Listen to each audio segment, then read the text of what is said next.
Hi, welcome back guys. This is your friend, the What If guy, back with another fanfiction. This is the first part of What If Issei Became Red Nova Slayer. Now before starting, please give this video a like and subscribe to the channel if you want more videos like this. Now let's get into the fanfic. Cage Town Gi Park. It was a beautiful Saturday evening in Kuo, a small, quiet town in Japan where families hope to raise children away from the rush of the big city. Near the park fountain, a boy with spiky brown hair and hazel eyes sat watching the water. He wore a light blue sweater over a navy shirt, black pants, and brown dress shoes. His name was Issei Haidu, a second-year student at Kuo Academy. Rumors followed him at school, but in truth he tried to keep a low profile and respect other people's privacy. Issei had not always had an easy life. During his second year of middle school, his parents were killed in a robbery gone wrong, leaving him an orphan. His parents had left enough money for him to finish school, and he worked part-time at the local convenience store to help with expenses. Earlier that week, after school on Monday, a mysterious black-haired girl named Yumma Amano had asked him out. He accepted because he hoped for a meaningful connection. The date had gone well. Issei had put a lot of care into making it pleasant, and he found himself smiling at the memory. He had even allowed himself a quiet hope that the evening might end with a gentle, meaningful moment. At the fountain, Yumma smiled and told him she had a wish she wanted to share. Issei, nervous, asked what it was. Yumma then asked if he would die for her. The question shocked him and filled him with a cold premonition that something was wrong, but he asked her to repeat it, hoping he had misunderstood. When she repeated the question, her tone had changed to something colder and more controlled. A dark smile flickered across her face and a sinister aura seemed to radiate from her. Without warning, a bright light surrounded Yumma and two black, feathered wings unfolded behind her. Her appearance shifted into a darker, more imposing form and her clothes changed into black, armor-like attire with leather-like accents, gloves, and boots. She produced a spear of pink light in her hand. Yumma told him that she had enjoyed their time together, then added that he had to be dealt with because he was considered a threat. Issei tried to make sense of her words, but before he could react, Yumma moved the spear forward. The spear struck Issei and knocked him back, throwing him to the ground. The weapon vanished as suddenly as it had appeared, and Issei felt sharp pain and a rush of weakness. He fought to stay conscious. Despite the injury and growing numbness, Issei could still hear Yumma. She told him that if he wanted someone to blame, he should blame God, because his body had been imbued with something called a sacred gear. She went on to say that she had read about his life, his parents' murder, and the recent death of his grandmother. She claimed she believed he was cursed, and that those who grew close to him would suffer terrible fates. Issei, confused and barely able to focus, could only try to understand what she meant as the world around him blurred. Yumma pointed at Issei's body and told him he was essentially death incarnate, that wherever he went bodies fell in his wake. Issei could not believe what he was hearing. It was bad enough to discover that the woman he had thought was a date was actually a demon in disguise and had just killed him, but now she was telling him he must have been cursed since the day he was born as he lay dying. Slowly, he began to wonder if she might be right. If he had never been born, his parents and grandparents might still be alive. He thought that Irina and Siko had left because their families knew he was cursed and wanted them away from him to keep them safe. Yumma began to walk away from the scene but paused for one last look at the dying boy. She told him, in a voice that was calm and almost clinical, that despite his flaws she had thought him decent and that, under different circumstances, she might have liked him. She said she had been given orders to eliminate him before others could recruit him, because he was deemed too dangerous to be left alive, and that they had placed a special seal to prevent any chance of reincarnation. She admitted she did not know whether reincarnation truly existed, and then, with a faint, almost unreadable expression, she said that if they ever crossed paths again under different conditions she might be willing to meet him properly. She finally said goodbye to Issei and left. With that, Yumma left the scene and Issei was left alone. He was gravely wounded and weak, his body failing him as he struggled to keep his thoughts together. As he lay there, he thought about how he had ended up like this. He thought bitterly that it was ridiculous to be dying because he had tried to be a decent person and take someone out on a date. He wondered if Yumma was right about the curse that everyone who got close to him would come to harm. He felt confused. Being perverted did not explain everything.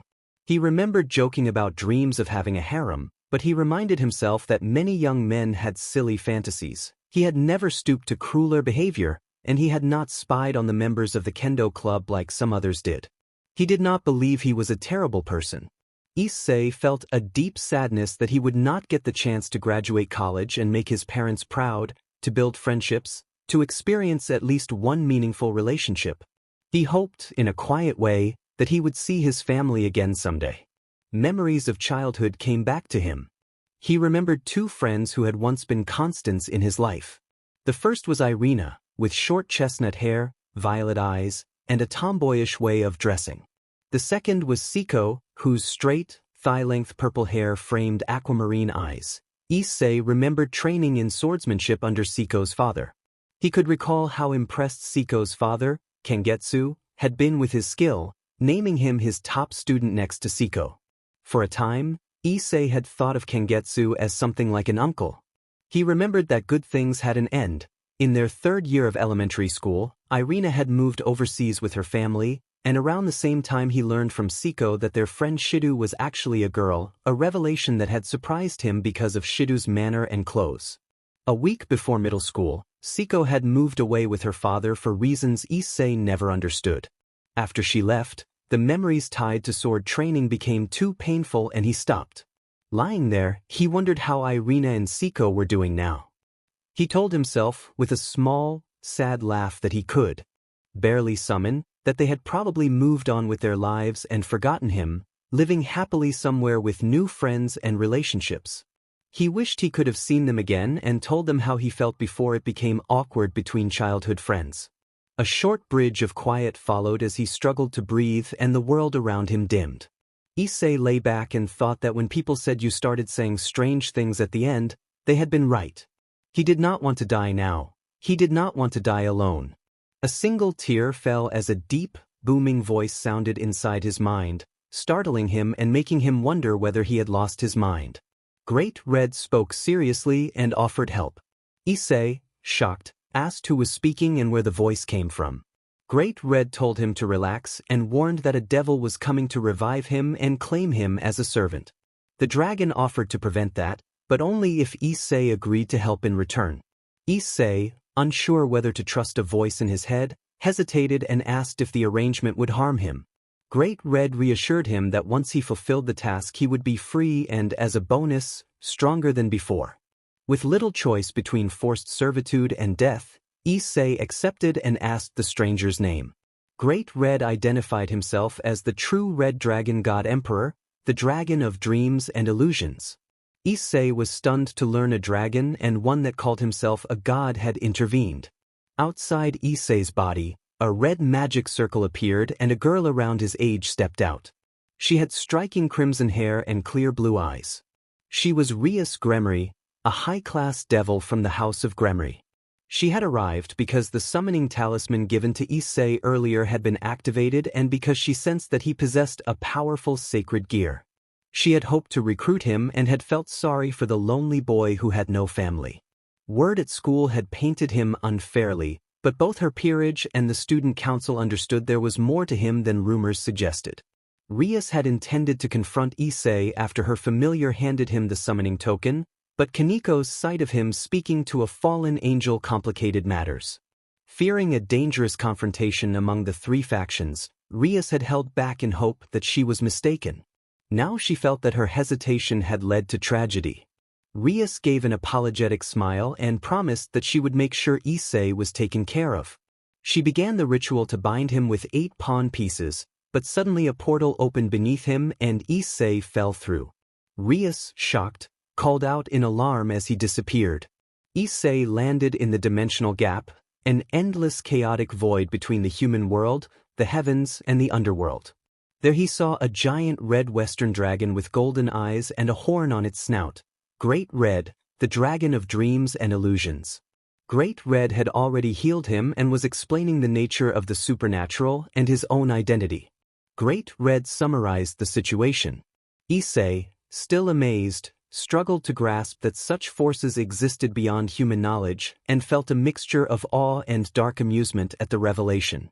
The dragon laughed aloud and noted that he was surprised at Issei's composure. Most humans would have panicked or broken down. Issei scratched the back of his head and admitted he was still absorbing everything. He asked why he had been killed and whether it had been because of his sacred gear. Great Red confirmed that one reason he had intervened was because Issei possessed one of the 13 Longinus-class sacred gears, the boosted gear. That gear held the soul of one of the 2 heavenly dragons, the Welsh dragon, also called the Dragon of Domination and known in human tongues as the Red Dragon Emperor. Issei, momentarily confused by the overlap of titles, asked whether Great Red was the Red Dragon Emperor. Great Red clarified that he was the true Red Dragon God Emperor, but that the power of the Welsh dragon had led others to use the same title. Issei winced inwardly at having touched the dragon's pride and asked what task Great Red needed him for. Great Red explained that they were in the dimensional gap, the void that separated the human world from the heavens of various mythologies and the underworld. He needed Issei's help for a task there, and once it was done, Issei would be free to live his life as he wished. A brief silence followed as Issei considered the offer, the strange new world around him, and the choices that lay ahead. Great Red explained that the dimensional gap also served as the bridge between different universes and that he had made it his duty to keep their universe isolated from others for everyone's safety. Issei asked with concern whether some of those other universes were stronger than theirs. Great Red replied seriously that some were, and that beings from those universes might even challenge him, even though he was the strongest being in their universe. He added that the veil protecting their world had grown weak and that he was having trouble repairing it. Issei reacted nervously, asking if it was really that bad. Great Red confirmed it was and admitted, with some reluctance, that despite being a true dragon he needed help. He revealed that he had a plan that involved Issei Hayadu. Issei, trying to steady himself, asked why Great Red had chosen him instead of a god or someone more powerful. He reminded Great Red that he was just a normal teenager apart from his sacred gear. Great Red sighed and explained that involving a god would likely cause more problems because gods often let pride and ego create chaos. He said that he had studied Issei's memories and heart and believed Issei to be incorruptible. Great Red smiled and said the power he intended to give Issei would make him the strongest being in that dimension, but he trusted Issei to use it wisely. He added with a flash of humor that who better to ask another dragon than a fellow Red Dragon Emperor, picturing 2 Red Dragon Emperors saving the universe. Issei chuckled and accepted the idea as kind of impressive, then asked what they needed to do next. Great Red began to explain when a cold, emotionless voice interrupted, asking what he was doing and addressing him as Bakared. Both Great Red and Issei turned to find a small, childlike figure with long black hair and black eyes with reptilian slitted pupils. Her ears were pointed, though the hair mostly hid that detail, and she wore black Gothic Lolita clothing. Great Red emitted a low growl of annoyance at her presence, while Issei felt a strange shiver of awe, as if her presence itself carried an overwhelming power. Issei, unsettled, asked Great Red who she was. Great Red narrowed his eyes and demanded to know what she was doing here, calling her Ophis. The figure was Ophis, the Ouroboros dragon and the dragon god of infinity, one of the universe's most powerful beings beside Great Red. She had sensed an unfamiliar presence in the dimensional gap and returned to investigate and, if possible, to challenge Great Red. She was surprised to see the host of Drake in conversation with her rival, and she considered whether she might convince him to join her, as she had with another. Ophis spoke with the same flat curiosity and asked why Drake was here with Bakared. Issei nervously corrected her and introduced himself as Issei Hayu, explaining that although he possessed Drake's sacred gear, he was not Drake and had not fully awakened him. Ophis identified herself as the dragon god of infinity. Issei grew more nervous, unused to the emotionless void he saw in her eyes, yet he sensed an innocence and purity in her that did not quite match the quiet power she radiated. He smiled awkwardly and repeated his name, saying that Great Red needed his help. Ophis asked why Great Red needed Drake's help, and Great Red answered with annoyance that it was none of her concern. Issei, curious about the tension between them, asked why Ophis disliked Great Red so much, since from what he had observed Great Red did not seem like a bad being. Great Red brightened at the first person to speak up in his favor. Ophis pointed at Great Red, narrowing her eyes, and accused him of taking away her home and her silence. She wanted her domain back and to regain her peace. Issei blinked and asked if the dimensional gap was Ophis's home, looking to Great Red for confirmation. Great Red replied that Ophis had left the dimensional gap to visit Earth for over 1,000 years, and that when she returned she had become angry, accusing him of stealing her home. He explained that the dimensional gap was practically infinite and that there was no reason they could not share it, but that whenever she attempted to fight him he had simply expelled her from the area. Ophis countered that Great Red made too much noise. Issei, sweating as he tried to mediate, suggested a compromise. He asked if Ophis had ever considered partitioning the gap in some way, choosing a specific place she preferred and asking Great Red not to go there, since the dimensional gap was effectively infinite. He reminded her that Great Red had said as much and appealed to her status as a dragon god to broker a peaceful arrangement. Issei suggested that Great Red could put up a powerful soundproof barrier around himself so that Great Red would not be bothered while performing his tricks, and asked if that would be agreeable. Great Red rolled his eyes in annoyance and dismissed the idea, insisting there was no way that would happen, until Ophis, motionless and coldly direct, said that she would only agree if Great Red promised not to come to her side of the dimensional gap. Issei reacted with shock. Great Red was flabbergasted and demanded to know what had just happened. Ophis nodded and confirmed her condition. Issei, nervous, asked Ophis if she would help them, explaining that Great Red believed there might be a threat not only to their world but also to the dimensional gap. Since Ophis was going to be moving back in, Issei suggested she could help ensure the gap remained secure. Great Red looked surprised and asked Issei if he was sure about this. Issei, serious and nodding, argued that Ophis could make the plan run much smoother.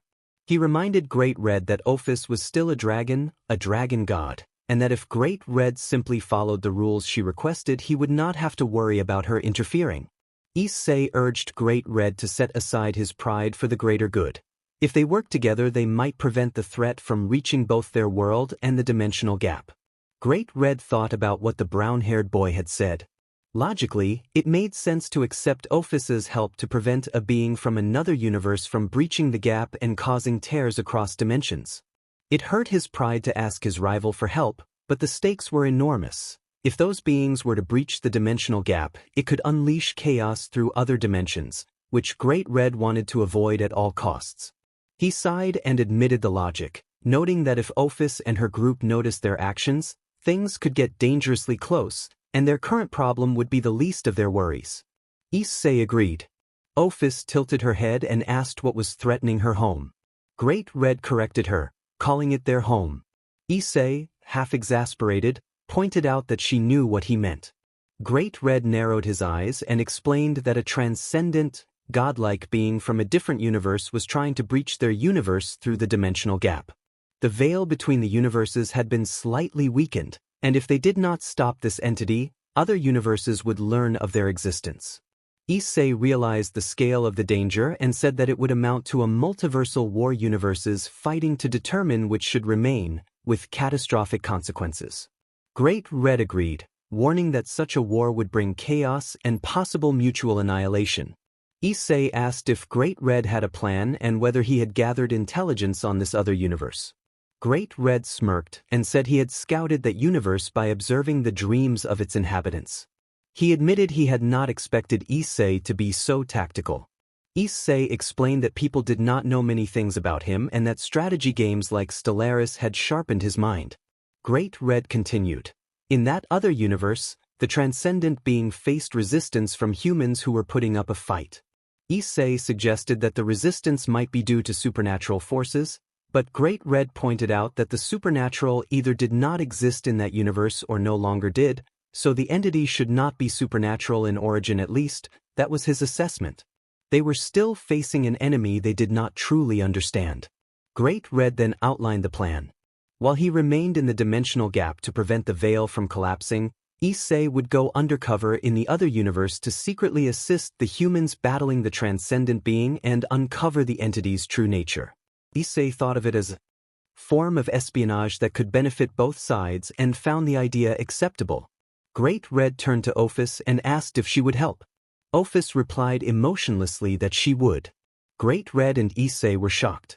Ophis explained that she did not want anyone disturbing the little silence she had left.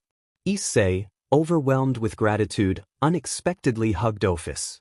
Great Red watched with an amused and slightly shocked expression, surprised that this kid who had only been introduced to the supernatural 30 minutes earlier had managed to get the Ouroboros dragon to agree and then embrace his former enemy with such casual confidence.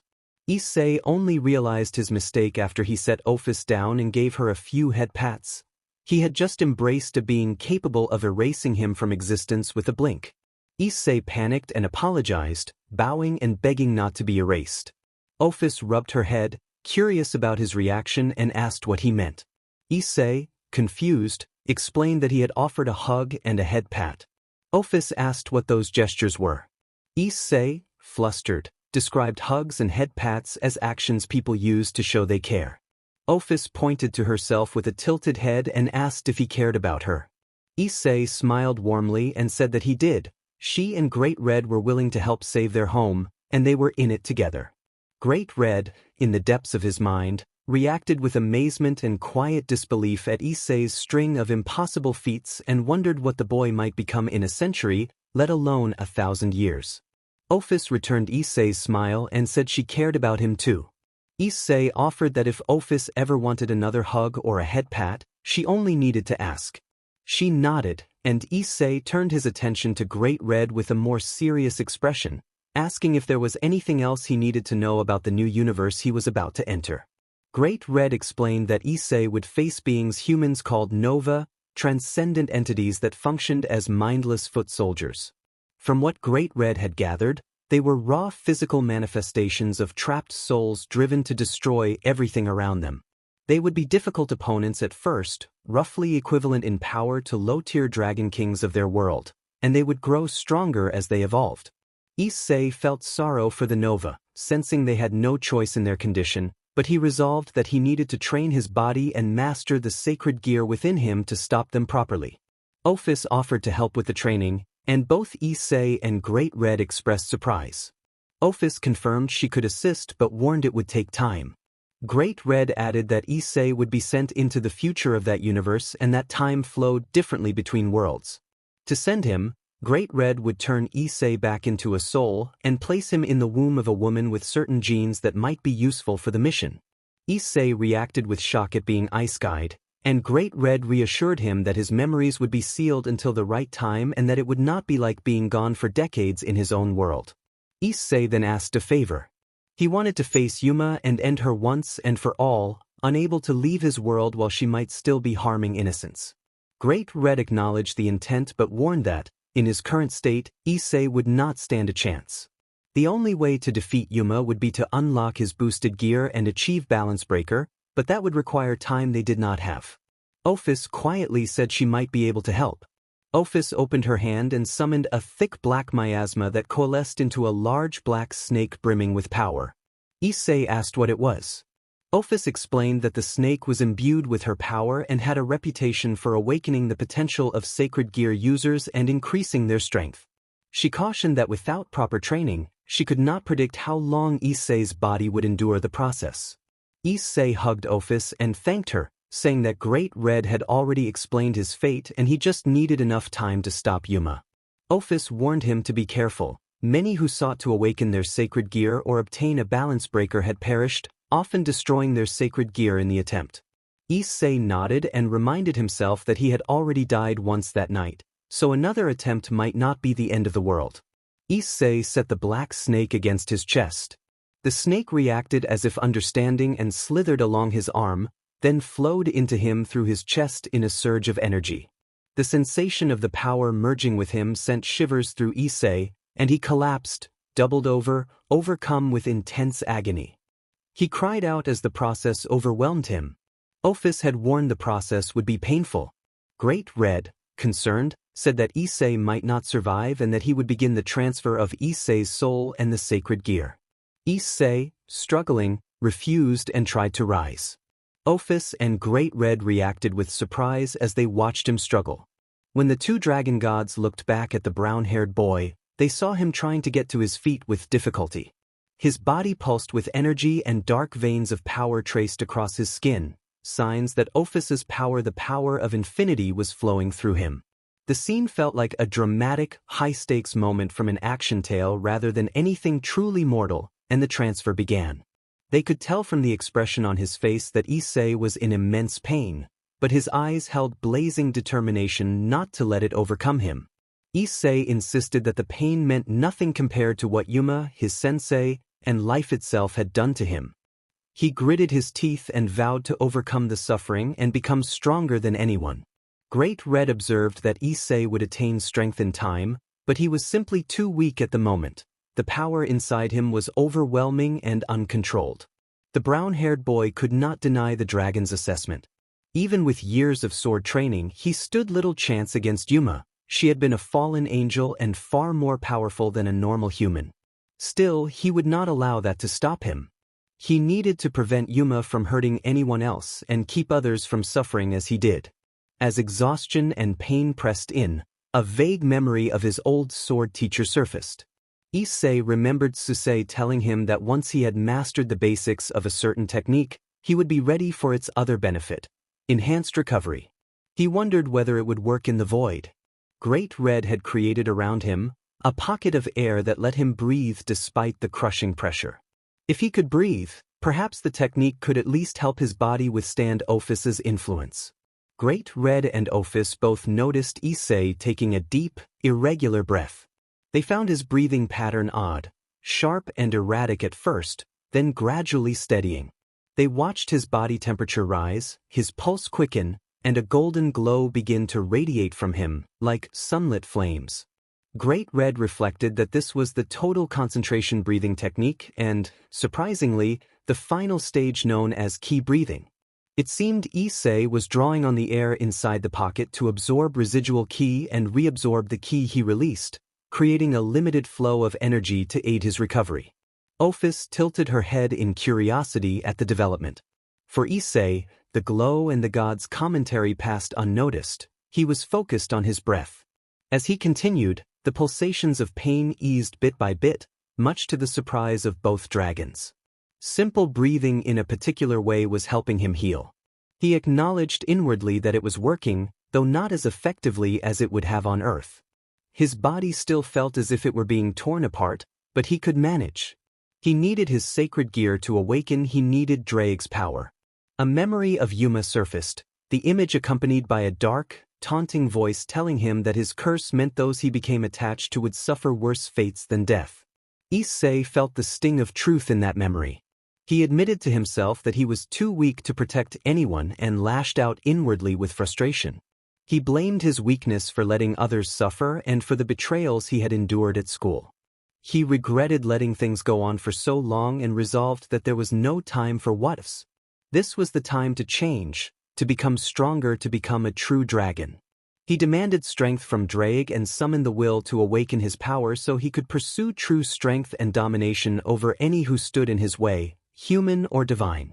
A red aura flared around Issei, a sign both Ophis and Great Red recognized but had not expected so soon, especially with Ophis's snake still within him. Then, abruptly, he fell still and the light left his eyes. Ophis observed without emotion that it seemed he had done it. Great Red, serious and thoughtful, noted that Issei had been introduced to the supernatural only a short while before, and yet, despite being an ordinary human by lineage, he had awakened a sacred gear with the potential to slay gods in a remarkably brief span of time. Even with the snake augmenting his power, such an awakening usually took weeks. Great Red admitted curiosity about how strong Issei might become. Ophis asked if Great Red could see Issei's future through his dreams. Great Red replied that he could not. He found the inability curious, since he usually saw dreams across the tapestry of existence. He added that he had to peer into the dreams of living beings across many universes in the past, present, and future, making this gap in Issei's visions puzzling. Great Red explained that it did not matter whether a being was human, demon, angel, god, dead, or alive. When it came to this boy, he had nothing. He had been watching the boy as he grew and had become curious about why the boy resisted his powers. Ophis, emotionless, asked why he had not introduced himself earlier. Great Red replied seriously that the boy had only caught his curiosity 2 years ago, after 3 girls had dreamed about him. He was intrigued enough to seek the boy out, but he could not access the boy's dreams, which deepened his curiosity. Great Red added that he did not like to intervene in the lives of others. Unlike the gods, he believed in free will. He said everyone should live however they chose, and he himself wanted the freedom to live in peace. Ophis narrowed his eyes and called him foolish. Meanwhile, Issei found himself somewhere far from the dimensional gap. The air around him was hot and shrouded in darkness. He stood in a volcanic region where volcanoes spewed crimson lava as far as he could see, the sky so dark that the molten glow was the only light. He wondered if he was in hell and worried that he had overreached and been killed. He hoped Great Red or Ophis could bring him back and felt he ought to apologize if they could. He looked around and observed that the place was almost silent and surprisingly empty of tormented souls, which made him wonder about the stories he had heard and the faiths others clung to. A serious voice told him he was not in hell. Issei turned and found himself staring at a large red western dragon with a long neck, red eyes, and red and gold spikes. He recognized the dragon and was stunned. The dragon stated that Issei had called for him and awakened him, so Issei must know him. Issei realized the dragon was Dreyg, the legendary dragon of domination. Dreyg noted that it was rare for a host to recognize him so quickly and asked who Issei was if they were going to be partners. Issei introduced himself as Hayudu Issei. Dreyg reacted with surprise at the name and asked if Issei knew a man named Hayudu Benimuru. Issei answered that Benimuru had been his granduncle, though he had never met him because he died before Issei was born. Dreyg explained that his previous host had been Issei's granduncle and that, on the father's side, Issei's family likely knew of the supernatural. Dreyg said the granduncle had been one of his strongest hosts and had been recognized by many powerful beings, eventually earning the title Crimson Dragon of Destruction. He admitted that none of his hosts reached his full strength in his prime, but the granduncle had been formidable and a favorite. Issei expressed awe and said that the title made his granduncle sound amazing. He recalled enjoying stories his grandfather had told and feeling inspired by them. Dreyg, grinning inwardly, thought fate had an interesting way of working and mused that if Issei became stronger than his granduncle, it would be satisfying payback for an old feud. He asked Issei whether he wished to surpass his granduncle. Issei said that he did want to grow stronger but that they did not have much time now. He requested Dreyg's help to unlock the balance breaker. Dreyg was shocked that Issei would ask to use such a forbidden move so soon after awakening him. Issei acknowledged that it normally required time and training but was willing to unlock it temporarily if possible. Dreyg explained that a temporary unlocking would require sacrificing a piece of oneself to him. Issei calmly offered himself, saying that Dreyg could take whatever was needed. Dreyg halted him, surprised at how fast Issei was moving, and insisted Issei explain what was happening and why he was offering himself so readily. Issei agreed to explain. In Kuo Town, in an abandoned church, 2 hours later, Issei had ingested the offering Ophis had given him and had awakened Dreyg along with the boosted gear. The Welsh dragon gave Issei a quick rundown of how his powers worked so Issei would have a rough idea of how to use them. When Dreyg asked what had been happening, Issei explained the recent events and the plan they were about to attempt. Dreyg was greatly surprised that his new host had met both dragon gods and had been able to stop their fight. He admitted being impressed by Issei, a regular human newly introduced to the supernatural, and felt sympathy for him after seeing his memories. Dreyg noted that his newest host had suffered tremendous misfortune, and he could not help but be impressed that the young man still refused to sink into despair. The Welsh dragon found the story of the parents' deaths suspicious. If Issei's father had truly been Juzo's son and Benimuru's nephew, a simple robbery should not have been fatal. Dreyg filed away his guesses and decided to postpone that investigation. Before they left, Issei asked Drake how long he could use the incomplete balance breaker. Drake explained that, because of the power Ophis had given them layered on top of the parts Drake supplied, the armor could be used for only 15 seconds. Any longer and Issei's body would be destroyed. Great Red was considerate enough to tell Issei where Yumma was staying and warned that she was not alone. Great Red also urged him to make the trip quickly, because the window to send him to the other universe would soon close. Issei walked toward the old church, enjoying Drake's company in his mind. He felt a sting of irritation when he learned the fallen angels had taken up residence in the abandoned building. The church was the same place he and Irina had gone when they were children. Even though Issei was not particularly religious, the thought of them occupying a place tied to fond memories was deeply upsetting.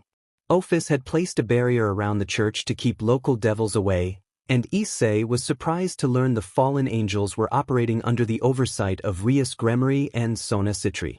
Great Red had assured him that the Gremory family treated their servants like family, which eased Issei's concerns. He resolved to check on Irina after his mission.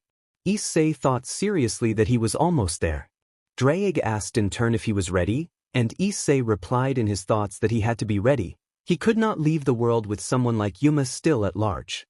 Drake wondered what Issei planned to do about the others, and Issei narrowed his eyes. He stated that his only target was Yumma. If the others stayed out of his way, no harm would come to them. He did not care about the feud between demons and fallen angels, which he found ridiculous. But if they interfered, he would not allow anyone to suffer the same fate he had endured. Drake alerted him that they had company. Issei looked up and sensed 3 fallen angels above. Their energy was strange, but not as dark or strong as Yumma's. He put together that these 3 were likely Yumma's subordinates. The sole male among them spoke in an arrogant, gruff tone and asked if Issei had cast the barrier. Issei responded that he had no quarrel with them and that he was only after Yumma. He offered that if they promised not to interfere and left town peacefully, he would spare them. The 3 laughed at the human's boldness.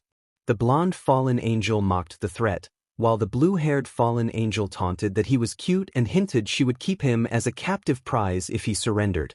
Issei remembered that the last person who had made similar promises had attacked him dangerously, so he declined, adding that he had no interest in becoming anyone's captive. He warned he would force the location of Yumma from them if necessary. At that moment, Issei's body involuntarily released a large amount of power from absorbing a portion of Ophis's essence, and parts of him shifted into draconic form. The surge drew the 3 fallen angels' attention and put them on guard. Issei then asked for their names. The male introduced himself as Donasik. The blonde gave his name as Middlet and boasted not to be underestimated despite his size.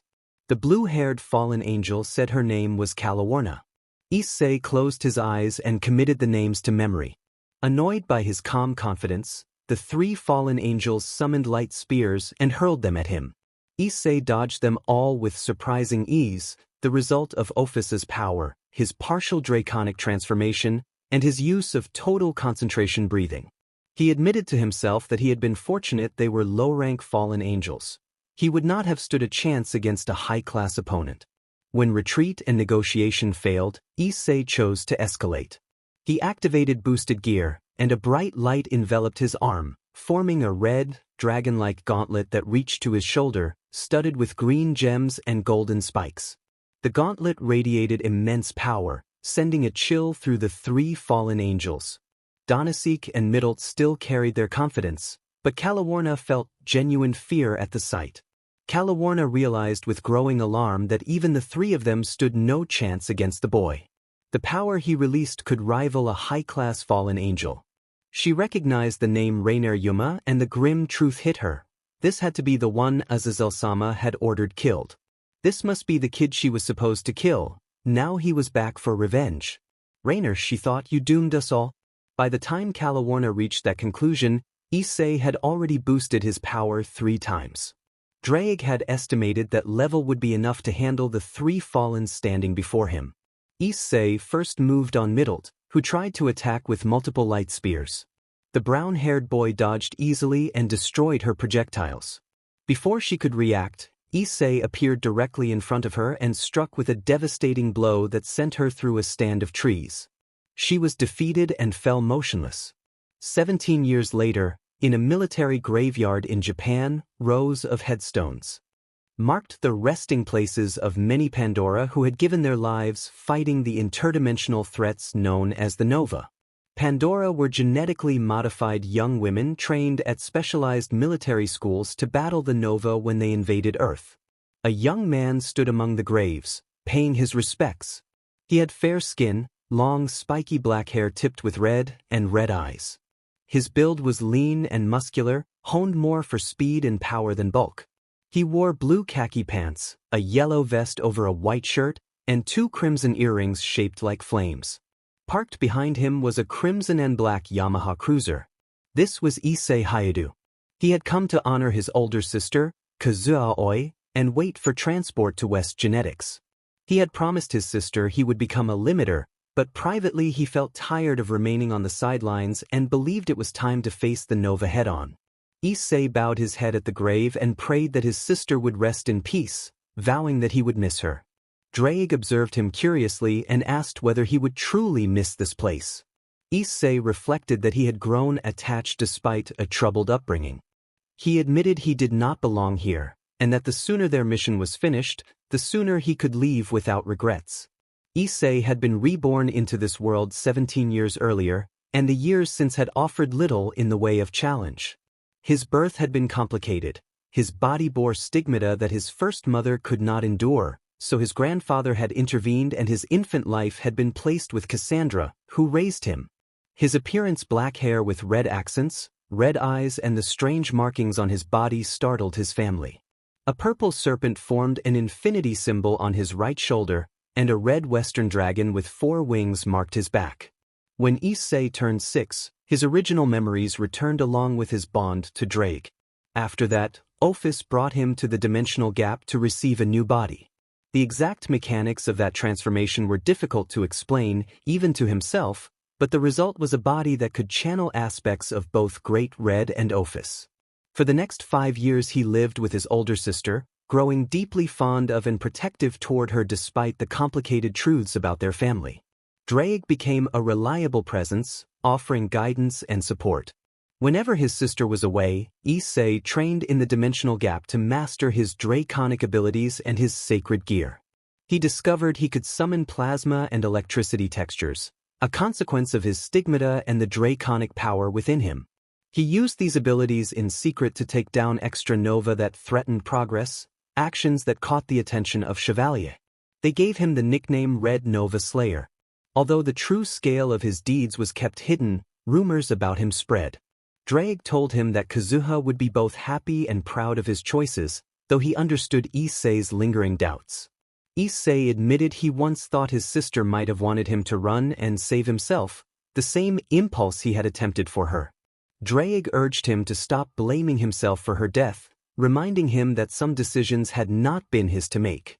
Issei, eyes wet with a single tear, acknowledged that her death had felt inevitable no matter how hard he had tried. The 8th Nova clash remained a dark memory for Issei. At that time he had been too weak to prevent his sister's demise. Issei tried to convince his older sister not to fight the Nova, even revealing who he truly was and why he had come. Kazuha, though shocked, still accepted him as the little brother she had to protect. When Issei let his guard down, she knocked him out and went to face the Nova. By the time he recovered and returned, it was already too late and Kazuha had fallen. Unable to bear the loss, Issei retreated into the dimensional gap. For a time he was tormented by echoes of Rainier, taunting him that he was cursed and that everyone close to him would die. Those voices pushed him into reckless and self-destructive choices until, with the support of a newfound family, he slowly found clarity and a measure of peace. Romantic love became something he avoided, a memory he suppressed to protect himself, though he still emerged from the gap when novas appeared in the world. Drake spoke seriously, noting that true though Issei's suffering had been, the 5 years they had spent were at least interesting in their own way. Issei agreed, looking up at the sky with a soft smile. He reflected that the discoveries they had made and the bonds they had forged gave him hope that their chance to stop the beast was within reach. While away, Issei left the dimensional gap to explore this futuristic version of his universe, investigating everything he could about the transcendent will. He traveled across the human world and into divine and infernal realms, though the Christian version of heaven remained sealed. Issei suspected the transcendent will had locked the path to heaven either to collect more soul energy or because it resided there. He chuckled bitterly at how the Force pretended to be God. Locked out of heaven, he nevertheless acquired many artifacts, weapons, spellbooks, treasures, forgotten technology, and stored them in a special treasury he secured. Drake smirked and remarked that as long as they kept up their training regimen, their chances would only improve. Issei smiled softly and admitted he hoped to soon have what he had always wanted, a quiet, peaceful life. Drake grinned and pointed out that despite that desire, the adventures they had experienced made Issei glad he was not living a mundane life back home. Issei smiled weakly and recalled his ordinary past fondly. He remembered the peace it offered and how he had taken a part-time job to afford hobbies like video games, model kits, and manga. He had never complained about not partying. He had enjoyed simple pleasures. Still, the exciting adventures they had been part of were memories he would not forget. In his heart, he felt like an ordinary man who wanted a normal life, even if he happened to be a little wild. Drake laughed and noted that with all the wealth Issei had accumulated, he could live any life he wanted for countless lifetimes. Issei chuckled in agreement, saying it certainly beat the wages he used to earn at the convenience store in his former life. He promised to treasure his time with Kazuha and to save his aunts from destruction once their battle was over. Expected that by the end of the year, both their worlds would no longer have to fear the Nova and that everyone could hope to return to normal lives. Drake teased that Issei should bring along some family, mentioning that his grandmother thought he would get along well with them. Issei reacted with embarrassment and said he sometimes wanted to use his sacred gear to teach Drake a lesson. Drake grinned and accepted the challenge, boasting that even though Issei was the youngest heavenly dragon in history, he would gladly take him on. At that time, Issei ranked among the top 5 strongest beings in his universe, slightly below Drake in his prime. He could maintain his balance breaker for over a month and had developed an upgraded form, a different path from the Juggernaut drive, achieved by confronting and helping past users of the boosted gear move on. So far he could sustain the new form for at least 2 weeks. Issei smirked, saying that at least when he trained with Drake he would become a little stronger. Drake, excited at the thought of returning to their universe, could not wait to see Albion's reaction when he saw how overwhelmingly powerful they had become. Issei admitted he was also eager to meet Vala and learn what the descendant of Lucifer was made of. He did not want to end Vala's potential before it had a chance to grow. According to his mother, only about 2 weeks had passed in their world, and Issei preferred rivals who could reach their full strength. If he killed Vala now, there would be no one left with that level of potential to challenge him. During his training, Issei asked both Great Red and Ophis about the location of his supposed fated rival. Ophis told him the rival's name was Valley Lucifer and that he was the great-grandson of the original Devil King, Lucifer. That made him possibly the strongest white dragon emperor of past, present, and future, which intrigued both Drake and Issei. They could not wait for their encounter. Drake smirked and remarked that if they killed him, future hosts from Albion would be too frightened to fight, and then grinned as he joked about destroying his own soul. Issei returned the grin and agreed with determination. Drake laughed and called Issei his best host, little brother. The transport helicopter roared to life. Issei turned to see it ready to take him to West Genetics. Inside the carrier headed for West Genetics, Issei sat with his eyes closed while speaking quietly with a young woman about his age. The woman, Chiffon Aoi Fairchild, was one of Issei's aunts and was serving as the student council president. She had shoulder-length blonde hair, 2 tied-up bangs framing her cheeks, and a pair of bangs parted at the forehead. She kept her eyes narrowed in thoughtful slits as she tried to explain his role as a limiter and how it would function, but Issei mostly ignored the details, saying he already knew from studying his grandfather's notes. Chiffon could not help staring. She admitted that he was not what she had expected. Chiffon asked curiously whether, now that he knew the basics, he was prepared for what he was getting into. Issei answered seriously that he understood and had promised his older sister he would be a limiter and help however he could to stop the nova. Chiffon smiled and found his stance admirable, noting that she had expected him to hate Pandora and limiters after his sister's death in the 8th nova clash. Issei sighed in annoyance and insisted he was not a child. He explained plainly that war always had casualties, and his older sister had understood what she signed up for. He accepted that reality as well. Chiffon thought it remarkable how mature he was, remembering how fond and protective he had been of Kazuha. She smiled and teased that he seemed unusually mature for his age and joked that many girls would likely ask him to be their limiter. Issei inwardly sighed. If he had not known that fact he would have been delighted, but he knew none of those attempts would ever work. He thanked Chiffon softly for the compliment. Chiffon blushed, and Issei laughed gently, saying he did not mean to make her flustered. Chiffon flustered and traded banter with him, then grew curious about another matter. Chiffon asked why, given that he was technically a second-year student and a transfer, he had never attended any other genetics academies before. She thought he would have enrolled as a first year, since he lacked some limiter basics, and noted that being the grandson of Gengo Aoi did not automatically explain everything. Issei cut her off politely and explained that, although he would normally be a first year, he had convinced his uncle that he did not need to waste a year among first years learning things he already knew. He said he had taken the first-year finals at West Genetics and agreed to enroll as a first year if he failed, but as a second year if he passed. Chiffon asked if he had passed. Issei said he had passed with flying colors, and even his uncle had been impressed. Chiffon then told him, as student body president, she had permission to review his files before enrollment and had questions out of curiosity. Issei asked what she wanted to know. She began by asking where he had been during the last 5 years, since, despite Chevalier's resources, Gengo Aoi had not been able to find any trace of him.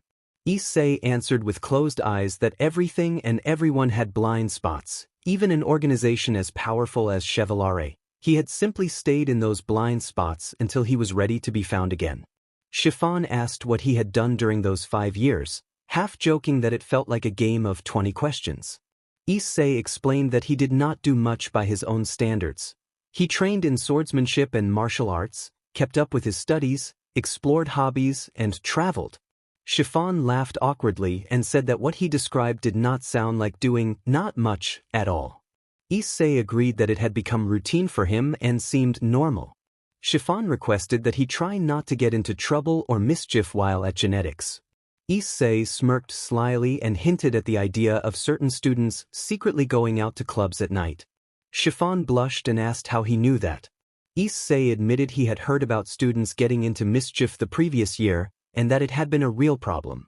Issei had never accused Chiffon of being one of those students, but his question left her blushing and flustered. Chiffon insisted it was not like that, and Issei, smiling mischievously, teased her. Lightly. Drake grinned and made a teasing comment about Issei already courting his aunt, which annoyed Issei.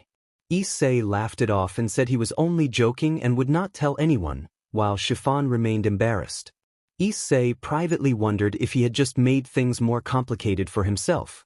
Scene change. West Genetics, hangar area 1 hour later. About an hour into the flight toward West Genetics, Issei dozed off, and Chiffon watched him with interest, which made him uncomfortable. He now understood why his guardian disliked being stared at. It felt intrusive and invited misunderstandings. When they landed, they were met by Taisi Fennel, a woman of moderate build in the genetics girl's uniform who was the vice president of the student council and a close friend of Chiffon. Taisi greeted Chiffon warmly and introduced herself to Issei, welcoming him to West Genetics. Issei acknowledged her politely. On the campus grounds, Taisi showed Issei around the facilities. Issei was impressed by the campus, though the steady stream of curious stares from girls made him uneasy. As they walked through the medical wing, Chiffon explained that every semester Pandora held the carnival, a battle royale that determined which among them was strongest.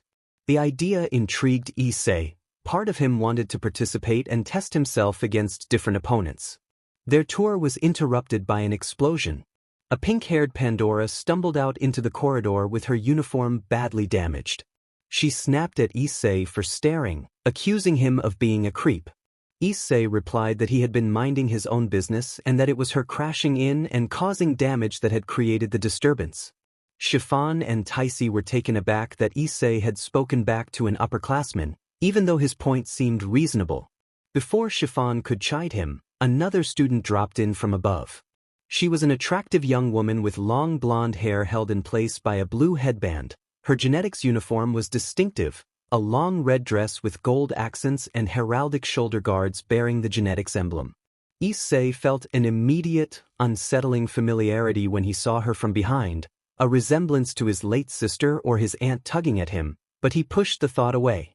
As fate would have it, the debris under the blonde student's feet crumbled and she fell backward. Issei reacted instinctively, catching her and carrying her in his arms. Chiffon and Taisi were stunned at his sudden display of protectiveness. Issei found himself staring into her deep crimson eyes and sensing a mixture of pain and longing there. The moment made him flush.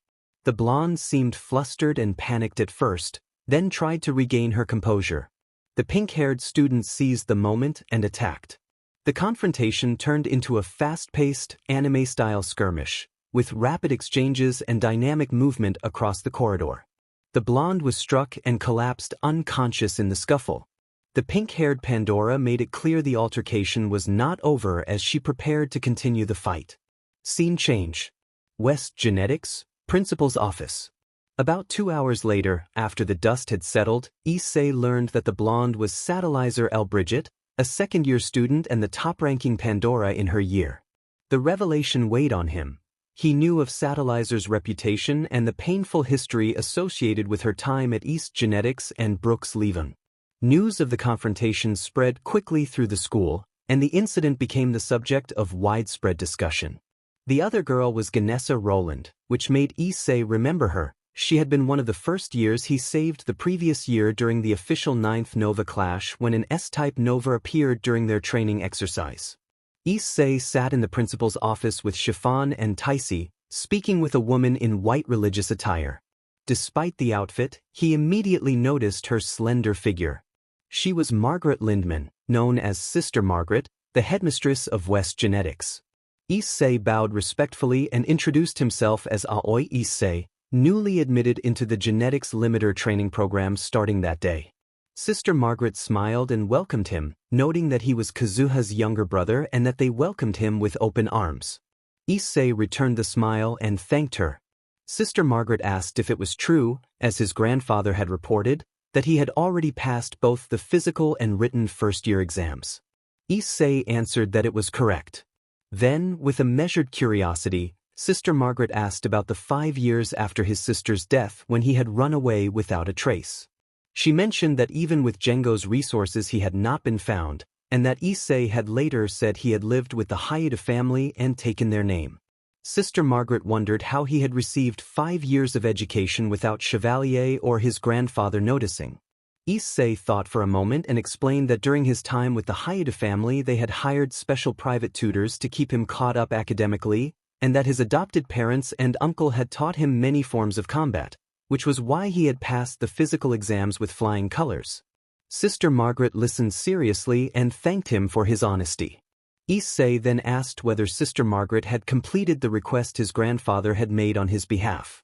Sister Margaret smiled and confirmed that she had. Hangar 14 would be allotted to him for personal use. Issei bowed and thanked her again. Sister Margaret said that Miss Fairchild and Miss Fennel would finish his tour and guide him to where he would be staying, and she advised him to rest well for the big day ahead. As Issei, Chiffon, and Taisi left Sister Margaret's office, the retired Pandora watching them wore a thoughtful expression. She sensed that the black and red-haired boy was hiding something, but she could not figure out what. Sister Margaret, left alone, felt certain the boy was concealing more than even Jengo knew. She admitted to herself that it was impressive that he had managed to hide from Jengo Aoi for 5 years and that she now understood why his grandfather had asked her to keep a close eye on his grandson while he was here. On the campus grounds, Issei walked toward the boys' dorm with Chiffon and Taisi. He could not get Satellizer out of his mind. He felt guilty she had lost because of him, and as a fellow warrior he wanted to apologize. Drake, who watched the exchange in Issei's thoughts, noticed the way Issei had interacted with the Elbridget girl and felt a subtle change. He chose not to bring it up to Issei, knowing how sensitive his brother still was, but he secretly sent messages to Great Red and Ophis, believing that this girl might be someone capable of warming Issei's guarded heart. Chiffon smiled and remarked that she had not expected him to cause such a ruckus on his very first day of school. He was a true rebel. Issei found himself unable to stop thinking about Satellizer's face, wondering if she resembled a mixture of Kazuha and Cassandra, and then chastised himself for being naive. Drake wondered whether Issei was developing an attraction, and Issei, inwardly adamant, insisted that it would not work. This was her universe and he would likely return to his own. He resolved not to form meaningful relationships while he was here to avoid regrets. Drake sighed mentally at the lingering scar Issei still carried from Rainier. Chiffon explained that the girl he had been holding was Satellizer Elbridget, who had been the top-ranked student in their grade before the incident.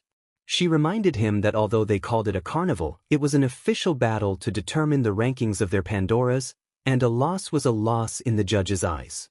She advised caution and suggested there might be reasons to hold a grudge over what had happened. Issei said there was something he wanted to discuss. When Taisi asked what it was, Issei stated that he believed Satellizer was likely angry with him and wanted to know where to find her so he could apologize. He admitted that as a fellow warrior he had done something unforgivable and needed to make amends, especially if her pride had been wounded by losing her rank. Chiffon responded with worry and concern, saying that seeking her out to apologize was the last thing he should do and urging him to trust her judgment. Making her lose was just the tip of the iceberg, and the fact that he had been involved with her made things worse. Issei pretended to be clueless and asked what touching her had to do with anything. Chiffon grabbed his shoulder with concern and reminded him that, as student council president, it was her duty to protect him. Issei insisted he could take care of himself and was stronger than he looked. Chiffon urged him again to transfer schools immediately. Issei answered seriously that he had only just transferred in and would not run away from a threat. He reminded her of what he had said on the flight. He was the security eye and that title carried weight, so abandoning it out of fear would be dishonorable. Chiffon, still worried, warned that this was not like a street thug or a gang.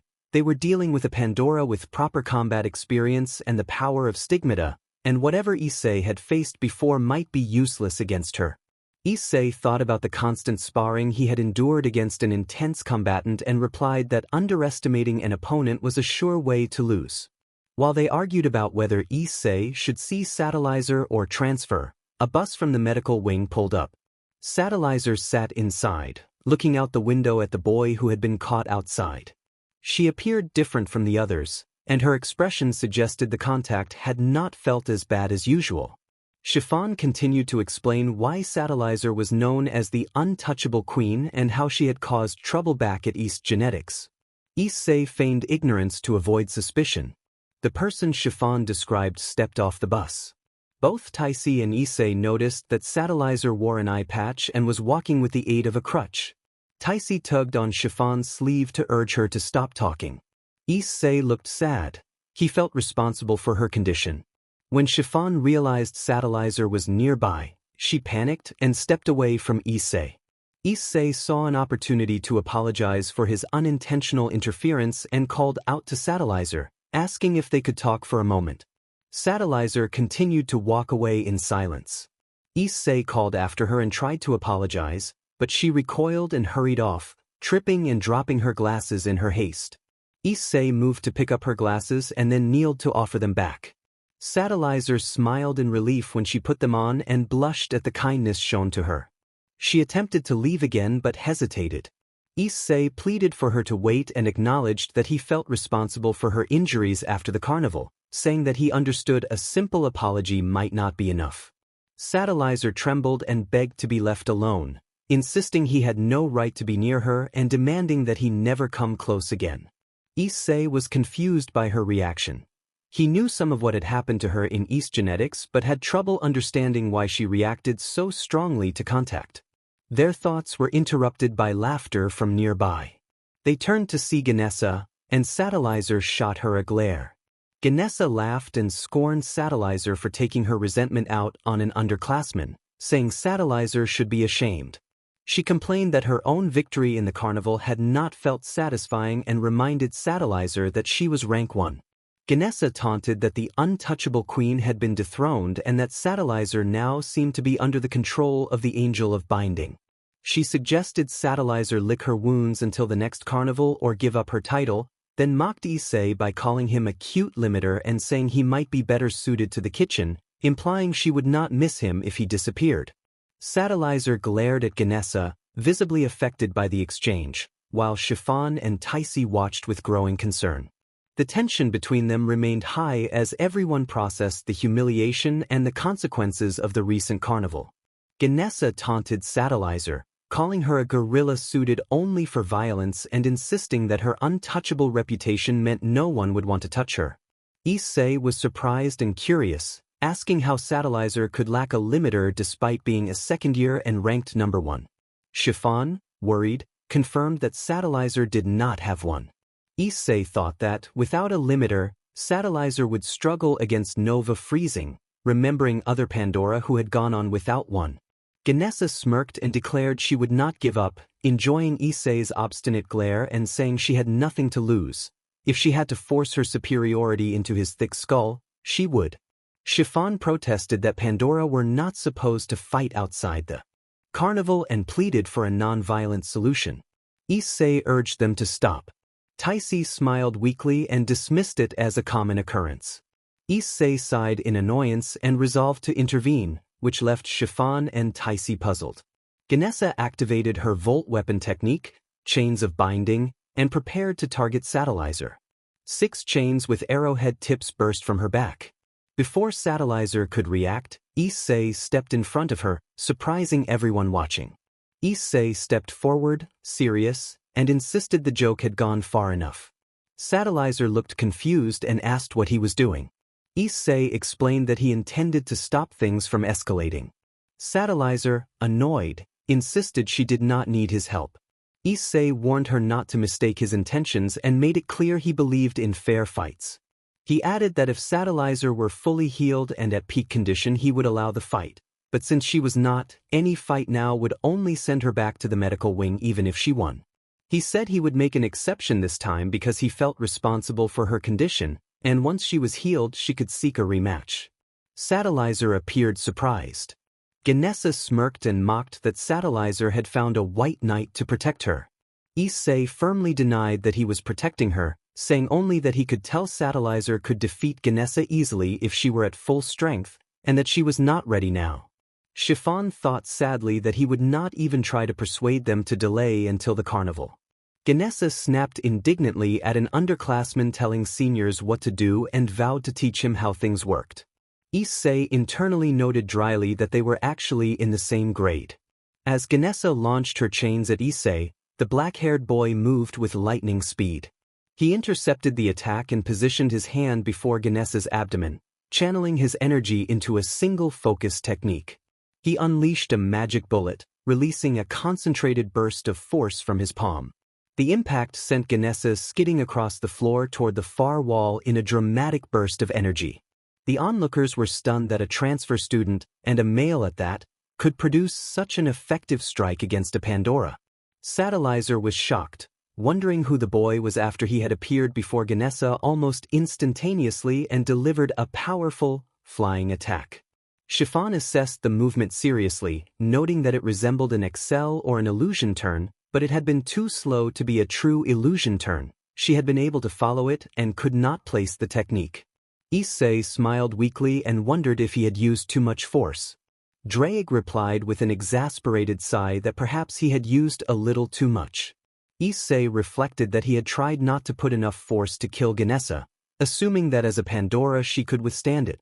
Drake pointed out that Issei's only real experience against a Pandora had been with Suna, so facing someone like Ganessa was a very different matter, and it was understandable he misjudged the strength needed. Issei scratched his cheek and conceded that Drake was probably right, especially compared to what he would face if his elders had been involved.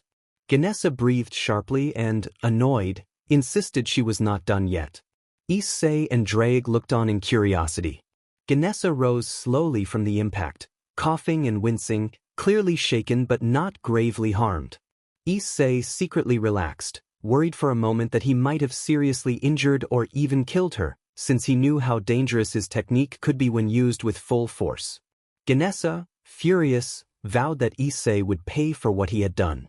Issei adopted a serious tone and warned that she should stop and accept defeat, insisting that continuing would only make her injuries worse. Ganessa declared that she would teach him to respect his seniors and activated Pandora mode. Chiffon panicked and protested that Pandora mode was only authorized during real combat situations, not to settle disputes between students, but Ganessa insisted the fight was as real as it could be and that she needed to teach the boy a lesson he would never forget. A bright blue light erupted from Ganessa. Her hair paled and her eyes turned yellow as a glowing, armor-like form enveloped her, similar to the Volt armor Issei had used. The armor allowed her to move confidently in the freezing area. Issei was not surprised. He recognized the form and understood how dangerous it could be. Issei recognized Pandora mode as the state that amplified the battle potential of Volt-based equipment, turning ordinary Volt weapons into tools capable of harming even Nova. Ganessa smirked, certain that Issei's freezing attack would be useless, and offered to make his punishment less painful if he begged for forgiveness. Issei sighed with annoyance, telling her she still had not learned.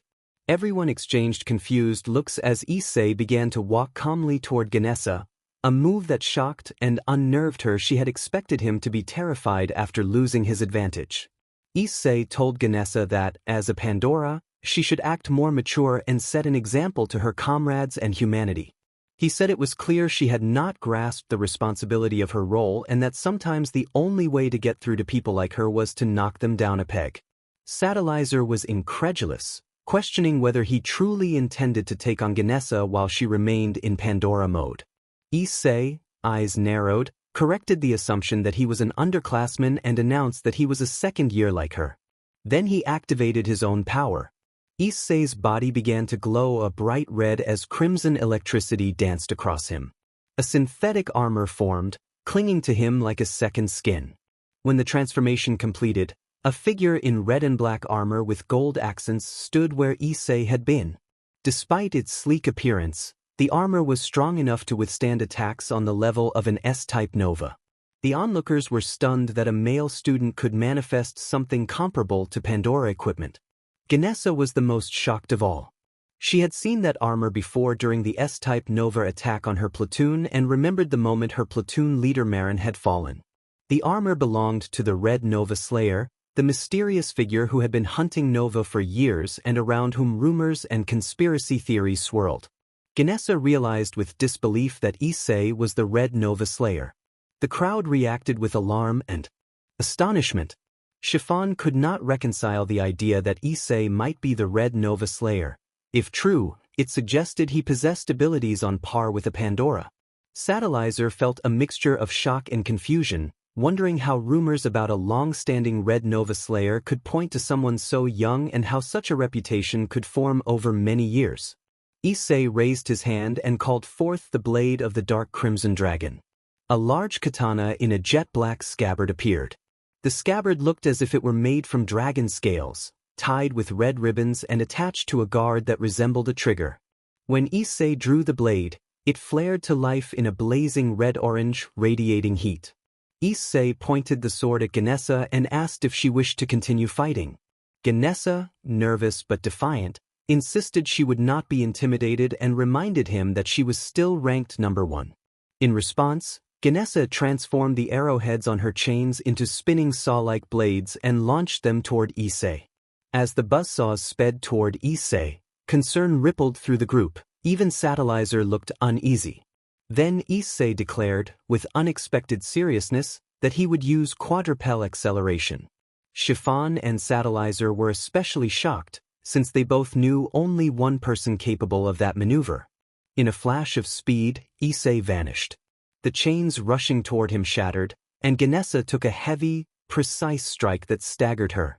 Issei reappeared casually behind her and withdrew the blade. Ganessa collapsed, badly hurt and unable to continue fighting, though clearly still alive. Issei moved toward Ganessa to check on her, but he was halted by blades aimed at his throat and abdomen. He turned and smirked when he recognized who held them. One was Yumi Kim, a young instructor at West Genetics with a striking, full figure and short dark brown hair that framed her face, revealing her ears and brown eyes. She wore a pale blue shirt with a navy tie and matching skirt, long stockings, and black heels. She had once fought in the 8th Nova clash alongside Kazuha Aoi. The other was Elise Schmitz, the school doctor at West Genetics and a fellow Pandora. Tall with short green hair and dark eyes, her hair was held back in a small ponytail. She wore a white lab coat over a lavender blouse, a dark skirt, and light brown boots. She and Yumi were good friends and veterans of the same clash. Elise smiled and noted that seeing the legendary Red Nova Slayer in person was quite the honor. Yumi demanded an explanation for why he was here and why their students had been harmed. Issei returned their greeting with a smirk and used their names, which left both women stunned. Elise asked how he knew their names. Yumi, glaring, warned him to explain quickly or she would make his armor pay. Issei feigned hurt and reminded them of a memory from his childhood, saying that Yumi had once called him the cutest boy she had met and joked about marrying him when he grew up. Yumi flushed at the recollection. Elise's expression shifted into recognition as a familiar conversation settled in her mind. Issei noted, wryly, how much stricter they seemed now and wondered aloud whether his long-ago rejection had left a mark. He explained that he had been only 11 then and had tried to be gentle, thinking she was teasing him. Yumi, embarrassed and annoyed, moved to respond, but Elise interrupted in surprise and addressed him as the name she had not heard in years. Yumi reminded Elise and the others that Issei had been missing for 5 years and had been presumed dead. Even Chevalier's intelligence had found no trace of him. Issei nodded and sighed, saying that his grandfather had never told anyone he had returned. He thanked Elise for recognizing him and deactivated his armor. With the armor gone, both women stared. Before them stood a young man with long, spiky black hair tipped with red and crimson eyes, Issei Aoi, younger brother of Kazuha Aoi. He had grown and shed his childhood roundness, but the resemblance was unmistakable. Issei's older sister had turned into a nova and died, and the grief had driven him away from the Aoi household. Gengo Aoi had been frantic, and Chevalier could not locate his grandson. At 16, after some urging from his grandmother, Issei had returned and told his grandfather that a kind couple had taken him in and raised him as their son. When Yumi realized who he truly was, she burst into tears and hugged Issei tightly, clinging to him in relief. The scene surprised the onlookers. They had never seen their composed instructor behave so openly. Yumi cried that she had worried when he ran away and demanded to know where he had been. Issei smiled weakly and asked her to loosen her grip. Yumi refused, fearful he might leave again. Issei reached for help, voice strained. Elise, smirking, had already produced her phone. Issei protested at the sudden photograph, and Elise teased that he had developed a salty mouth since they last met and that she could not pass up a chance to capture the moment. Yumi scolded his language. Elise then joked that she might be persuaded to help if Issei promised to cook her a delicious steak. Exasperated, Issei replied that she only needed to ask if she wanted him to cook. Elise looked surprised by the offer. Elise smiled and said she had expected it would be much harder to convince him, given how stubborn he used to be. Issei was complaining to Elise about how poor a teacher she was for not helping him escape Yumi's hold. Yumi, however, noticed something different about Issei. He seemed firmer and more muscular than before. Curious, she let him go so he could finally breathe again. Elise looked somewhat disappointed. Issei breathed with obvious relief and felt grateful to be free. Elise smirked and teased that Yumi had not managed to hold on for even a moment longer, joking that she would have had Issei cook for her forever if the hold had continued. Issei, embarrassed and sweating, wondered aloud how Elise had ever become a teacher or a doctor. Yumi, serious, asked Issei to raise his arms. He complied, confused. Yumi observed his improved physique, prompting murmurs among the nearby students. Issei, annoyed and embarrassed, demanded to know what that had been for. Yumi smirked and noted that he had clearly put in a lot of work over the past 5 years. Elise slyly speculated whether he was trying to impress someone, Yumi flushed and protested that Elias had promised not to mention something from the past. Elias grinned and reminded everyone that Yumi had been heartbroken when he left. Issei chuckled and said that the two of them had not changed at all, then announced that he intended to sleep off the day's surprises. Issei thought to himself that he had not planned to reveal himself as the Red Nova Slayer unless absolutely necessary. Fate, it seemed, tended to throw curveball at him, and he still wondered why he had acted as he did.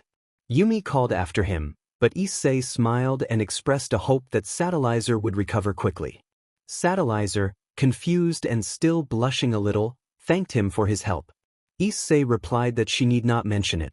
Chiffon scolded Issei for trying to walk away without explaining himself to his teachers. Issei promised to explain everything tomorrow but insisted he was tired and needed rest. Before Chiffon could protest further, Issei slipped close and whispered that he would be seeing her around, calling her aunt. Chiffon was stunned that he knew. Issei took one last deep breath and then vanished in a blink, leaving the others shocked at what looked like instant teleportation. A short distance away, a girl with reddish-brown hair cut short past her cheeks, a green hair clip on the left side, light brown eyes, and a slender frame in the standard genetics uniform watched the entire encounter in awe. She could hardly believe that the person she had thought a myth was actually at her school and might become her senior.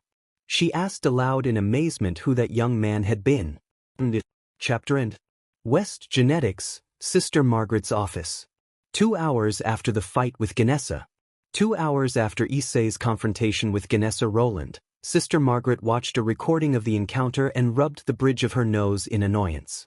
Her initial suspicions about Issei had been confirmed. She had not expected him to be hiding something so significant. Even she had not imagined that Gengo Aoi would be unaware that his own grandson might be the elusive Crimson Nova Slayer. Margaret worried that the school had gained another troublemaker and suspected that, even if she kept silent, Gengo would soon learn the truth. West Genetics, second year's boys' dormitory. With Issei. A few hours later, Issei stood in the shower replaying the day in his mind. Now that he had revealed himself, he knew many eyes, especially those of Chevalier, would be on him. More than anything, though, he could not shake the image of Satellizer. Whether she reminded him of his aunt and surrogate mother Cassandra or whether, as Drake had suggested, he was beginning to feel attraction, he could not tell. He wondered why he had gone out of his way to help her, why he had exposed himself, and why the whole situation left him feeling both unsettled and curious about what he had felt the first time he saw her. Issei felt warm and excited, as if remembering something long forgotten. He pressed a hand to his heart and wondered if he could really be falling for her. A memory of Rainier grinned darkly and told him he would always be unloved because he was cursed. Issei closed his eyes and tried to dismiss it, telling himself it could not work out and that it was better she did not get too close. Drake, amused and curious, noted he had never seen Issei like this before. Issei opened his eyes and admitted he did not know what Drake meant. Drake pointed out that Issei was hung up on someone, especially since he had met many beautiful women during his travels and had rarely paid them much heed. He teased that one encounter with a wild pink-haired woman had caused trouble. Issei remembered Isuzu saw Atari and admitted she had been difficult to deal with. He recalled that she would not leave him alone. Drake rolled his eyes and asked what made this new girl so special. Issei confessed he did not know for certain, but thought it was the look in her eyes both when she had seemed fragile and when she had tried to threaten him. The feeling in those eyes felt familiar to him. Drake pressed him to explain further. Issei could only say that most of what he knew about her came from her time at East Genetics. He had not researched her family beyond knowing she was the half-daughter of Howard L. Bridget because he did not want to be biased. He admitted he still could not stop thinking about her and found it both annoying and maddening. Drake, half amused, suggested it sounded like love at first sight and decided to let Issei figure it out. When Drake asked what he planned to do, Issei admitted he was probably going to do something foolish. Drake reacted with disbelief and asked what that might be. Issei, deadpan, told Drake that he was inside his head and asked him to say. Drake cursed and called him serious, warning him not to go through with it. Issei shrugged and said he thought it was the best way to get her off his mind. Drake face-bombed, marveling at how in a short decade Issei had mastered the boosted gear, reached the top 5 strongest beings in their universe, rediscovered secrets unknown even to the inhabitants, and created devices far beyond what he had been expected to. Yet Issei still insisted his plan was the best course. Issei argued that sometimes it was necessary to simplify options to find the best outcome. Drake reminded him that the best was not always the right course and urged caution, noting their first interaction with her might not make her receptive. Issei accepted the possibility of rejection with a sad smile and said the worst that could happen was she would say no. Drake softened and called him partner. After a few more minutes getting cleaned up, Issei stepped out of the shower, wrapped one towel around his waist, and used another to dry his hair.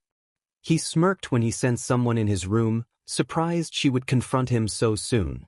Sitting on the bed was his aunt Chiffon Fairchild, known as Chiffon Aoi, the youngest of his aunts and one of the 5 legendary Pandoras. She wore a serious expression and her yellowed gaze showed she had set aside any innocent act. Issei found himself facing a formidable figure. Chiffon asked calmly how much he knew. Issei tried to deflect with a playful greeting and acknowledged their family bond. Chiffon, serious, demanded an answer and summoned a volt weapon to make her point. Issei attempted to ease the tension, saying there was no need to be hostile and that he preferred when she was friendly. Chiffon warned him that he should know she was not someone to be trifled with, pointing at his throat to emphasize the danger of games. Issei sighed and reminded her of what had happened earlier that day, saying he had held back a lot of strength when he had fought Ganessa. He told her that even if she tried to fight him, it would not go in her favor, even as one of the legendary Pandoras. His eyes narrowed into slits as a draconic aura flared around him. The display unsettled Chiffon. She struggled to steady herself. Issei regretted acting so sharply toward his aunt but needed to make it clear he would not surrender everything simply because of family ties. He insisted that even without armor or weapons he was just as strong as she was. Chiffon felt a surge of fear and confusion, wondering what had happened to his eyes and what the strange energy was. Once Issei knew he had made his point, he withdrew his aura and his eyes returned to normal. Issei explained seriously that he knew almost everything now: who he was, who Chiffon really was, what his grandfather was trying to accomplish, and the nature of the transcendent will and the other dimension. Chiffon asked, curious about how he had found out and how long he had known. Issei smirked and said he could not reveal how he had discovered everything just yet, since even his grandfather was not ready for that truth. He admitted, however, that he had known for about 10 years. Chiffon reacted with disbelief at the revelation that he had kept such knowledge for a decade. When Chiffon pressed how many others knew, Issei answered that there were only 2. The first was Kazuha, who had died. He had tried to convince her not to go and had offered to take care of Nova, but she had insisted and been ambushed before her final battle with the Typus. He believed she had realized she was about to turn into a Nova and chose to sacrifice herself to protect the world. The second person, Issei revealed, was their grandmother, Maria Lancelot. Issei then told the story of Maria Lancelot. The woman everyone knew as Maria had been a Nova in human form, sent by the transcendent will as a vanguard to conquer Earth. After meeting Issei's grandfather, Gengo, she had developed sympathy for humanity and chose to help people resist the transcendent will until her apparent death. When Issei unlocked his Volt textures and other Pandora abilities, he unknowingly formed a connection to Maria because they shared DNA. Through that bond, Issei discovered who Maria truly was, and Maria learned who he was and why he was here. At first shocked, Maria became saddened to learn what had happened to Issei, since he was technically still her grandson, and she taught him how to use some of the techniques he had unlocked. During that time, Issei also helped his grandmother act more like a human, and in turn Maria grew more grandmotherly toward him. He remembered fondly their long conversations and how she would try to understand him. To his embarrassment, as Maria became more human, she also became more doting, teasing him about his personal life and asking about his future family. She even joked about introducing him to people she thought might suit him. Chiffon was stunned to learn that Issei had been able to speak with her mother through Maria. Issei nodded and said he had been talking to Maria for a few years. He described her as a sparkling conversationalist once one got to know her, She enjoyed gossip and always wanted to hear the latest news from school or life in general. She would tease him about his future and ask when he might start a family, even joking about potential names for future grandchildren. Chiffon, inwardly bewildered, found it hard to reconcile her mother's preoccupation with family with the fact that a war was still ongoing. Regaining her composure, Chiffon asked how much Issei really knew about the transcendent will. Issei answered that he knew far more than Chiffon or her father could imagine. He explained that the transcendent will was not a god in the way they had been told. Although it possessed powers like those of a god, it was more like a beast that treated humanity and novas as playthings. It had grown bored and was now trying to change things in ways that threatened everyone. Chiffon protested that was impossible, that the transcendent will was the center of all things that had come from it and that everything would eventually return to it. Issei asked sharply who had told her those stories. Chiffon said her mother and Issei's grandfather had passed the tales along. Issei's expression turned serious as he explained that many of those beliefs were fabrications the transcendent will had spread to ensure its dolls, including Chiffon, Maria, and others, would play along and follow its rules. Chiffon was stunned. Issei admitted that Maria had been shaken when she learned the truth about her own existence. He added that if he were to reveal the full extent of what the transcendent will had done, it might strip people of their purpose, so he would tell her in time when it was safer. Chiffon pressed him again, asking how he could know so much about a being that had existed since the dawn of creation. For a moment there was quiet. Issei's crimson eyes met Chiffon's golden gaze, and Chiffon found herself momentarily captivated. His eyes held something beautiful and terrible at once, as if she were looking into the stars, silver and gold dancing together, yet there was also a depth of darkness there. That darkness felt cold and distant, and even Chiffon felt a twinge of fear at what might lie behind those eyes. She thought to herself that within him she could see light and darkness, good and evil, sin and virtue, pain and pleasure, hope and despair, joy and sorrow, love and loneliness. All of those contradictions swirled in his gaze and left her wondering what he had endured to learn such things. Chiffon blushed slightly as she stared into those eyes, wondering where they had come from and why she could not look away. Before she could sink any deeper into that strange daydream, Issei burst into laughter, which startled and confused his aunt. Issei laughed loudly and mocked the idea that the thing had existed since the dawn of creation, then smiled and told her that while it might seem ancient, that impression was misleading. He said he was not denying its long presence, but insisted that it was not a god at all. He explained that, from his perspective, it was a beast pretending to be divine and that it was not as old as everyone believed. Chiffon narrowed her eyes and demanded to know how he could say such a thing. Issei admitted he had not seen the transcendent will himself, but he knew it had a name and a title that were not flattering. He went on to say that it had not been around since creation in the way people thought because, in some sense, it had been created by mankind. Chiffon was shocked to hear that the transcendent will had been created by humans. Issei sighed and said that the full explanation would be difficult. To explain properly, he would have to cover the meaning of life, the birth of the universe, and the true history of their world, an explanation that would take days and might be beyond anyone's understanding. He admitted he was too tired and too lazy to go through it all right then. Chiffon demanded to know at least what his role in all this was. Issei answered that their grandfather's plan for him was to fight back against the transcendent will so humanity could buy itself more time and perhaps find a new path. He said that, personally, his purpose was simple, to kill the transcendent will. Chiffon was stunned. The idea that her nephew was meant to kill a being equivalent to a god shook her. She could not imagine a human standing a chance. Issei saw her reaction and confirmed that the transcendent will saw him as a threat, which was why it had been sending assassins after him. When Chiffon realized what he meant, her eyes widened in horror. Issei nodded and explained that the extra nova that had slipped under their grandfather's and Chevalier's radar were not natural phenomena at all, but huge, mindless assassins sent by the transcendent will to kill him. He added that they were fortunate the transcendent will could not enter their plane of existence directly. Otherwise, the nova would be the least of their worries.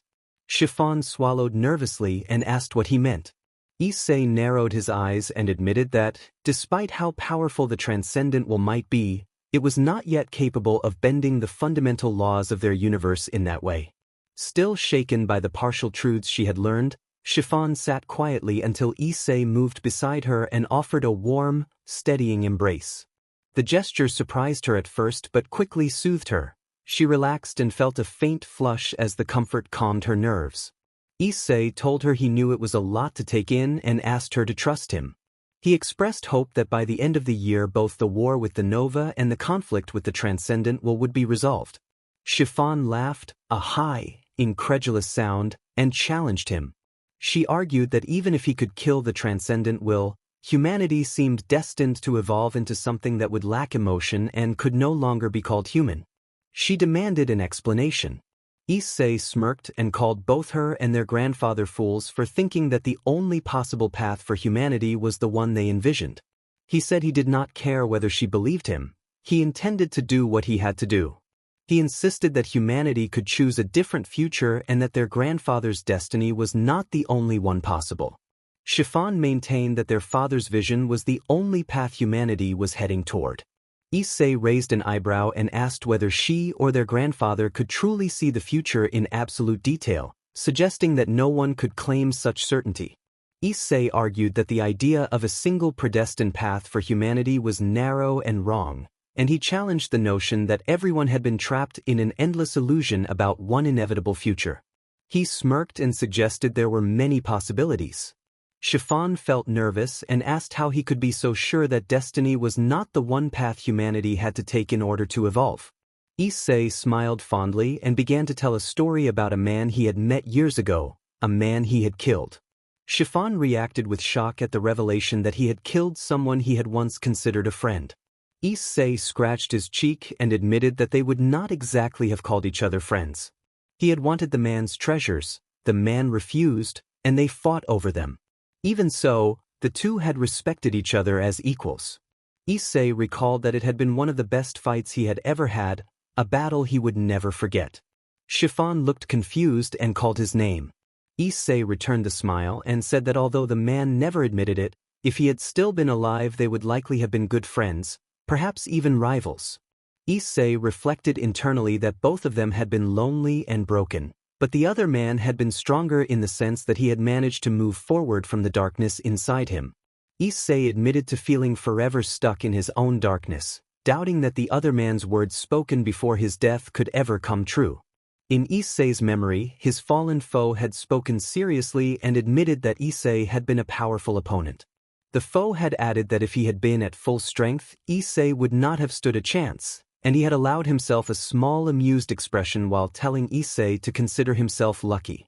Issei had considered it an honor coming from someone so powerful and had been honest about not expecting to win, even if he had poured everything into his attacks. He thought the man was the strongest opponent he had ever faced across any time. In that memory, the opponent had coughed weakly and, managing a quiet smile, had said that during the battle he had seen something in Issei's eyes he had once seen in himself when he finally found his purpose. Issei had asked what he had seen. The opponent had replied that deep within the darkness he had seen the quality of a king, not just any king, but one chosen by higher powers to stand above others. Issei had closed his eyes and protested that he could not be a king after everything he had done. The opponent had looked up and insisted that Issei underestimated himself. He had explained that Issei was suppressing that quality with darkness in his heart and soul and urged him to stop doubting and to let go. Only then would Issei's path become clear. The opponent had said it was the only way not only to stop the beast but to face whatever trials would come in the future. He had framed the plea as both a final request from a fallen foe and an order from someone who believed Issei could not give up. He urged Issei to ignite a flame that would become a guiding star for both worlds. Issei had silently vowed to do his best to fulfill that promise. Back in the present, Issei explained that in his dying breath the man had told him a story about how he had become afraid of death and tried desperately to avoid it.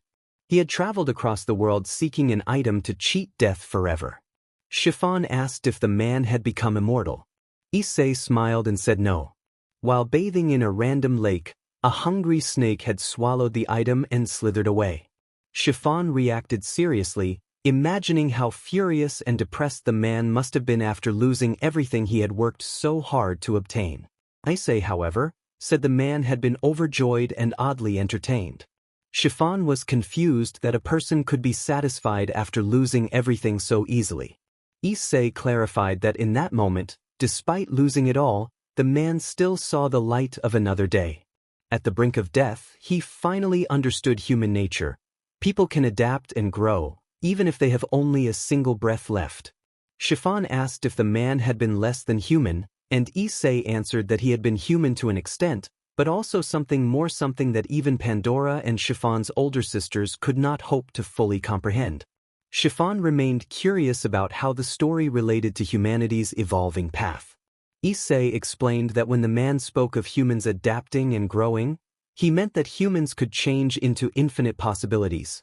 Destiny, Issei said, was just one of many possible paths. Like time itself, humanity could change and therefore so could fate. Whether outcomes were good or bad was a matter of chance, but that was the price of free will. Issei argued that people could not rely solely on calculations or strategy to change fate. What was needed was an unyielding desire to do so. That selfish drive was what they lacked to stand against a transcendent will. To win a battle that could not be seen or felt, one needed that inner fire. Chiffon said he would take his words into consideration. Issei smiled and noted that it was getting late. Chiffon blushed and reminded him that he had just come out of the showers. She smiled weakly and explained that Yumi and teacher Elise wanted him to visit Elise's office after classes the next day for questioning and scans, since what he had done today seemed technically impossible. Issei gave a weak smile and wondered aloud whether anyone would learn anything beyond the fact that he had a stigmata body. He doubted that even if the government or his grandfather tried to experiment on him to create more male Pandoras, it would lead anywhere useful. He suspected he would be both the first and the last male Pandora. Chiffon grew serious and sighed as she stood. She said she would let him change into sleepwear and wished him good night. Issei responded with a teasing aside that made Chiffon redden. He feigned astonishment and pointed at her, pretending to scold her in jest. Chiffon, flustered and annoyed, summoned a volt weapon in a dramatic, exaggerated motion as if to threaten him, but there was no real danger, only the sharp edge of her embarrassment. Issei raised his hands and laughed it off, insisting it had all been a joke. She deactivated the weapon and muttered that he was a headache to deal with. Issei smiled and promised to try not to cause trouble. Chiffon sighed and confessed she needed sleep. Before she left, Issei asked her to keep their conversation to herself. He told her that if their grandfather asked about their interactions, she should say it had been purely professional and that anything personal should come from him directly. Chiffon sighed again and agreed, though she warned that she still believed humanity could not escape its inevitable fate. Issei closed his eyes with a smirk and vowed to prove her, their grandfather, and anyone else wrong. After Chiffon left Issei's room, he removed the towel at his waist and tossed it into the hamper. He summoned a small magic circle and produced a carton of cigarettes, taking one out and placing it in his mouth. He summoned a small flame with a fingertip to light it. He had started smoking about a month after his sister's death, a habit that had saddened his family but that they understood came from the depth of his pain. He had lost too much in both of his lives and needed something, occasionally, to dull that ache. They were relieved that he did not let it become an all-consuming addiction and that he only smoked on rare occasions or when under great emotional strain. After everything he had experienced over the past 5 years, it was, in their eyes, almost a miracle that he remained sane and determined to keep fighting and complete his mission. Issei looked out the window of his room at the starry night with a stoic expression. He knew the next few months would be both interesting and exhausting, since the conflict with the Nova and the Transcendent would likely reach its end. Nights like this he often thought about what he would do once his mission was over. He knew he needed to return to his world. Not only did he not belong here, he also had responsibilities there. He considered helping Ophis deal with her former associates, the Cows Brigade, since some of their members were acting in ways that could threaten his world as much as the Nova and the Transcendent did here. He thought about returning to Kuo Academy, attending college, and trying to live a normal life, but complications remained. He was no longer fully human, and having awakened the boosted gear meant the supernatural world would always be knocking at his door. Even if he tried to hide those aspects, his luck would likely push him back into the middle of conflicts. He recalled how Great Red once flew aimlessly in the dimensional gap, free from bother, and imagined the peace of spending time with his little sister away from everything. Issei set his jaw, exhaled smoke, and reminded himself that this life had come with the choices he had made. He felt that trouble would always find him like a lost puppy returning to its owner, but he had no right to complain. He narrowed his eyes and vowed that he would stop whatever threatened this world so that she could live in a brighter future, no matter what it took. He lay down on his bed. He had promised a certain red dragon a reckoning, and he kept his promises. He also planned to visit 2 people he could reach only while sleeping or concentrating extremely hard. Unknown to him, a short distance from his room, a mysterious hooded figure watched carefully. She had been observing Issei ever since he arrived in this universe and had watched him grow in strength, but she felt he was missing something he had lost long ago. That doubt made her question whether he could truly defeat the beast, though after what she had witnessed today she felt a new hope for the world. The hooded figure smirked and reflected that Issei had changed a great deal over the decade. Where she once thought he had no chance, recent events suggested otherwise. She believed Satellizer Elbridget held the key, and she resolved to keep observing Issei until the time came for them to meet, at which point she would determine whether he was truly worthy to aid their master.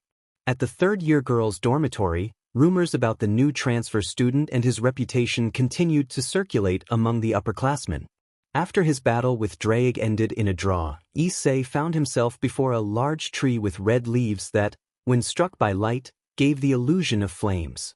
He stood in an infinitely vast field where the stars could be seen with the naked eye. A soft smile crossed his face. He recognized this place as his own personal, separate world, the space that connected Pandora and limiters through the transcendent will. Beneath the tree sat a simple table and a chair, like something from a backyard. In one of the chairs was a woman with long blonde hair that reached to her thighs. She wore a sleeveless dark blue top and a light purple skirt that fell to her ankles. Her eyes had vertical slits over each pupil, and she sat waiting, calm and composed. This woman was Maria Lancelot, the mother of Pandora and Issei's second grandmother. Issei smiled softly and told his grandmother that it had been a while. Maria smiled in return and asked how he had been. Issei said he had been fine for the most part and then prepared to move. Issei suddenly vanished from sight, and a moment later a scream from a little girl echoed from the top of a nearby tree. Issei reappeared next to the child, who had extremely long, unruly blonde hair held back by a dark hairband that resembled cat ears. She had bronze-colored skin, golden eyes, and wore a white dress and sandals. The girl pouted and huffed in annoyance at being caught. Issei grinned and teased that it was too early for her to think she could get the drop on him. The girl, Arcadia, puffed her cheek in annoyance and insisted that he had only gotten lucky. Issei acknowledged that she was improving at concealing herself and patted her head, saying he was proud of her. Arcadia blushed and admitted that since she had been caught, losing was only natural. Issei chuckled. Maria watched them with a warm smile and said it was good to see her grandchildren getting along so well. It brought her joy. Issei accepted that as the oldest sibling he felt it was his duty to guide and protect his younger sisters and to try to ensure they grew up into a peaceful future. He declared his resolve to grow stronger and defeat the threat so they could have that future because his little sisters deserved the best. Arcadia huffed and objected to being compared to Eve, calling her a meanie. Issei sighed and admitted he wished Arcadia and Eve could get along. He said their fighting broke his heart. Arcadia sulked and explained that Eve would not admit that Espion was better than Umbreon. Issei thought with mild exasperation that the argument still went on, and reflected that both of those Eevee evolutions were cool in their own ways. He also admitted a personal admiration for Rayquaza because it was a dragon type and reminded him of Shenron from Dragon Ball, and he liked how both its shiny and mega forms looked formidable. He also said he really liked Groudon, especially its primal form, for its strong yet simple design. Issei said they needed to let the argument go and pointed out that they both did agree on liking Entei. Arcadia explained that Eve teased her about spending time with Issei in the real world and taking her on adventures. Issei pinched the bridge of his nose and said he would have a serious talk with Eve the next time he saw her. He did not want his little sister to become a bully. He assured Arcadia not to let Eve's teasing get to her and promised that soon Arcadia would be able to go outside and experience the world. Arcadia asked hopefully if that time was coming soon. Issei nodded and said it might happen sooner than he had planned. Arcadia brightened at the prospect, and Issei confirmed he would try to convince their grandfather to allow her more freedom. Maria, curious, asked how that would be possible. Issei admitted he had exposed his abilities earlier than planned. Maria was surprised and said she had not expected that from him. Issei admitted he had acted on instinct. Maria smiled and suggested he must have had a good reason. Issei felt a little suspicious at his grandmother's casual reaction but decided it was because she was still learning how to process and express her emotions. He did not know that Drake had already told Maria about the incident with Satellaizer and Ganessa, which had pleased her. She felt Issei was beginning to open up to someone outside the family. Maria had agreed with Drake not to press Issei for details, to avoid pushing him away. Issei then spoke seriously, noting that since people now knew who he was, their grandfather would no doubt find out from Sister Margaret and come to confront him. Maria agreed that Django would likely want to examine his abilities and find ways to protect him from Chevalier. Issei shrugged and said it was not that he needed protection, he believed he could deal with Chevalier if he chose to, but he preferred not to waste effort destroying people who did not understand what they were doing. He would stand down if they left him alone. Arcadia raised her fist in the air and pledged self-defense. Issei smiled and advised that fighting should only be in self-defense or to protect something precious. Arcadia said she only wanted to protect Issei and their family. Issei was pleased, thinking that both Arcadia and Eve shared the desire to grow stronger to protect their families, and he resolved to shoulder that burden so they could enjoy the youth he had missed. Issei reaffirmed that when their grandfather came to visit, he intended to convince him to let Arcadia out. Arcadia hugged Issei and expressed that this was why he was the best. Issei gently patted her head.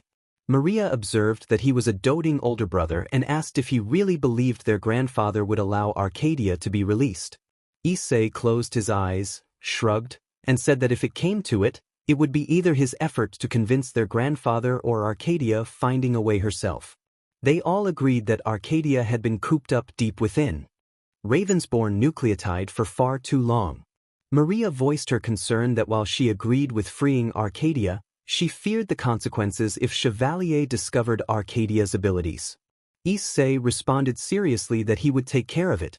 Maria was surprised by his certainty, and Issei made clear that while he could not promise to keep the nature of Arcadia's abilities completely hidden from Chevalier, he could ensure that no one would be able to lay a hand on her. He reminded them of how powerful he truly was and that he would protect not only Arcadia but the rest of their family. Maria could not deny her grandson's claim. If he truly went all out, he could easily dominate the world, and even her daughters together might not stop him. The real problem was his unsettled mental state and unresolved issues he refused to confront. Still, when she saw how close Arcadia had become with Issei and the hope in Arcadia's eyes of seeing the outside world, Maria struggled with what was right. After a few moments of silent conflict, she chose to take a leap of faith, trusting her grandson. Maria sighed and smiled softly as she told Issei that she would not stand in the way of his chosen path. Issei returned the smile and mentioned that there had been great progress on the other matter they had discussed. Maria asked if it would be ready soon. Issei explained that the basics were done well, but the problem was incorporating Maria's DNA. He noted casually that Maria's DNA structure differed from other Nova, no surprise given the difficulties their grandfather had when creating Maria's daughters. What his team lacked was a genetic code map, and the only person who likely still had such a map was Scarlet O'Hara. Maria narrowed her eyes at the name and admitted she did not like Scarlet, especially the way she used to try to get close to Django. Issei, half amused, teased that this sounded like jealousy. Maria was flustered and denied it, while Arcadia giggled and found Maria amusing whenever they talked about their grandfather. Issei chuckled along. Issei admitted that they did need O'Hara's research into Maria's genetic code, but for now it would be difficult. He had revealed himself and would be closely watched, so he had to be careful. Maria asked if he really thought he could obtain the data, noting that O'Hara had worked under Django and might have picked up habits of secrecy.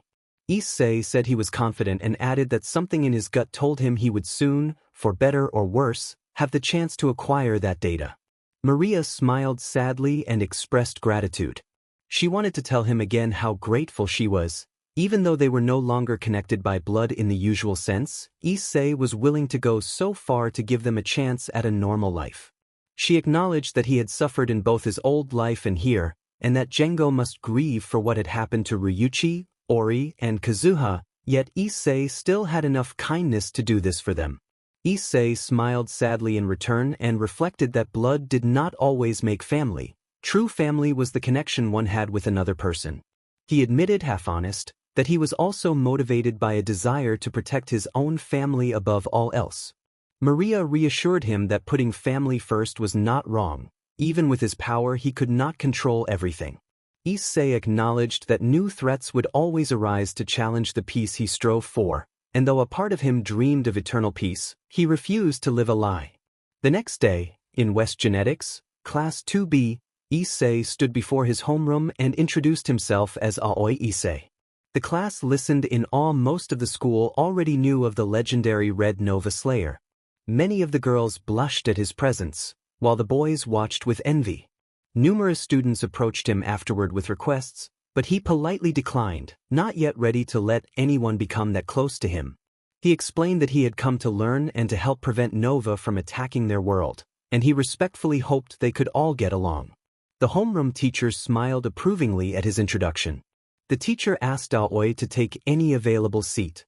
Issei smiled softly and thanked the teacher.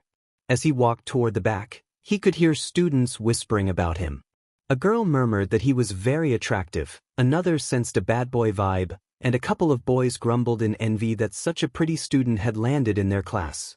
Issei wondered why he felt like he was about to get dragged into some complicated mess with the girls at the school. He thought it absurd that they called him a pretty boy. He considered himself only slightly above average and told himself the others were the ones who fitted that label. Drake grinned in Issei's mind and teased that a harem seemed possible now that all the girls were interested. Issei, however, was not interested. He reminded himself that as a dragon he expected to live practically forever while the students around him would be gone in a blink, and any relationship would never work out. Drake asked why he was putting effort into pursuing Elbridget, and Issei could only admit inwardly that he did not fully know. Drake warned that convincing her would not be easy. Issei sighed and thought that it never was. Issei walked into the West Genetics cafeteria and immediately noticed how much nicer it was compared to Kuro. His recent fight with Ganessa made him the focus of many whispers as he considered what to eat. An underclassman approached him, Keiho Hiragi, a first-year class president with short reddish-brown hair clipped on one side and light brown eyes. She wore the standard genetics uniform and greeted him cheerfully. Keiho introduced herself and called him senpai. Issei smiled and introduced himself as Aoi Issei, though he suspected she already knew. As he turned, a blonde-haired, blue-eyed boy in the limiter uniform carrying 2 plates of French cuisine appeared. The boy asked about the new upperclassman. Keiho quickly corrected him and identified Issei as their transferred upperclassman.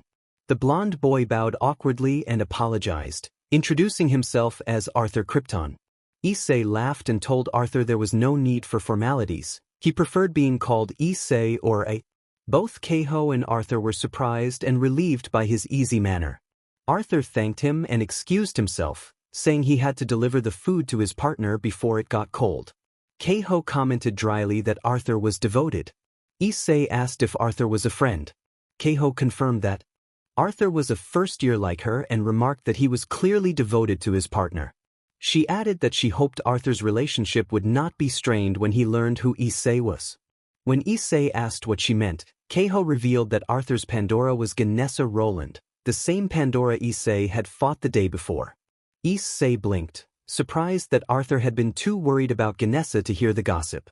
They got their food. Issei had steak, and Keiho picked something called a Burger Queen, which she explained was popular and not free. As they ate, Keiho told Issei quietly that she had watched the confrontation with Ganessa. She asked why he had protected someone like the so-called untouchable queen.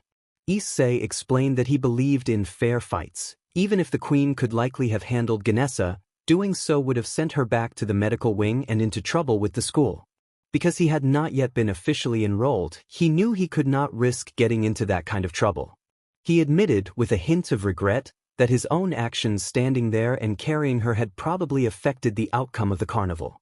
Keiho reacted with surprise, suggesting that Ganessa's victory over the queen had only happened because Issei had stepped in. Before they could continue, the Satellizer entered the cafeteria and walked toward the Burger Queen stand, causing the students to scatter. Issei decided this was the best time to talk to Satellizer and approached her. In his usual clumsy way, he accidentally grabbed her wrist, and everyone nearby reacted with stunned silence at the sight of someone touching the untouchable queen. Issei immediately realized his mistake, apologized, and let go. Satellizer startled and dropped several Burger Queen bags. Issei hurried to pick them up and followed her as she moved toward the rooftop. On the rooftop, Satellizer sat alone on the edge of a building at West Genetics, hugging her knees. She had been confused ever since meeting Issei. The young blonde could not get him out of her mind. Although he had touched her before, she had not felt the painful sensation that usually accompanied contact with others. His eyes bothered her most. Behind a cool, confident facade, she sensed a deep pain and loneliness in him she could not explain. Satellizer wondered if he might be like her. Issei appeared with the dropped burgers and offered them to Satellizer. He then sat beside her, catching her off guard. He cast a small sound suppression barrier, aware that observers might be listening and wanting their conversation to remain private. Issei spoke directly and without pretense. He apologized for interfering in the carnival fight, acknowledging that his involvement had affected the outcome and that Satellizer would likely have won and retained first place in her year without his interference. He also apologized for stepping between her and Ganessa the previous day. He had seen how capable she was even while injured and regretted causing a distraction. Satellizer listened, nervous, and asked why he had defended her against Ganessa when he could have walked away. Issei gave 2 reasons. The first was responsibility. Because his interference had influenced the carnival, he felt obliged to make amends. The second was a matter of principle. He said he did not like unfair fights. A true warrior, he believed, should face an opponent at their best. Anything less would dishonor the battle and render any victory hollow. Satellizer reflected on his words and remembered Ganessa saying that her win felt lacking. She wondered whether Ganessa would have been more satisfied had Satellizer not been distracted. Issei added that he had stepped in because he believed she would have gotten into serious trouble otherwise, and he did not want her to suffer the consequences of something he had caused. Satellizer thanked him. When Issei prepared to leave, Satellizer asked him to avoid contact with her, warning that associating with her would make his time at the academy unpleasant if others discovered they had interacted. Issei smiled and admitted that despite everything he had heard about her, he had always sensed she was kind and caring. He appreciated that she cared for his well-being even now that she knew who he was. Satellizer, embarrassed, explained that most people experienced an overwhelming sensation when they touched her and that she could not stand it. Issei realized then that she suffered from haphophobia and felt remorseful for not having considered it earlier, recognizing how her condition explained her lack of a limiter and her reactions in the recent events. Satellizer, still blushing, noted that he seemed to be an exception, and she did not understand why.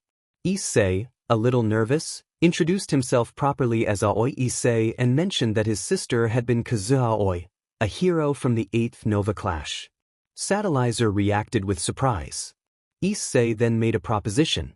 He asked if she would consider him as her limiter.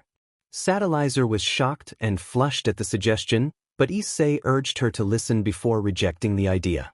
He explained that although she was a powerful Pandora for a second year, she would struggle against the Nova without a limiter to provide a stabilizing presence. He revealed that he could cast freezing without a typical equipment set, and he believed he could help.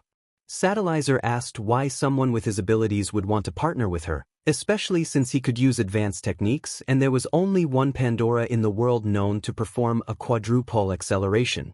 Issei named Cassie Lockhart and said he knew of her, primarily because he felt responsible for knowing who his sister's stigmata would be paired with. Satellizer lowered her head in embarrassment, assuming Issei must think she did not deserve Kazuha's stigmata. Issei dismissed that idea. He reminded her that although she had the lowest compatibility among potential candidates, she still bonded with the stigmata, and he had watched her progress as a Pandora. He believed the choice had been right. Satellizer admitted that the doctors had called her compatibility almost impossible and that the bonding felt like a miracle. Issei smiled, pointing out that the stigmata she bore came from someone who had pioneered many high-end skills. He reminded her that techniques like acceleration turn and tempest turn, taught by third years, had been invented by his sister Kazuha. At that, Issei flicked Satellizer lightly on the head. She winced and asked why. Called her an idiot and clarified that he had never thought she was unworthy of his sister's stigmata. He emphasized that her ability to bond despite the odds spoke to her strength, and he remained confident that partnering with him would help her reach her potential. Satellizer considered his words, still shy and unsure, but the offer and Issei's sincerity settled over her like a small warmth on a cold day. Back then, the scientists believed what his sister had believed was impossible. Issei reacted with surprise and amazement. He smiled fondly and told Satellizer that whenever he saw someone who bore his sister's stigmata, he liked to believe they carried an important part of her. He looked at Satellizer with a warm expression and said he thought she embodied his sister's ability to do things that seemed impossible. She had already shown that when the stigmata reacted to her. Issei asked Satellizer, gently and earnestly, to stop doubting herself because he believed she had the potential to become truly powerful. Satellizer was struck by Issei's words. She blushed a little at his kindness and the sincerity behind it. An unfamiliar ache began in her chest, a new feeling that made her wonder what it meant. Satellizer blushed slightly and smiled softly as she thanked Issei, telling him his words meant a lot. Issei smiled warmly and explained why he was asking her to be his partner. He said that although he had the abilities of a Pandora, he still wanted someone he could trust and rely on. He admitted that many upper-class students had been asking him to team up, and he sighed as he confessed how difficult it had been to deal with all the pressure. He added, quietly, that he was not ready to become that close to someone again. Satellizer showed concern and confusion and called his name. Issei became serious and asked what she thought about the arrangement. He framed it as mutually beneficial. Both would avoid unwanted attention and obligations, and they would help each other. He said he saw it as a win for both of them. Satellizer blushed and turned away, admitting she did not know what to decide right then. Issei offered her time to think and told her she could come find him in his dorm room or at Hangar 14 when she had an answer. Satellizer seemed at a loss for words. At that moment, Miyabi Kanazuki appeared. Issei and Drake turned to look. Miyabi had short blue hair, brown eyes, and a noticeable presence. She wore the West Genetics girl's uniform and stood with 3 boys who seemed to be her admirers. Miyabi had a reputation among the students, and Issei and Drake both registered the arrival with a sharp, surprised reaction. Miyabi smiled and remarked that this was a strange place for whatever they were doing and suggested it was more appropriate behind closed doors, unless they enjoyed an audience. Issei raised an eyebrow and challenged her identity. Miyabi introduced herself as a third-year student and expected deference as an upperclassman. Issei, unimpressed, responded that if she wanted his respect she would have to earn it. He told her she gave the impression of someone used to having things handed to her because of her looks. He said bluntly that in this world the weak fell behind and the strong survived. Satellizer was surprised by Issei's defiance. The others were stunned. Speaking down to a senior was unheard of at the school. Satellizer admired the confidence in Issei's stance and felt a strange inspiration, as if he embodied a level of certainty and strength she aspired to. Drake grinned proudly at Issei's display of resolve. Issei apologized to Satellizer for the attention he had drawn and explained that trouble seemed to follow him wherever he went. As he and Satellizer began to walk away, Miyabi called after them, annoyed and intent on not letting the slight pass. Miyabi demanded that Issei submit to the school's unwritten rules and threatened to teach him how things worked at genetics. Issei replied that he was not interested in joining her group and reiterated that respect must be earned. One of Miyabi's followers objected loudly. Satellaizer reached for her weapon, sensing the situation could escalate, but Issei placed a hand on the blade and signaled her to stand down. He told her calmly that this was his fight and he would handle it. Drake laughed and made a teasing comment, while Issei inwardly bristled but kept his composure. The tension hung in the air as the group sized each other up, the moment heavy with unspoken challenge and the promise of confrontation. Issei insisted he did not want her to get in trouble because of his mess. Satellaizer blushed and reacted with surprise. Miyabi smiled and warned him not to underestimate her. Miyabi then ran at Issei, intending a decisive blow, but Issei smoothly countered with a strike to her midsection that pushed her back to her limiters. Miyabi groaned in pain and demanded how that was possible. Issei spoke sternly and reminded her of the first rule of combat: never underestimate your opponent. Annoyed, Miyabi activated her volt weapon and summoned 6 homing daggers that floated around her. Satellaizer reacted with shock and confusion, thinking that Issei's volt weapon had been the Fang of the Dark Dragon. Issei answered seriously that no one had ever said a person could only have one volt weapon. Satellaizer thought, stunned, that having 2 volt weapons was impossible. Miyabi smirked with annoyance and admitted she had been surprised. She had not expected a boy to produce a volt weapon. Issei smirked back and mentioned that his parents had always told him he tended to make the impossible possible. Satellaizer, in her mind, remained incredulous that he could deploy more than one kind of volt weapon. Miyabi warned him not to be too cocky, pointing out that producing a volt weapon did not mean he had all the abilities a Pandora possessed, and then activated an acceleration turn. She disappeared in a burst of speed aimed straight at Issei. Annoyed that Miyabi had not taken the hint, Issei decided to end the confrontation quickly and activated quadruple acceleration. He vanished in a burst of speed 4 times faster than Miyabi, which shocked the onlookers. He not only performed an acceleration turn but outpaced her.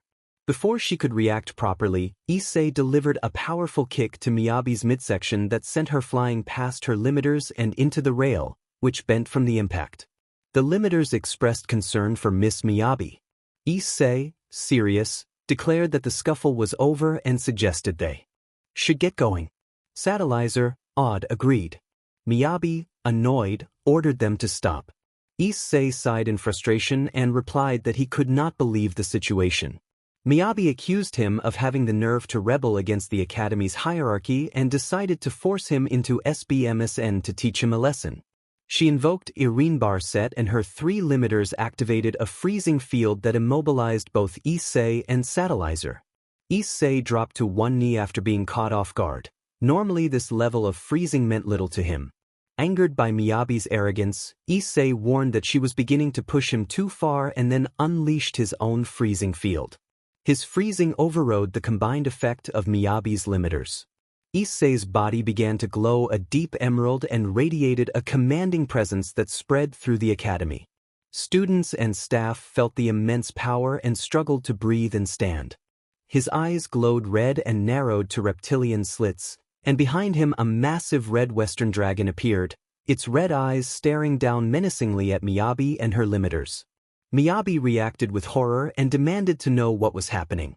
Issei, cold and composed, asked if she now understood.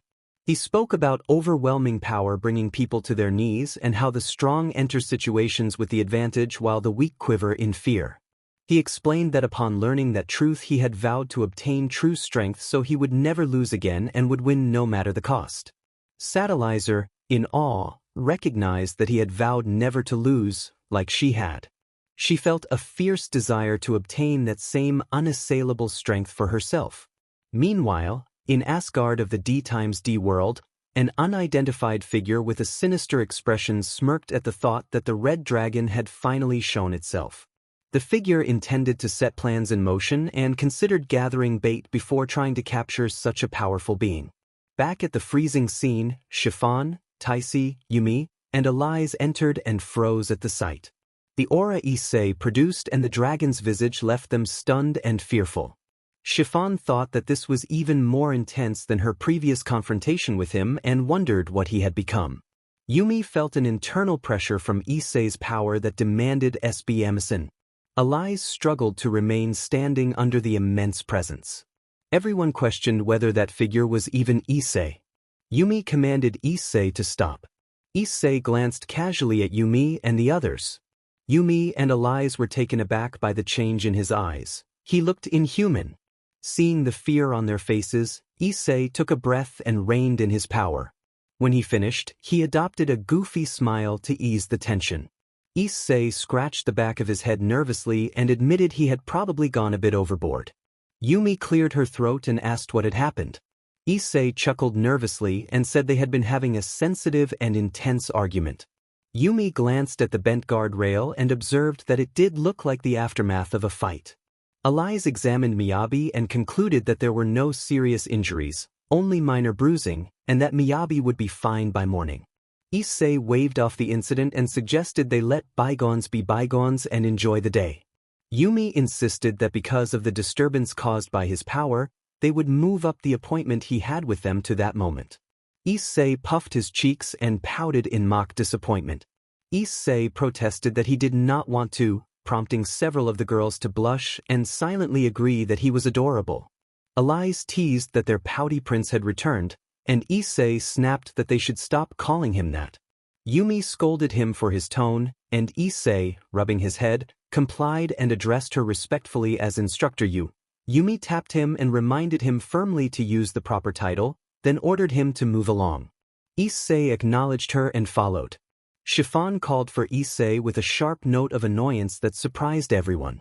Chiffon, usually cheerful and easygoing, had never shown such irritation before, and Taisi in particular noticed the uncharacteristic change. The others assumed Issei must have been the cause, and planned to question him later. Issei, sweating a little, realized provoking an angry Chiffon was unwise, since she was more than capable of overwhelming entire regions if roused. To steer clear of trouble, he quickly took the hands of both Yumi and Elias to hurry them along, causing both women to flush at the unexpected contact. Inside his head, Draig snickered at Issei's caution. Issei thought that anyone with an aunt like his would be nervous around her, no matter how capable they might be. Before leaving, Issei turned to Satellizer and offered a warm, reassuring smile. He told her that he hoped his earlier actions had not pressured her about his proposal and that she should take her time. She knew where to find him when she had decided. Satellizer blushed and listened, visibly affected by his kindness. Issei followed Yumi and Elias to the medical wing, unaware that the energy he had released registered as a signal and would soon draw the attention of a mischievous god from his world. He knew someone had been watching the earlier incident, which was why he had set a sound suppression barrier. The watcher was a small, petite girl with short silvery white hair and light brown eyes, her hair twisted into two curl-like tails at the sides of her head. Dressed in the genetics girl's uniform, she was Atia Simmons, ranked 6th among the 3rd years. She had watched Issei defeat the top second-year Pandora with casual efficiency and had been trying to measure what he was capable of. After witnessing Issei handle Miyabi as if she were little more than an annoyance, Atia concluded that he could become serious trouble if left unchecked. She smirked and considered asking Ingred to help bring order to the new second year. A few hours after the fight with Miyabi, Yumi and Elias had dragged Issei to the recovery center for a series of scans.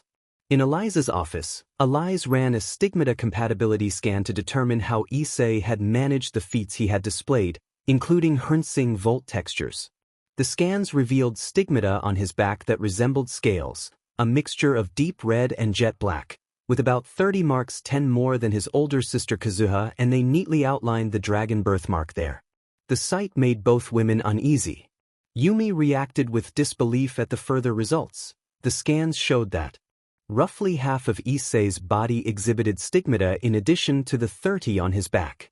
Elias confirmed the readings and pointed out the most startling detail. His compatibility rate was 200%, a figure she had never seen before, not even in the world's strongest Pandoras.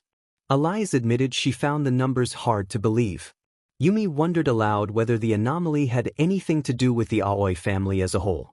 Allies acknowledged that Professor Aoi had long seemed mysterious, and that if he had known his grandson was associated with the Red Nova, the situation might have been far more complicated and dangerous. Pinching the bridge of her nose, Yumi shifted the conversation to a more immediate concern. How could a young man develop so many mature stigmata so quickly? Allies reported that every scan indicated Issei was biologically male and that his blood work showed no foreign substances, no modifications, and nothing to explain his ability to wield volt textures. She concluded, with a small, uneasy smile, that what they were seeing appeared entirely natural. Yumi, perplexed, reminded the others that only females had been known to access volt textures since the creation of the Pandoras, which left both women with more questions than answers. Yumi asked how it was possible that men had suddenly been able to use them. Allies answered that she did not know, and speculated that it might have something to do with his body. Yumi remained confused, and Issei urged her not to overthink it, explaining that dwelling on it had only confused him before. At that moment Issei stepped out of the machine. He had overheard the women's conversation while inside because his hearing was enhanced, and he had already taken precautions. He had placed an advanced biological spell on himself so any examination would register him as human, and so that any blood taken from him would be read as human. He had done this because he did not want anyone from that universe, especially Chevalier, experimenting with dragon blood from the two dragon gods. Allies asked if even he could not figure out why he could summon volt textures. Issei admitted that he had been just as puzzled at first, but after a while he had stopped caring and chalked it up to luck. He had not told his grandfather what he could do or who he truly was. Yumi said he should have reported it to his grandfather or to Chevalier. Issei explained that his relationship with his grandfather was complicated, and he was uncertain how or even whether he should tell him. As for Chevalier, he did not trust them. He believed they would treat him as a test subject to dissect and replicate whatever made him unique. Allies agreed that he was probably right. Yumi reacted with surprise, and Allies pointed out that Issei was an anomaly and a wild card. Chevalier would certainly be interested in him if only to create more like him. Yumi acknowledged the concern. Issei gently reassured Yumi that he understood why she worried. He told her that while she was a teacher and a soldier, and such instincts were expected, there was a difference between following orders and doing what one believed was right. Sometimes a good soldier knew when to stop following orders. They were soldiers, not machines. Both women were struck by the wisdom and maturity in his words. They had not seen all that he had endured during the 5 lonely years that had changed him so much. Knowing he had been the one called the Red Nova Slayer and recalling the rumors about his hardships only deepened their respect. Allies smiled and remarked that Issei had changed a great deal in the 5 years he had been gone. She recalled how he used to be moody and pouty when Yumi and she took turns watching over him. Issei laughed softly and said that, in truth, he had felt like the one babysitting back then, since he often took care of the cooking and kept Allies out of trouble. Allies teased him about his past behavior, and Issei became flustered. The dragon within him laughed, finding the exchange amusing. Yumi, embarrassed and trembling slightly, called his name. Issei tried to explain, insisting that he had been a kid and curious about many things. Yumi took a step toward him in exasperation and attempted to de-escalate him with a light strike to the head, but she lost her balance because of her high heels and tumbled forward. She landed against Issei, and for a moment they were very close, an awkward and easily misinterpreted position that made Yumi blush. Allies offered a teasing comment about Yumi's romantic impulses, which only increased Yumi's embarrassment. She told Allies to stop and then quickly checked to make sure Issei was all right. Issei reassured her that he was fine, unhurt. As they tried to steady themselves, Yumi slipped again, but this time the two of them managed to separate without incident. They both rose, a little flustered, and the brief commotion passed. When the brown-haired woman looked up, her face flushed so deeply that she sprang back to her feet in shock. The sudden commotion drew attention from outside the room, and passers-by paused in confusion, but the awkward incident was quickly smoothed over and everyone returned to their routines. Issei hurriedly wrapped himself and retreated to the changing room, mortified by what had happened. Drake found the situation amusing, But beneath his amusement he was curious about the changes in his host's personality. Before coming to genetics, Issei had been careful, cold, cautious, calculating, and precise. He made decisions with a clinical practicality, kept people at a distance, and treated relationships as transactions except with his family. Since his interaction with Satellizer Bridget, that guarded persona had begun to crumble. The legendary Red Dragon was secretly glad in a way, noting that his host was regaining some of the joyful recklessness he had shown before the night that had changed his life. People outside wondered what had caused the disturbance, assuming it was something a former member of the Numbers could handle. Inside, Issei stood in his school uniform, scolding himself for his foolishness. He felt certain that the incident had left a poor impression on Yumi and Alize and worried that they would see him differently. Issei berated himself for not acting with more dignity. He believed he had disgraced his ancestors through his carelessness and replayed the moment, thinking he should have used his training to avoid the embarrassment. Drake, half amused, reassured him that such reactions were common and that Issei was not an exception, but Issei remained derisive of his own behavior. Drake's tone grew more serious as he reminded Issei that he did not need to change everything about himself for the sake of ancestors. He pointed out that others from their past, like Benimaru, honored their origins without letting them dictate entirely who they were. He reminded Issei of his father, who had once accepted family expectations but ultimately chose to forge his own path and give Issei that same choice. Drake believed that by surviving the hardships and keeping a genuine smile, Issei had already done his ancestors proud. Issei reflected on that and admitted he still wanted to be more than the person he had been. He recognized that his former self had been aimless and driven by shallow desires, and that realization had once led him to reckless choices in desperation to reclaim what he had lost. He resolved not to let that be his legacy.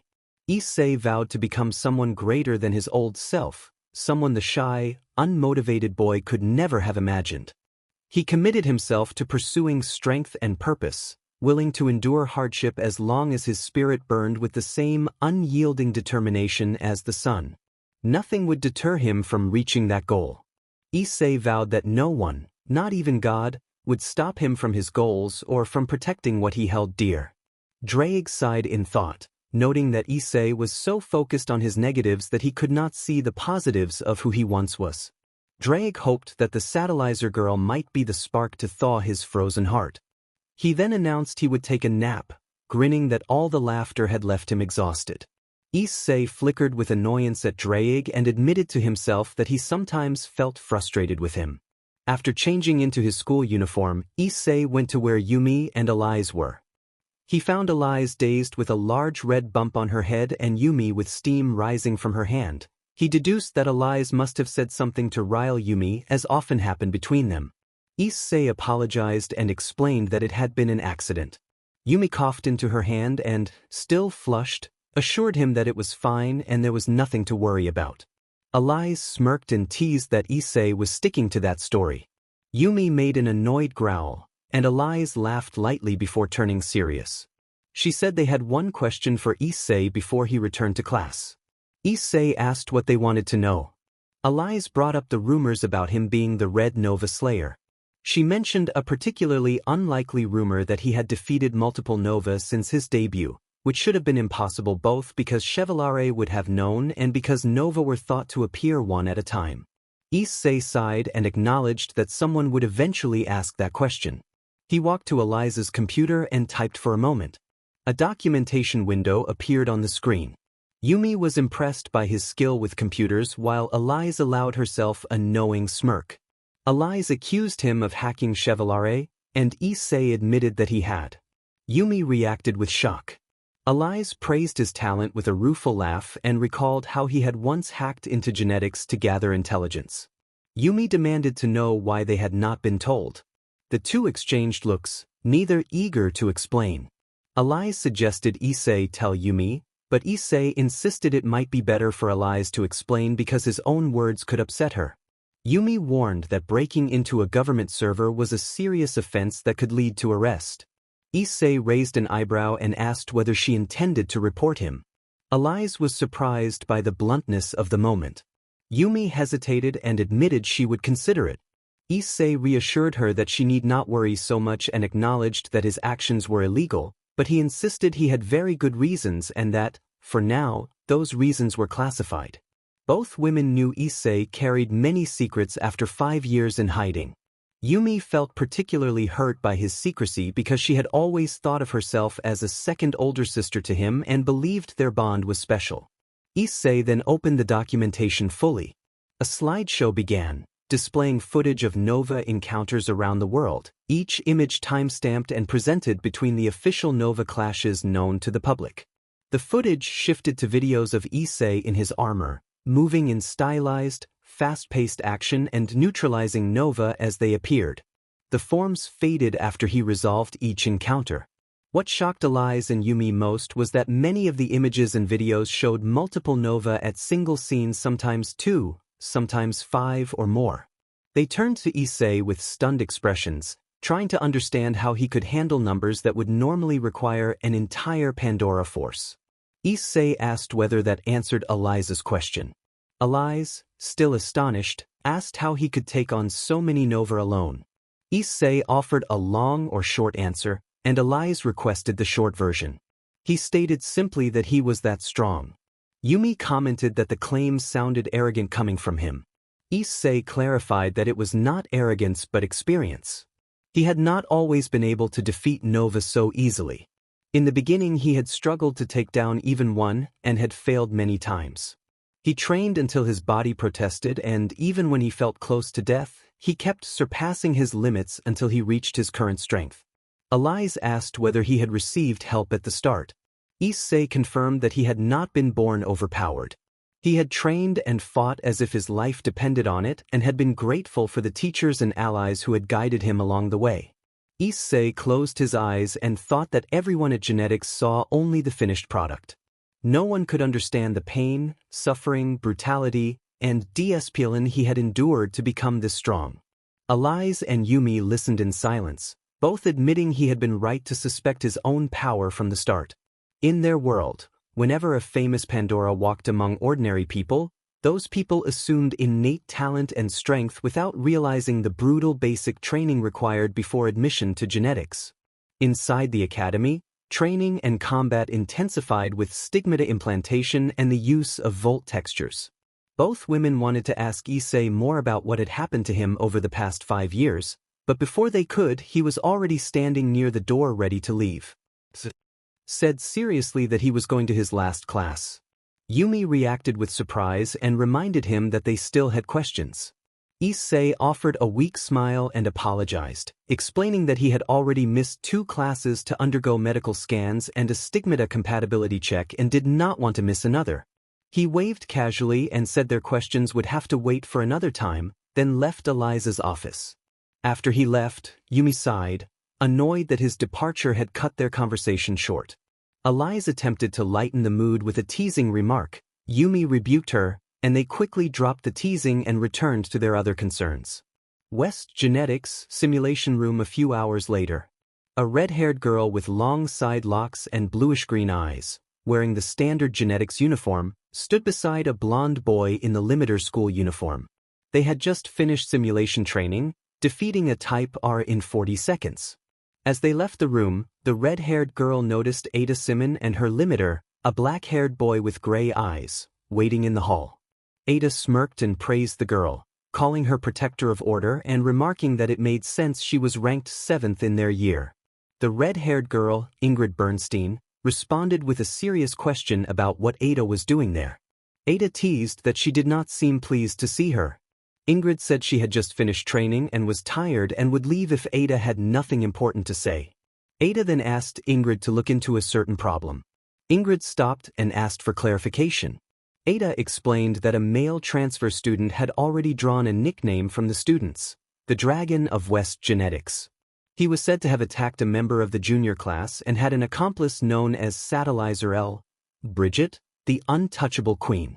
Ingrid listened and said she understood. West Genetics, 3rd year's girls' dormitory 2 days later. 2 days had passed since Issei confronted Satellizer and fought Miyabi. Rumors said he had been let off with a warning since he had not started the fight and was new to the school, But the third-year students were aware of the incident and might still retaliate. The black-haired boy had become known around campus as the Dragon of West Genetics. Satellizer had watched his fight with Miyabi and understood why. She had noticed the fear in other students' eyes when Issei unleashed his power, but she had not felt afraid herself. Instead, the power felt oddly comforting, as if it were trying to protect her from harm. When Satellizer saw Issei's eyes change, she perceived sadness and loneliness buried deep within, and beyond that a fear he refused to show others. She began to think he might be as alone as she was, someone who did not seek friends easily but still offered help. That led her to consider Issei's offer to be her limiter. She admitted it could benefit them both and might prevent a repeat of the incident that had nearly cost her expulsion from East Genetics. Yet part of her remained hesitant, especially after an instructor had asked to speak with her privately the previous day. Flashback. Satellizer had just finished her shower after a long day of training and academics. Though she was still thinking about Issei and his offer to be her limiter, Satellizer found the proposal both interesting and appealing, since she knew relying on Pandora mode could be dangerous in the long run. She wanted to believe Issei, but similar promises had turned sour before. When she first met Brooks Levon, she had taken him for a friend, but he had betrayed her and their brief association had ended badly. That memory made her wary. Whenever she looked into Issei's eyes, she felt an ache of pain and sadness that mirrored her own. She suspected his kind and gentle demeanor might be a mask, not used to take advantage of others like Brooks had, but as a way to shut something out of his past. In that quiet loneliness she recognized herself. Two people who put on strong expressions to hide the private hurt they endured every day. That recognition made her seriously consider accepting Issei's offer to be her limiter. As she finished changing for bed, a knock at the door surprised the young woman. It was late, and few would think to confront the so-called untouchable queen at this hour. She wondered who could be visiting and, briefly, whether it might be Issei. When she opened the door, she found Yumi Kim standing there instead. Satellizer did not want to give her teacher another reason to dislike her, so she invited Yumi in. They sat across from each other at the small sitting table in the center of the room. Yumi spoke plainly and without pretense, admitting that she did not trust Satellizer. She said that since arriving, Satellizer had caused nothing but trouble, and that it baffled her how Chevalier still kept a Pandora who refused to work with others and acted as if she had no right to the title. Yumi then issued a direct order. She wanted Satellizer to stay away from Issei Aoi. Satellizer reacted with surprise and asked why. Yumi explained that Issei was connected to Kazuha Aoi, the hero of the 8th Nova Clash, who had been a very good friend and someone Yumi had known since Issei was a child. Yumi had promised Kazuha, after her sacrifice in that clash, that she would look after Issei. Before she could fulfill that promise, he had run away and remained missing for years, eluding even Chevalier's resources. His return 5 years later had been a shock, and Yumi feared the years of loneliness and mourning had turned him into a delinquent. She made it clear she intended to keep her promise to Kazuha by helping Issei grow into the good man she believed he could be. Hearing this, Satellizer felt a new understanding and a closeness to Issei's pain. The knowledge that he had been alone and struggling resonated with her own experience of loss. Before she could dwell on it, Yumi reiterated her demand that Satellizer distance herself from him. Yumi emphasized that despite his rough behavior, Issei had a good heart, and she did not want him drawn into the kind of trouble Satellizer often found herself in. Yumi reminded Satellizer that Issei had already been involved in 2 fights during his first day back, and that if Issei had not stepped in to confront Miyabi, Satellizer would likely have been disciplined. She had noticed Satellizer preparing for a fight and did not want to see Issei pulled into more conflict. Satellizer fell silent at that observation. Finally, stated that Issei was at the academy to fulfill the promise he had made to his sister and that helping him do so might also pull him out of his delinquent phase. She intended to guide him toward that goal, and she wanted Satellizer to keep her distance for his sake. Yumi warned the young Pandora that trouble followed her wherever she went and asked her to do one favor: stay away from Issei and do not drag him into her problems. She rose to leave but paused at the door to issue one final warning. Yumi said she did not care how strong he was and that if anything happened to him and the Pandora was involved, there would be serious consequences. She turned her head towards Satellizer Bridget with a cold, hard glare that promised retribution. Even Satellizer, who usually wore a composed, distant demeanor, felt a shiver run down her spine. Yumi reiterated that Satellizer should remember the warning. The room fell silent after she left. After that, Satellizer found herself uneasy about getting close to Issei. Part of her still did not understand why he refused to go through the baptism. Most other young men would jump at the chance, and that puzzled her. To clear her head, she took a late-night walk. Ever since meeting the black-haired boy, she had felt different in a way she could not easily explain. Whenever she encountered Issei, she felt she could let her guard down and be more herself. When they touched, she did not experience the awful sensation she felt with others. Instead, his touch felt warm and safe, as if he were unconsciously reassuring her that things would be all right. Issei, in his own memories, admitted that he was not ready to be that close to someone again.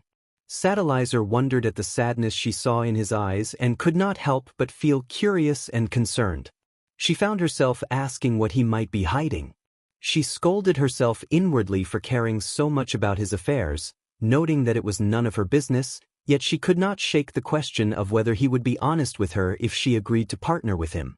She noted that she did not feel the usual adverse reaction with him and that both of them had hesitations about the baptism. She also noted that he could manipulate freezing areas without the arena bar set. Frustrated and uncertain, she continued to ponder what she should do. Her thoughts were interrupted when a girl approached. The newcomer had long red hair down her back, bluish-green eyes, side locks that fell past her shoulders, and bangs that framed her brow. She wore the genetics girl uniform and carried herself with a precise, determined air. Satellizer read signs of confrontation in her approach. The newcomer introduced herself as Ingred Bernstein, an upperclassman, and extended her hand for a handshake while insisting it would be impolite to refuse. Satellizer responded with guarded seriousness, summoning a volt weapon to her throat and suggesting that the upperclassmen looked out for one another. She asked if Ingrid had come to avenge a fellow classmate, insisting that the accusation was mistaken. Ingrid was blunt and unwavering. She accused Satellizer of standing by while Miyabi had been defeated and humiliated by the so-called Dragon of the West, and she argued that inaction made Satellizer complicit. She claimed her duty as a Pandora was to protect order and to root out troublemakers. She said there was no excuse for breaking the rules and that those who did must face consequences. Given what had happened to Satellizer in East Genetics, Ingrid was not surprised by her behavior, but since Satellizer was already causing problems in her area, Ingrid intended to resolve both issues at once. She ordered Satellizer to find the Dragon of the West and make him her limiter by noon the next day, warning that if she failed, both he and Satellizer would face serious punishment from the Academy. They parted in opposite directions, unaware that Keiho was hiding nearby, stunned into silence by what she had just heard. Hiragi stood frozen, unable to believe what she had just overheard. 2 days later, it had been about 48 hours since Issei's fight with Miyabi and his offer to Satellizer. Issei had given her space to make her decision without pressure. He spent his time in his newly revamped hangar at West Genetics, a gift from Great Red. The hangar was practical rather than luxurious, 2 stories with a workspace on the ground floor for vehicles and projects, including a washer and dryer, and living quarters upstairs with a living room, kitchen, spare room, and bathroom. The most important feature to him was the secret door in his room that opened to his training grounds within the dimensional gap. Issei was doing maintenance on his favorite car, a jet black 1969 Mustang Mach. He examined the new Ram Air Cobra Jet and Super Cobra Jet V8 engine and concluded it was in good condition. The transmission looked fine too, though he thought he might need to change the fluids soon. Even before his unusual upbringing and the influence of the rebellious dragon god of dreams, Issei had enjoyed working on cars and motorcycles. It was not just because they were impressive. He also liked the freedom and the way they helped him connect with others. The thought of using them to impress people sometimes crossed his mind, but mostly he appreciated the simplicity and mechanics of the machines themselves. This interest in motor vehicles developed from watching movies like Fast and the Furious and from racing video games like Forza. The concept of driving a variety of cars at high speed made him curious about the sensation and determined that he wanted to experience it at least once. After being reborn into this universe, Ophis, who gradually became a mother figure to him, wanted to give him something special but did not know what to get. The legendary dragon god of infinity swallowed her pride and asked her rival Great Red for advice about a birthday present.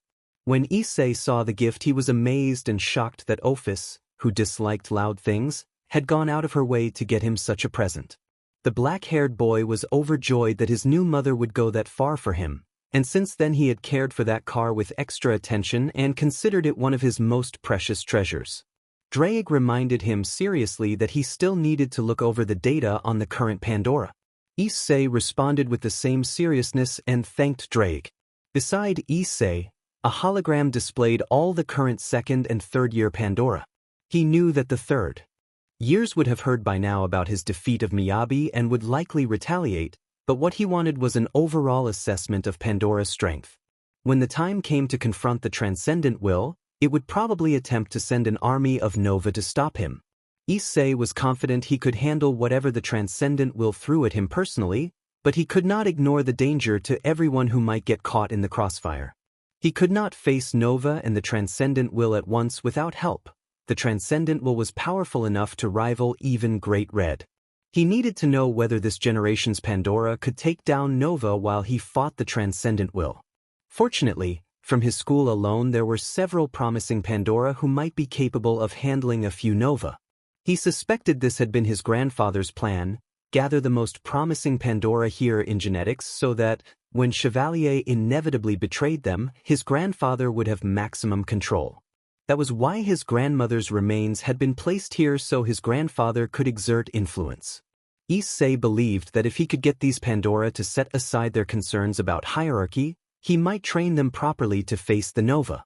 He knew that would be difficult. Pandora tended to be proud and arrogant, and Chevalier posed another problem he would have to handle later. Issei reflected on the data. He thought that, broadly speaking, Pandora had the physical capability to face many supernatural beings from his universe, except for God-class entities and above. Only the rare Pandora who used satellite-type volt weapons could achieve effects close to magic. Those weapons were extremely hard to control and thus very uncommon. Drake asked about Issei's aunts. Issei considered the modifications his grandfather had made to Chiffon and Lucy and judged that one grandmother, because of those changes, would likely be on par with low-tier Dragon King-class beings. His other grandmother, however, was in a completely different league and likely approached or exceeded Dragon King class.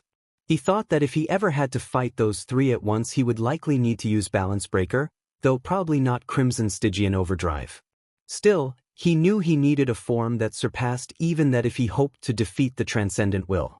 Even with all the power and weaponry he had acquired in this universe, it would not be enough to destroy that beast once and for all. He hoped Project AXA would succeed, since that seemed like the best and perhaps only option against the Transcendent Will. Drake acknowledged reluctantly that the Transcendent Will was a threat even they would struggle with, a force whose power could surpass even some gods.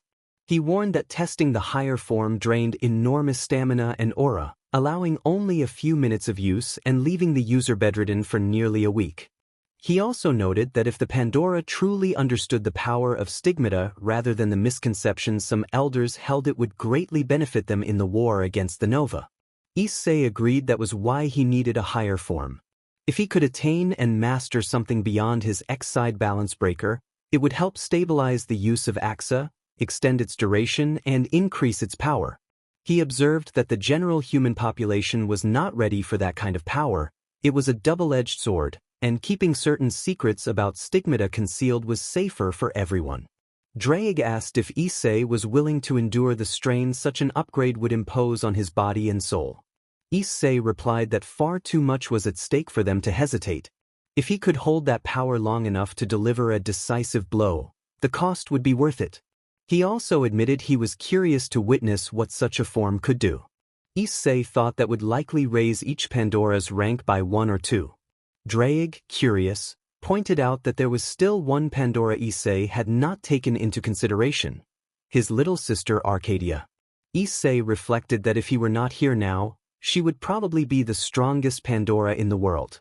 From what he had seen, she already exceeded the strength of a dragon king and might soon be able to contend with a heavenly dragon. Drake agreed, remembering their sparring in the freezing world and wondering whether Arcadia could force Issei to use the boosted gear. Issei nodded inwardly, confident she could easily face god-class beings by the time she reached adulthood.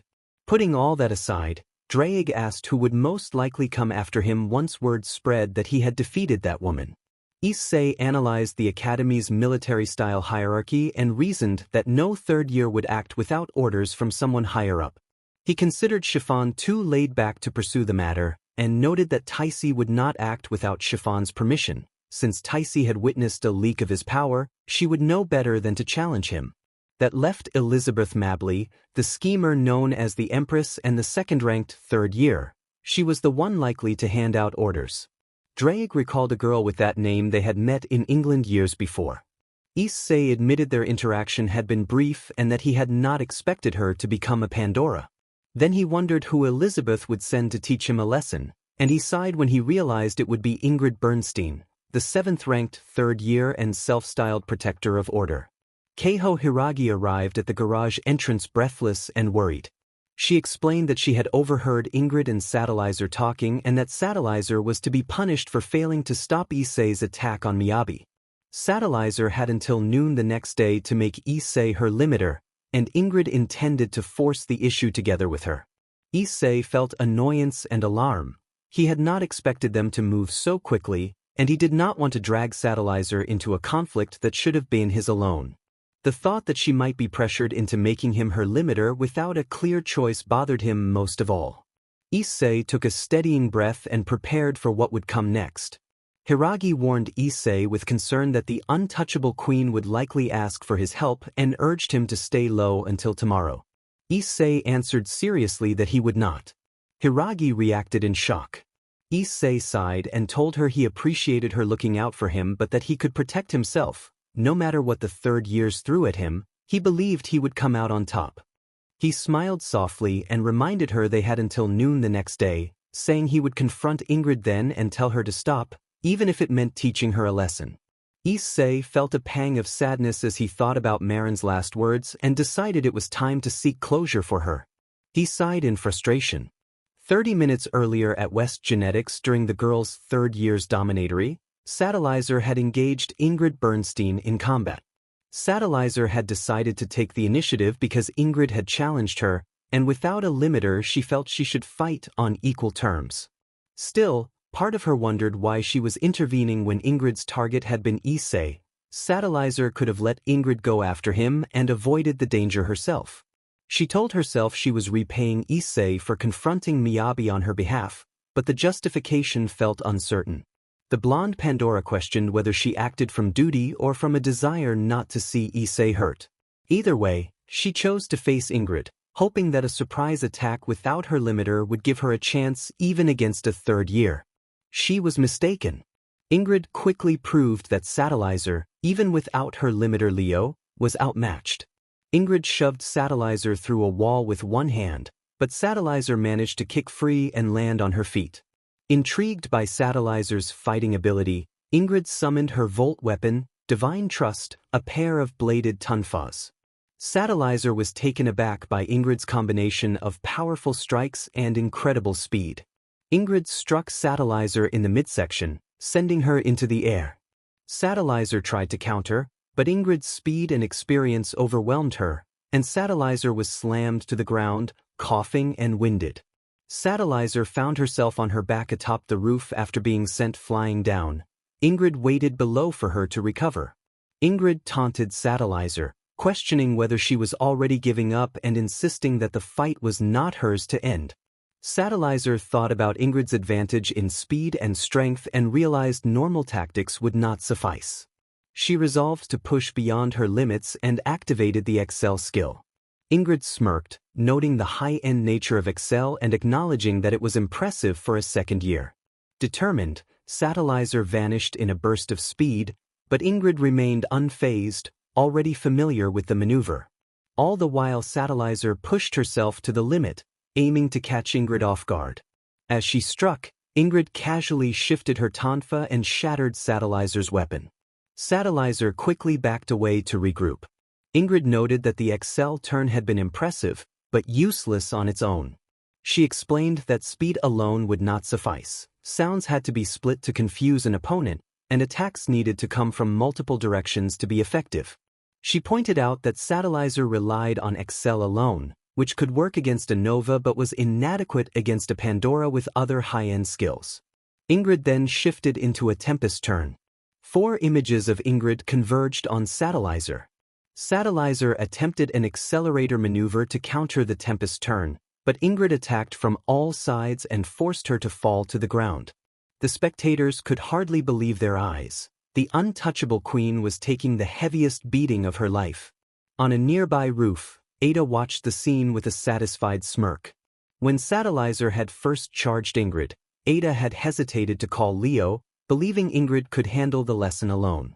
She had quietly hoped Issei would show up to settle 2 matters at once.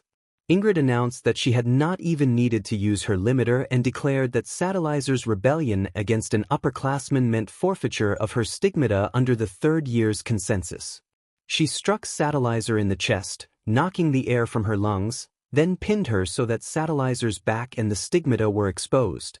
Ingrid declared that she would remove the stigmata and demanded repentance. She then reached to detach a stigmata device. Satelliser cried out in pain, and Ingrid coldly remarked that 5 more remained. Someone called Ingrid's name in concern, and Ingrid turned in surprise when Leo, her limiter, arrived. At the sound of Leo's approach, Satelliser broke free from Ingrid's hold and readied herself to fight again. Ingrid dismissed the attempt to flee, saying that with her limiter present the odds were overwhelming and that Satelliser had been given ample time to find a limiter of her own. She announced that they would activate the arena bar set and take the stigmata by force, declaring that punishment for defying the 3rd years would serve as an example. Then, in front of the freshman dormitory, she offered a final chance. If someone would volunteer to be Satelliser's limiter, she would allow time for the ceremony. The students inside the dormitory averted their eyes and turned off their lights. They knew Satelliser's reputation and feared facing not only Ingrid but the other 3rd years. Ingrid scoffed and prepared to continue when a voice from below interrupted. Issei stepped forward. Everyone turned in surprise. Issei's long black hair was tied back in a ponytail, his red eyes steady beneath a calm expression. He wore a black tank top and jeans with combat boots, and red earrings that resembled tiny fireballs. Despite his relaxed stance, he radiated a confident presence that made onlookers uneasy. Ingrid asked who he was. Satelliser recognized him instantly and blushed at his appearance. Issei apologized for being late and explained, with a light smirk, that he had cleaned up after working on his car.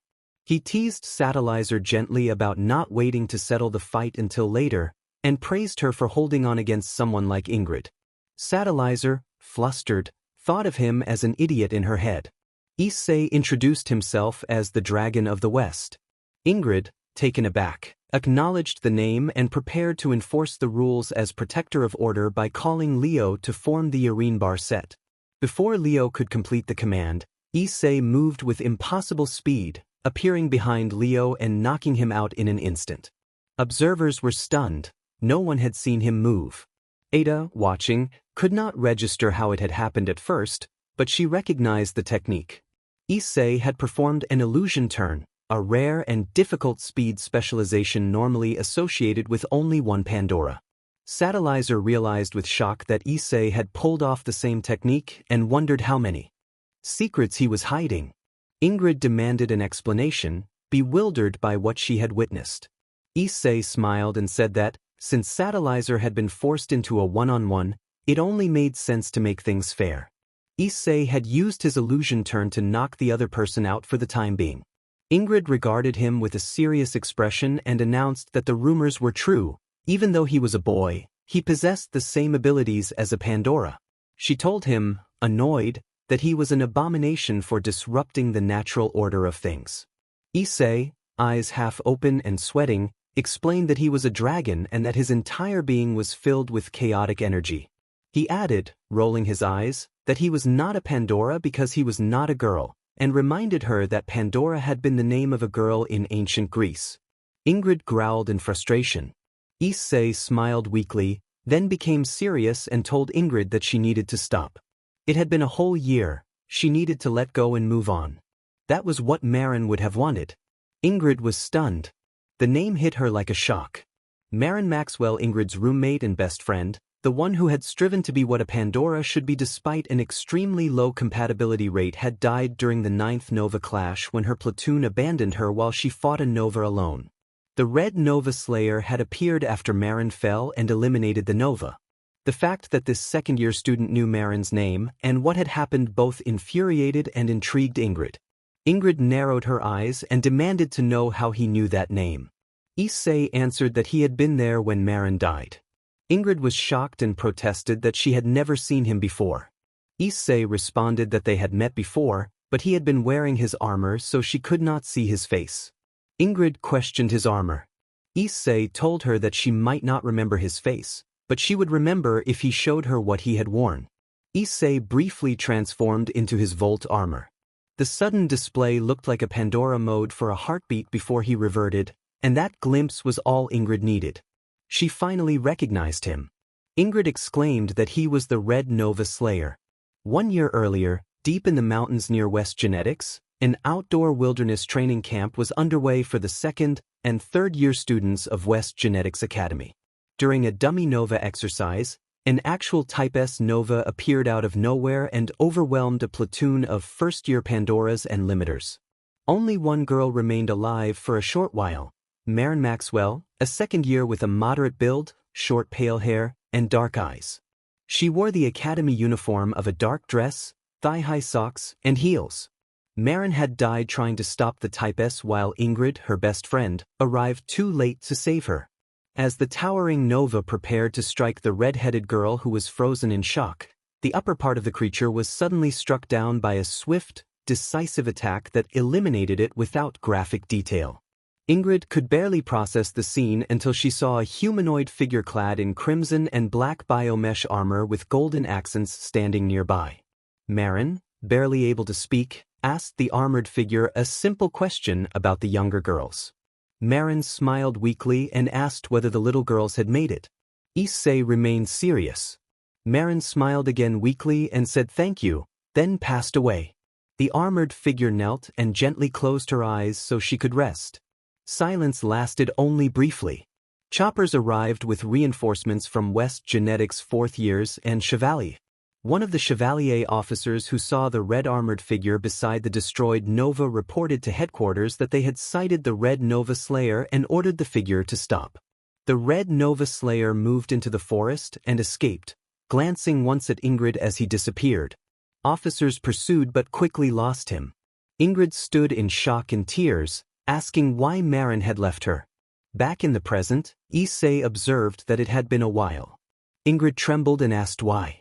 Issei asked her to clarify. Ingrid demanded angrily why he had not saved Marin. Issei replied calmly that Marin had already been dead by the time he arrived. Ingrid accused him, enraged, saying he should have been there sooner. If he had been quicker, Marin might still be alive. She blamed both the first years who broke formation and Issei for the timing. Satellizer watched in shock and realized Issei had defeated the Type S Nova by himself, a feat comparable to dealing with a training dummy. She wondered whether Issei might be the strongest Pandora in the world. Issei sighed, eyes closed in annoyance, and told Ingrid that she was acting like a spoiled child throwing a tantrum and shifting blame away from herself. He reminded her that she had first blamed the first years and was now blaming him. Ingrid insisted that responsibility was shared. If those cowards had not broken formation and abandoned Marin, they would have held the line long enough for him to arrive and destroy the Nova, and Marin would still be alive. Issei face-palmed, nodded, and exasperated, told her that her accusations were unreasonable. Issei narrowed his eyes and told Ingrid to listen, calling her a little girl. Ingrid narrowed her eyes and demanded whether he had really said that. Issei repeated that she was acting like a child and moved on to say that what happened to Marin was unfortunate but unchangeable, that the world worked by harsh rules where the weak die and the strong survive, and that no one could change that. Ingred glared and asked if he was saying Marin was weak because she had died. Issei answered stoically that, yes, he was. Ingred trembled with rage and shouted that he was a bastard. Her body flared with light and she became encased in the same armor she had worn before, the signature form of Pandora mode. Issei observed, thinking that Pandora mode was an outdated, self-destructive transformation and that her emotional state made it especially dangerous. He warned her that she should disable it before she overexerted herself and risked serious consequences. Ingrid, enraged, refused and threatened to kill him to prove her strength. Ada watched with concern and wondered whether someone should intervene to stop the escalation or hope the temporary transformation would end on its own. Annoyed, Issei decided he would have to stop her by force if necessary. Ingrid spun into a tempest turn and produced 4 copies of herself, but Issei remained calm and blocked each attack. The onlookers were stunned. Satellizer realized that, compared to his earlier behavior, Issei was treating the fight like a controlled demonstration, not an all-out clash.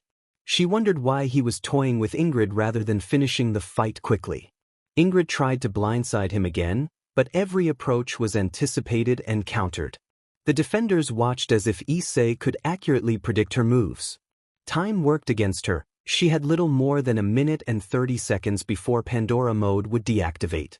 Ingrid thought she needed to find a way past his defense, but before she could act, Issei fired his spirit gun at her abdomen and sent her flying into the wall of the first year's dormitory. The impact shook the building. Her helmet cracked, and she coughed as she struggled to breathe. Issei grew concerned when he saw signs that, despite Pandora mode, she was beginning to shift toward a dangerous Nova state. Ada reacted with alarm. Inside his own mind, Issei realized that if he did not stop her quickly, things could get much worse. Drake warned that the spirit gun alone might not be enough. Issei admitted to himself that the only reliable way to knock her out might risk severe harm. Issei told her that she should know the difference in their strengths and that she should give up, but Ingrid refused. She swore she would make him pay for what he had said about Marin. Issei closed his eyes and resolved that she was leaving him no choice. He adopted a martial arts stance, surprising everyone. They had not expected him to engage Pandora mode barehanded. Ingrid took this as an insult and lunged with sudden speed. Issei steadied himself, measured his breath, and executed a precise technique. He announced his technique as a drawsword move called Crimson Moon, performed in a non-lethal variant. He struck Ingrid in the abdomen with controlled force. The strike shattered her Pandora armor like a slivered moon and sent her crashing backward, creating another shockwave. When she hit the wall, the structure gave way and she collapsed, unconscious and badly hurt. The noise awoke Chiffon and Issei, who rushed out and were horrified at the scene. Ingrid lay bruised and battered. Leo, waking from the commotion, ran toward her in alarm. Chiffon turned to Issei and demanded an explanation, furious at what she saw. Issei stated that Ingrid had wanted to fight him and that he had given her that fight. Chiffon insisted it looked like he had tried to kill her. Issei said he had held back a great deal. Chiffon replied that it did not matter and that Ingrid would be fortunate if the recovery center could heal her. Chiffon warned Issei that he had put himself in a dangerous position and reminded him to forget what the school could do to him, adding that the Chevalier could have him arrested. Issei responded seriously that the Chevalier could not arrest him even if they wanted to. Chiffon snapped in annoyance and called him a handful. Issei immediately expressed concern about Ingrid and her injuries, and Chiffon demanded to know what was wrong. Issei said that even if they reached the recovery center, Ingrid's chances were grim.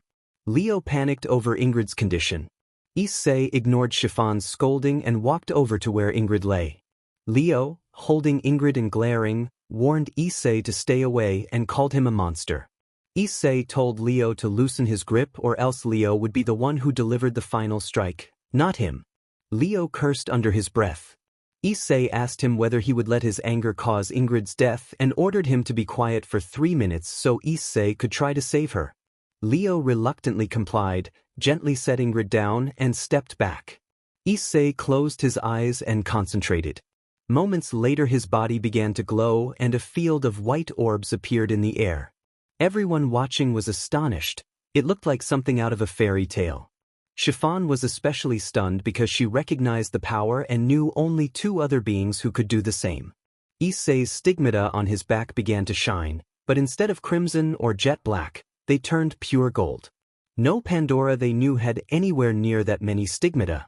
Ada, watching in shock, tried to comprehend how anyone could handle that much power. Streams of golden light that resembled flames danced around Issei. He opened his eyes, raised his right arm, and extended his hand. The white orbs gathered toward him and merged into one large orb that shifted from white to solid gold. The onlookers thought he looked like an angel. Issei sent the large gold orb toward Ingred. It entered her body, and she began to glow brightly. Her injuries and the signs of going nova receded rapidly, along with the internal damage she had suffered. A few moments later Ingrid's eyes snapped open and she sat up, confused. Issei's light and wings faded away. Ingrid asked aloud what had happened. Leo embraced her with joyful tears. Ingrid winced and asked what had gotten into him. Issei explained seriously that Leo's reaction was a natural response since she had been near death. He admitted that he bore some responsibility for putting her in that situation but insisted he had acted because continuing the fight could have led to a much worse outcome. Satellaizer wondered what Issei meant by a worst-case scenario.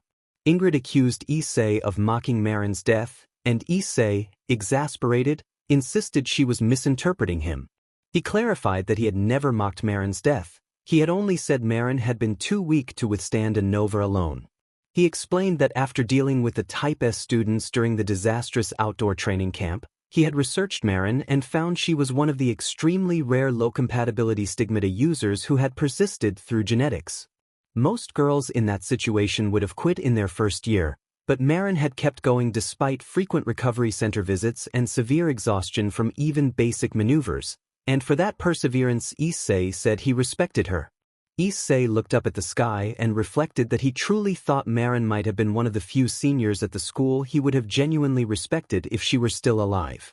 Ingrid lowered her gaze, saddened, and recalled that Marin had always given everything her all. No matter how things were stacked against her, even when the school told her to give up on being a Pandora, Marin had pushed forward to prove them wrong. Issei continued, eyes on the sky, and wondered aloud why Marin had not followed through with the order she had given the first years that night. Ingrid, confused, asked what order he meant. Issei noted that Ingrid had been in such deep shock that she had not even heard Marin's final words before she died. Issei remembered the night in detail. Marin had smiled weakly and asked whether the little girls had made it. Issei had said seriously that, thanks to Marin, those who had run had returned safely with the others, but that Marin had been too weak to stop the nova alone and he regretted being too late to save her. Marin had offered a tired rebuttal, pointing out the contradiction of calling herself weak while Issei apologized for not saving her. Issei had admitted he understood that feeling, and then asked why she had not retreated with the others when she must have known she could not face the nova alone. Marin had answered that part of her had wanted to leave when she ordered the first years who lacked the will to fight to go. She had wanted to leave with them, but remembering the nearby civilians and the shame she would feel if she let them die had kept her. She had said she had had the strength to buy them time, even if that decision would haunt her for the rest of her life, and in her view that was her true weakness. Issei listened, saddened. Marin had then argued that if only the weak die and the strong survive, the strong should protect the weak until the weak could become strong themselves. Issei had admitted he would like a world like that, where his fate might be different. Marin had smiled weakly and then coughed harshly, weakened by her injuries. Issei had felt her life slipping away and told her that her time was almost up. Marin had asked, with a fragile request, for one last favor, to protect the little girls. Issei had answered honestly that he could not promise a normal life for those who chose the path of a Pandora, as death would always shadow them, but he knelt, took her hand, and promised that her sacrifices would not be in vain. He promised that the war between mankind and the Nova would one day end and that perhaps from it a better world might emerge. Marin had asked his name, and when he told her he was Haida Issei, she had smiled and thanked him. Not long after, Marin's life ended. After Issei finished recalling Marin's final words, everyone felt a mixture of bafflement and relief at the clarity of her last thoughts. Ingrid shed tears and smiled softly, moved that her best friend had lived up to the standards of a Pandora to the very end and felt no regret. Issei then asked Ingrid if she understood what she carried on her back. Ingrid asked in confusion what he meant. Issei explained that it was not just stigmata she carried, but the hopes and dreams of the whole world, something his sister used to tell him. When Ingrid asked about his sister, Satellizer clarified Issei's full name as Issei Aoi. Ingrid's eyes widened in recognition. Issei asked Ingrid again what she carried on her back. Ingrid narrowed her eyes and turned the question back to him. Issei looked up at the sky and said that what he carried was the desire every living being wants: freedom. Everyone reacted with surprise. Issei opened his eyes and explained that his desire was the freedom to escape the hellish world they lived in. He expressed that he wanted even more strength to free himself and those he cared about from the shackles that bound them so they could forge their own destinies. He declared that this was the true path of the Red Dragon and that nothing, not the Nova, Chevalier, or even the gods would stop him from achieving the peace he sought. The others stood in awe of Issei's words. The purity and passion in his speech left them unable to retort. His crimson eyes shone like flames and stars, radiating determination. Satellizer felt her heart tighten as she replayed his words in her mind, sensing in him the strength and confidence she had long wished for. Lost in that thought, she did not immediately notice that Issei was already in front of her and greeting her. Issei waved a hand and greeted Satellizer. Satellizer, startled, blushed and admitted shyly that she had simply found his speech inspirational. Issei smiled softly and apologized that she had been dragged into the situation. He explained that the only reason she had ended up fighting Ingrid was because Ingrid had been after him, and he had not wanted Satellizer to be forced into an uncertain decision because of him. Satellizer blushed and replied that it was not his fault and that Ingrid had been after her as well, so she had not been acting only for his sake. Satellizer looked away shyly and said that she was unsure she could accept his offer. Issei raised an eyebrow and guessed that Yumi had told her to keep away from him. Satellizer reacted with surprise, and Issei explained that he knew Yumi well. He described Yumi as outwardly cold but inwardly kind, saying she only wanted to protect him. He asked Satellizer not to let Yumi's warnings decide for her and urged her to make her own choice. Satellizer blushed nervously and agreed. Issei smiled and produced something from his hand, telling her that she had dropped it. Satellizer looked confused. Issei revealed the stigmata that Ingrid had removed from Satellizer during the fight. He had picked it up when he used his illusion turn to take out Leo. He suggested that she hurry to the recovery center so they could reinstall the stigmata. Satellizer nodded and thanked him. Issei smiled warmly and said that the night had been exciting enough and that he was heading to bed, then waved as he began to walk away. Satellizer called after him, surprised, and asked one more question before he left. She asked if it would be possible for her to become as strong as he was. Issei's smile turned sad as he told her he believed she had the potential to be one of the strongest Pandoras on the planet, but that she would never reach his level. Satellizer asked why, confused. Issei explained that his power had come with a price, a sacrifice he could not fully explain. He warned that it was a sacrifice she could not endure, and that if she thought Chiffon was a monster she was mistaken, because he was closer to a true monster. He looked away and then said goodnight. As Issei and Satellizer parted, Chiffon, who had Taisi escort Ingrid and Leo to the recovery center, overheard the exchange and wondered what Issei had meant by the sacrifice required for his power. Atia, who had been watching nearby, remained agitated about the outcome and insisted she needed a new plan to deal with him. Atia cursed under her breath and fumed that Issei had defeated Ingrid so easily. She worried that reporting this to Elizabeth would not go over well and resolved to find another way to put the transfer student in his place.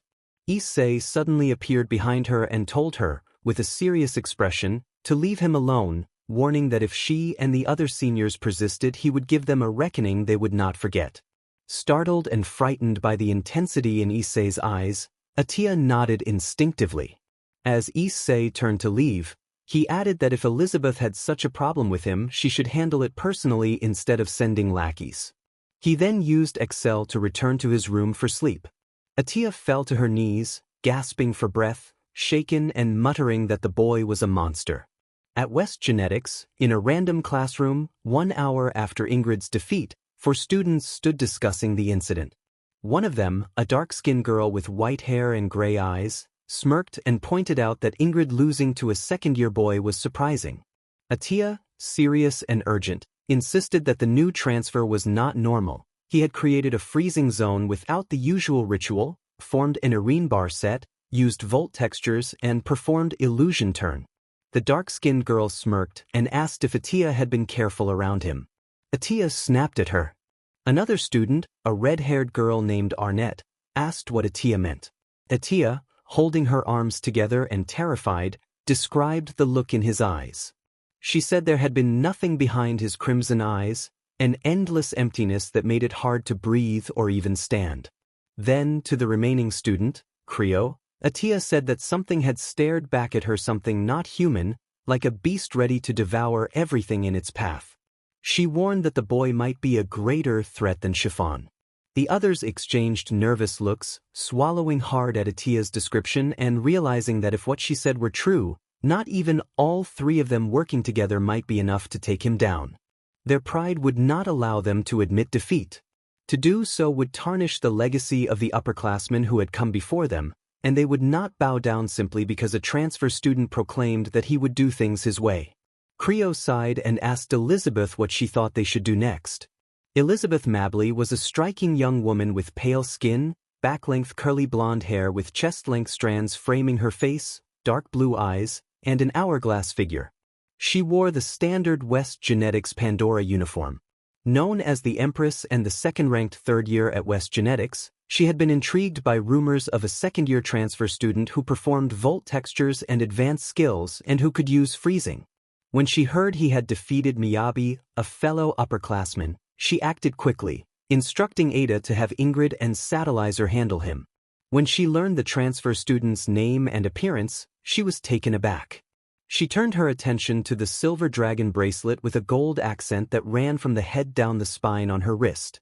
Elizabeth had kept that bracelet since a boy with the same description, though a different last name, had saved her life when she was a child. She had never taken it off. The bracelet had helped her endure the harsh weeks of basic training to become a Pandora and had been a source of strength and resolve. She still hoped that one day she would meet that boy again and thank him. She remembered his voice telling her that in this world the weak died and the strong survived, but that he dreamed of a day when the strong would protect the weak so they could become strong themselves. Elizabeth wondered if it could really be him. Could the transfer student be the boy from her past? She tried to dismiss the thought as coincidence.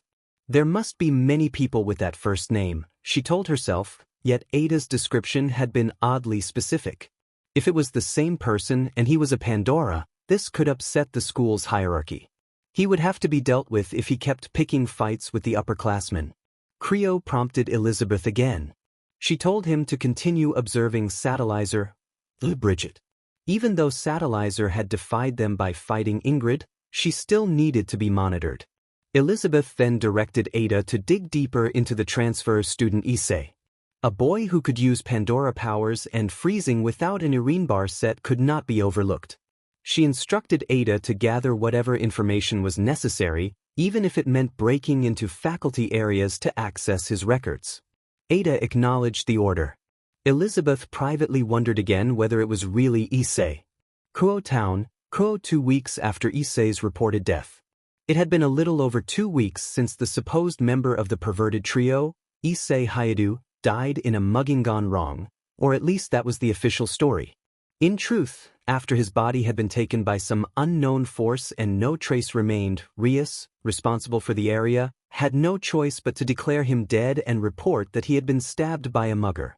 When the news reached the school, many girls were saddened, though a small group felt he had gotten what he deserved. Matsuda and Motohama, who had been seen as his friends, behaved as before despite the news. Other students began to realize that they had never really been his friends but had used him as a scapegoat to avoid punishment. Somewhere in town, 2 young women hurried through a familiar neighborhood. The first was a tall woman with straight, thigh-length purple hair and a triangular fringe that barely touched the bridge of her nose. She had blue eyes and wore a fitted black shirt under a short-sleeved translucent blue jacket, black jeans, fingerless gloves, and combat boots. She marched with purpose and haste, her expression full of anger and dread. The other walked behind her, calling for her to wait. She was a striking woman with long pink hair mostly tied into twin ponytails, with layered bangs framing her face and fiery orange eyes. She wore an armored aqua blue shirt under a short leather jacket, black cargo pants, and combat boots.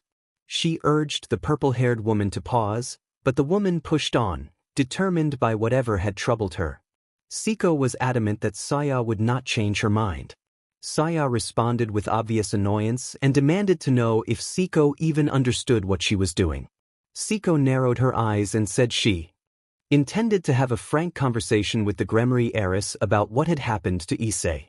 Saya, trying to calm her, reminded Siko that this behavior was unlike her. Saya noted that Siko was usually composed and asked what was driving her to act so rashly. Siko, her gaze shadowed, replied that the question was unnecessary. Saya asked directly whether Issei's death had affected her so deeply. Siko answered that Issei had been their friend and that, despite the arguments they had as children, Saya had cared for him. Saya admitted that Issei's death had affected her too, but she insisted she needed to remain resolute and collected. She gestured at their surroundings and explained that the town no longer belonged to them. It was under the authority of the Gremory clan, they were part of the hero faction, and they were effectively in enemy territory. Siko ground her teeth and declared that she did not care what Cao Cao thought. Her body demanded to know what had happened to Issei. Saya narrowed her eyes and questioned Siko's plan. Saya asked whether Siko intended to confront the Gremory girl and, if dissatisfied with the answer, escalate to violence. Saya warned that such a move would expose their small organization and make them personal targets of powerful figures like Surzex, who was considered one of the strongest demons in the underworld. Siko assured Saya that she was not so foolish as to act so recklessly. Saya raised an eyebrow but listened. Siko argued that Issei could not have been felled by a simple mugging, he could have defended himself against ordinary human threats even without his training, so the implication was that something supernatural had been involved. Since the Gremorys oversaw the town, Siko believed they would know everything related to supernatural incidents. Saya conceded the possibility but remained unconvinced they should go. She worried that Siko might lose control. When Siko asked what she meant, Saya warned against playing dumb and brought up Akino Himejima. Saya needed Siko to promise not to attack or kill Akino if she agreed to the plan. Siko fell silent, and Saya took that silence as a refusal. Siko argued that the Himejima and the other principal clans deserved punishment for their past deeds. She suspected that one of those clans had killed Issei, just as she believed they had killed his parents, and she recalled how a combination of the Shrina and Duman clans had killed her own father in front of her. Saya countered that they did not know the facts. Although the 5 principal clans hunted them, that did not make them automatically responsible for this death. Moreover, unlike Issei's parents, Issei had been killed in Kuo, territory where the Himejima had no jurisdiction unless the Gremory heiress permitted it. Saya could not believe Rias would allow such a thing to happen. Siko asked how Saya could be so sure. Saya adjusted her glasses and explained that she had researched the principal clans in case a confrontation became necessary. If Rias or Sona had known about Issei's lineage or potential, they would likely have tried to recruit him into a peerage or at least protected him as an asset to the town. Siko replied that Issei had chosen to remain ignorant of the supernatural and had rejected his family's fighting style to live as a normal human, so perhaps that was why nothing had been done. Saya maintained that the Gremory girl would not have allowed something like this unless she believed Issei posed a genuine threat. Siko looked down in sorrow and clung to the guilt that she should have been there for Issei after his parents died. She admitted she had known the danger and feared it would endanger him because of her own sacred gear. Saya reminded her that they could not save everyone and suggested that, in a way, their distance may have prevented Issei from acting in a blind rage that could have led to his death. Siko was subdued, and Saya urged them to take a walk to clear their heads. Their emotions were too raw to think clearly. Siko was surprised that Saya, whom she described as often aggravating and impulsive, could speak so sensibly. Saya reflected bitterly on Issei's personality. He had been annoying, reckless, and often thoughtless, but beneath that was kindness, generosity, honesty, and a constant concern for his friends' well-being. Siko, in her own thoughts, realized that Issei's death had affected Saya deeply and suspected that Saya had cared for him for a long time. Meanwhile, in another part of Kuo, a beautiful young girl stood in the park where Issei had been attacked. She had long blonde hair and green eyes that framed a face set with quiet resolve. She wore the Kuo Academy uniform with a black sweater vest over her shirt. The scene around her was peaceful and ordinary, a stark contrast to the tragedy that had occurred there. The blonde-haired girl felt saddened, because this was the place where a brown-haired boy had been killed by a fallen angel who had planned to take her sacred gear by force. Before that could happen, the boy miraculously returned to life and drove off almost all of the fallen angels who threatened the town. One of those fallen angels, Calawarna, had been ordered by the boy to deliver the girl into the care of the demons who ran the town for safekeeping until his return. The girl wanted to thank the brown-haired boy personally for going out of his way to help her despite not knowing who she was. At first the girl was frightened to be surrounded by demons, given how she had been raised in the church. She was surprised, however, by how sympathetic and kind they were about her situation. They allowed her to attend Kuo Academy so she could experience being a normal girl. She grew fond of Rias and saw the red-haired woman somewhat as an older sister. Rias had even offered her a place in her peerage, though the girl was unsure whether to accept. What the girl did not know was that Rias's care came partly from a hope of earning favor with the brown-haired boy and possibly convincing him to join her peerage. Through Asia she had learned that the boy was the Red Dragon Emperor, and with him at her side Rias hoped both to rescue herself from her own predicament and to secure her future goals. Asia felt melancholy and wished she knew who Issei was so she could properly thank him. She clasped her hands in prayer, believing deep in her heart that it must have been God who guided him to save her. Aquino smiled and told Asia that she did not think it had been God who convinced Issei to help her. Asia was surprised to see Aquino appear.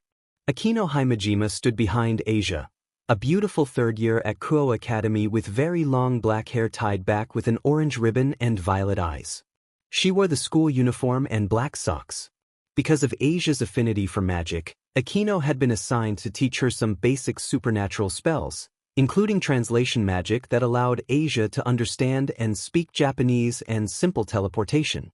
Asia had come to see Aquino as a reliable senior and an older sister figure. Aquino explained that Issei was that kind of person who helped others even when people did not believe him. Asia nervously asked what kind of person Issei actually was. Aquino admitted that none of them had interacted with him much, aside from Kaneko, but from what she had seen he was honest and genuinely helpful in both school and town. The only thing that had damaged his reputation was his association with Matsuda and Motohama, who had led him into trouble and caused others to misjudge him. That association led many at school to think his good deeds were insincere and that he had an ulterior motive. Asia, anxious, asked Aquino if she truly did not believe the rumors. Aquino shook her head and smiled. Even without meeting him often, she could tell at a glance that Issei was too innocent and pure to be capable of the worst accusations. She admitted that, on seeing his warm, accepting smile, she had often felt comforted and cheered by it. Siko reacted with anger at Aquino's fond words about Issei. Saya, standing beside Siko, sighed and face-bombed at their luck in encountering someone from the Gremory family. Saya thought bitterly that it was bad timing to run into the family of a powerful sacred gear user. Aquino asked who they were. Siko introduced herself as Busujima Siko and then produced a magic circle in her hand that summoned a katana.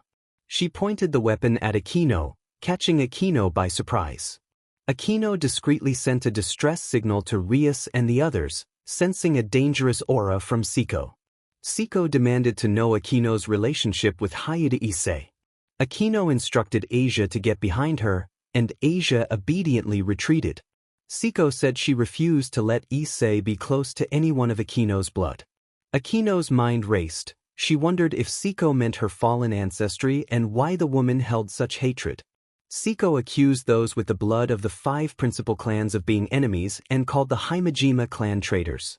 Saya intervened and told Siko they did not need violence, but Siko insisted and began to move. Rias then arrived through a magic circle, emerging behind Akino and Asia along with a petite girl with white hair and gold eyes. The front of her hair fell in 2 long bangs past her shoulders with several loose pieces hanging over her forehead, while the back was cut into a short bob. A black cat-shaped hair clip sat on both sides. She wore the Kuo Academy girls' school uniform without the shoulder cape. The other was a handsome young man with short blonde hair, blue eyes, and a mole beneath his left eye. He wore the Kuo Academy boys' uniform, a black blazer with white trim over a white long-sleeve dress shirt with a black ribbon at the collar, matching black pants, and brown dress shoes. Asia reacted with surprise at the sight of Rias, Kaneko, and Kiba. Saya expressed annoyance and frustration at the timing. Rias took a serious tone and demanded to know who they were and what they were doing in her territory. Saya replied that they did not want trouble and had only come to ask questions about recent events in the town. Rias said she wanted to believe them but was suspicious, noting distrust toward the woman standing with them and sensing hostility directed at her queen. Saya asked Rias not to mind her companion and pleaded for a quick answer so they could leave. Rias asked what the question was. Saya explained that they simply wanted to know what had happened to Issei. Siko pressed the point, insisting they knew the murder involved the supernatural and that normal humans could not have killed him. The Gremory peerage reacted in surprise. Siko explained that, as rulers of the territory, they believed they were in a position to understand what had happened. Saya interrupted, telling Siko to let her do the talking. Rias narrowed her eyes and asked if the two of them were asking about Issei, surprised anyone would seek information about the other world. Saya clarified that they had not spoken to Issei in years but had come seeking closure after learning of the incident. Rias asked what their relation to Issei was. Saya said they were his childhood friends.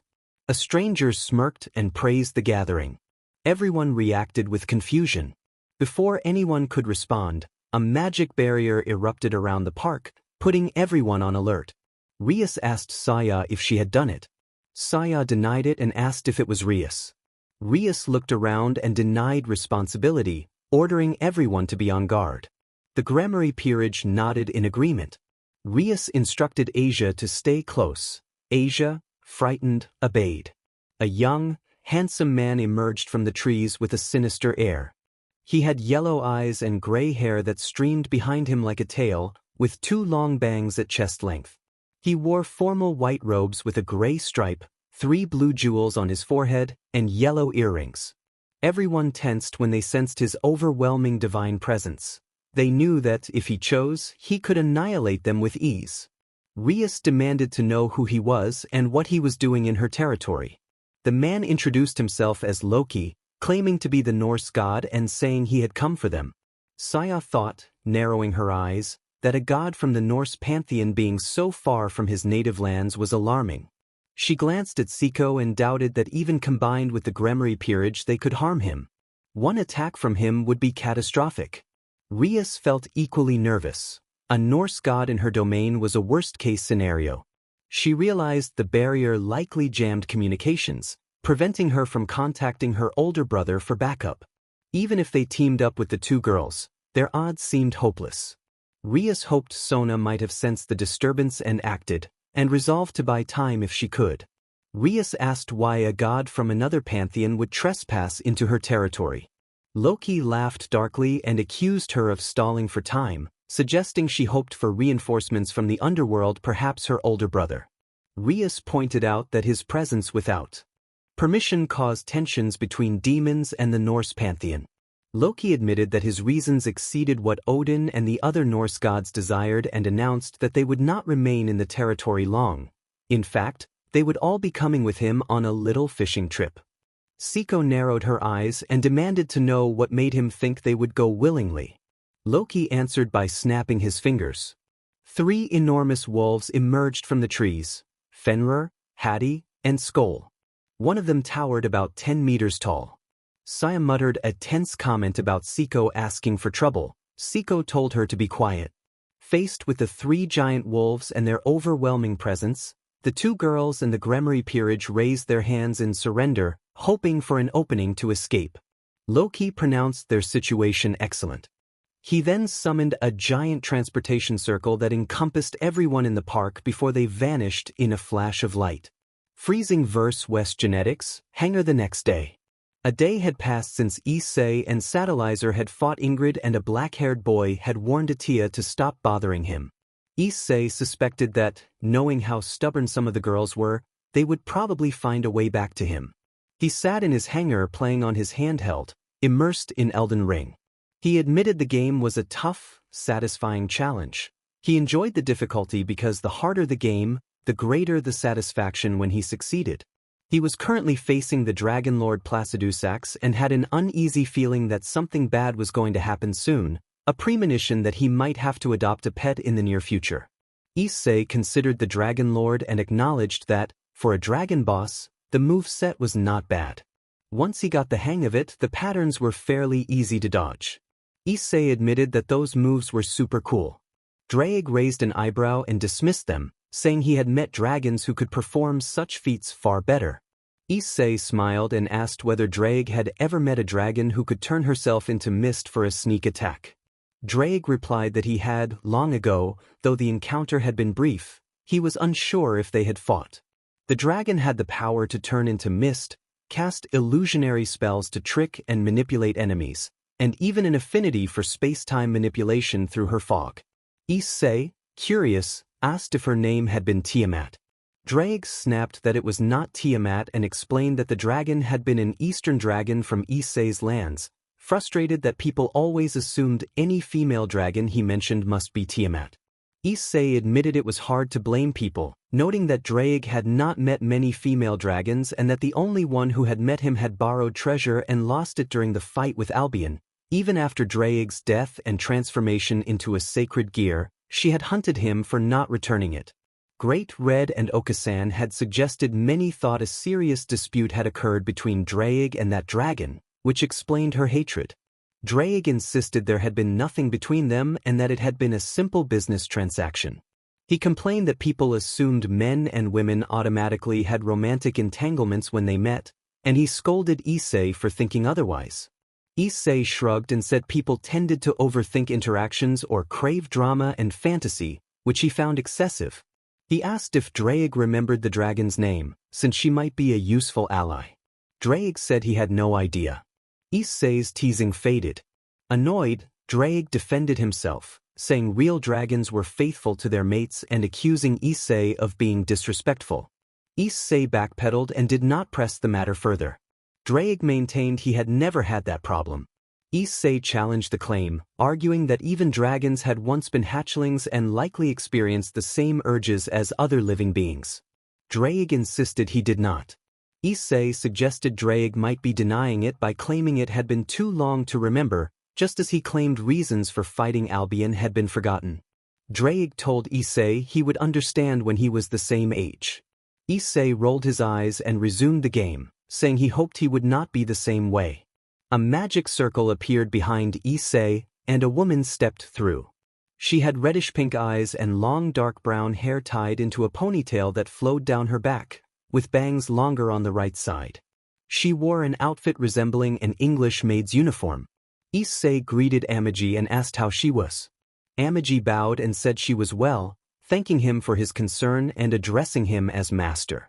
Issei asked whether Lady Eve was causing trouble in the gap. Amagi explained that Lady Eve was not in trouble and that Lady Ophis had taken responsibility for caring for her. Issei reflected that it was surprising Ophis had taken on a motherly role, given her reputation as the emotionless dragon god of infinity. Drake agreed that curiosity about Issei's rebirth had played a part and recalled the events surrounding Issei gaining his new body. Issei said he preferred not to think about that and noted that Great Red remained somewhat upset with what Ophis had done. In a calm tone, Amagi relayed that Lady Eve continued to ask when Issei would return to the gap to spend time with her. Issei apologized and said Eve might have to wait a while because things had become more complicated. When Amagi asked for details, Issei closed his eyes and said it was nothing she needed to worry about, then asked what Amagi was really there for. Amagi produced a holographic screen and reported on the progress of collecting the remnants of Atlantis and the rare minerals in the area. She said they were 65% complete as of yesterday morning and, by her calculations, should finish by the end of the week. Issei judged that acceptable, given they had only started excavating 2 weeks ago while clearing the realm of the dead and Olympus had taken 2 months each. He called the progress a huge stepping stone. Amagi agreed. Issei then asked about the status of acquiring the contract in England to start the new excavation site. Amagi said negotiations were proceeding well, but they expected Chevalier might try to intervene or send spies to discover what they were uncovering. Issei warned that they could not let anyone, especially Chevalier, learn their intentions, because if someone discovered the remains it could become dangerous, particularly if someone tried to extract its DNA and reverse engineer it. Issei pointed at Amagi and authorized whatever measures were necessary to recover the body if things got out of control. Amagi bowed and confirmed that he had already developed multiple contingency plans in case the need ever arose. Issei asked if there was any news from their expedition team. Amagi reported that they had heard from the team about a week ago. The resources and specimens acquired had already been delivered back to their main facilities in the dimensional gap. Issei told Amagi to keep him updated, since the dimensional gap could still hold many mysteries. Amagi acknowledged the request. Issei then asked why Amagi had come in person instead of sending a status update through the usual magic circle. He teased that he did not mind the face-to-face visit. Amagi replied that he had come to ensure Issei was keeping his promise not to revert to his old ways. Issei set the Steam Deck aside and admitted the promise, saying he had kept himself in check and had promised Eve and Arcadia that he would never become that version of himself again. He reflected somberly on the hell he had been through. Amagi softened and said he was glad to hear it, noting that he had been concerned for Eve's sake and wanted to make sure Issei was doing well after returning to his grandfather. Issei blew out smoke and allowed a small smile, saying he understood Eve's concern and was surprised that Amagi, an android, would show such care. Amagi stated that she was following her primary directive, ensuring Issei's physical and mental well-being. Issei closed his eyes and thanked Amagi, promising not to do anything reckless that would make her or Eve worry. Amagi accepted the promise. Amagi suggested Issei should cut back on smoking. Issei protested, insisting he did not smoke that much and pointing out he had recently purchased a pack and still had many left. Amagi, with a hint of dry humor, noted that denial was a common response for those with a habit. Issei, annoyed, reminded Amagi that he was technically older than he looked.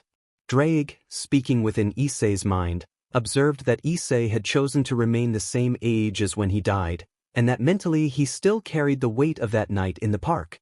Amagi added that by dragon customs he was still considered a child, so smoking was unwise. Issei felt exasperated and thought that Amagi was teasing him.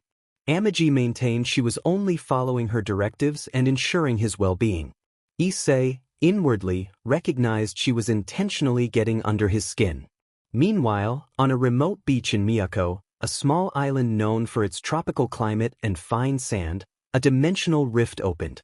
The Norse god Loki had arrived with his son and grandsons, Fenrir, Hati, and Skoll.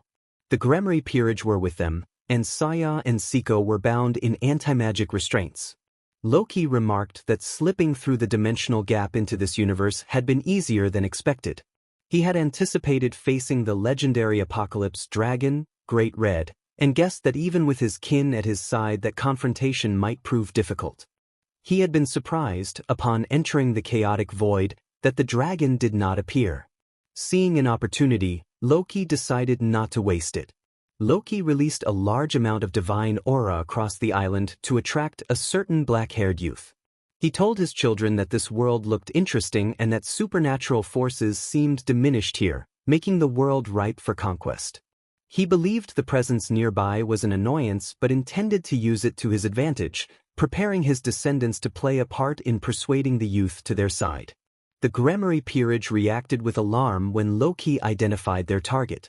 Rias and the others asked why Loki was after Issei. Loki explained that he was targeting the Security. The peerage realized with shock that Issei was the current Security. Siko and Saya reacted in disbelief, and Asia nervously confirmed a memory. When she had been with the fallen angels, one had been ordered by the Sekiridai to bring her to demons, and she had overheard the name Issei Haidu.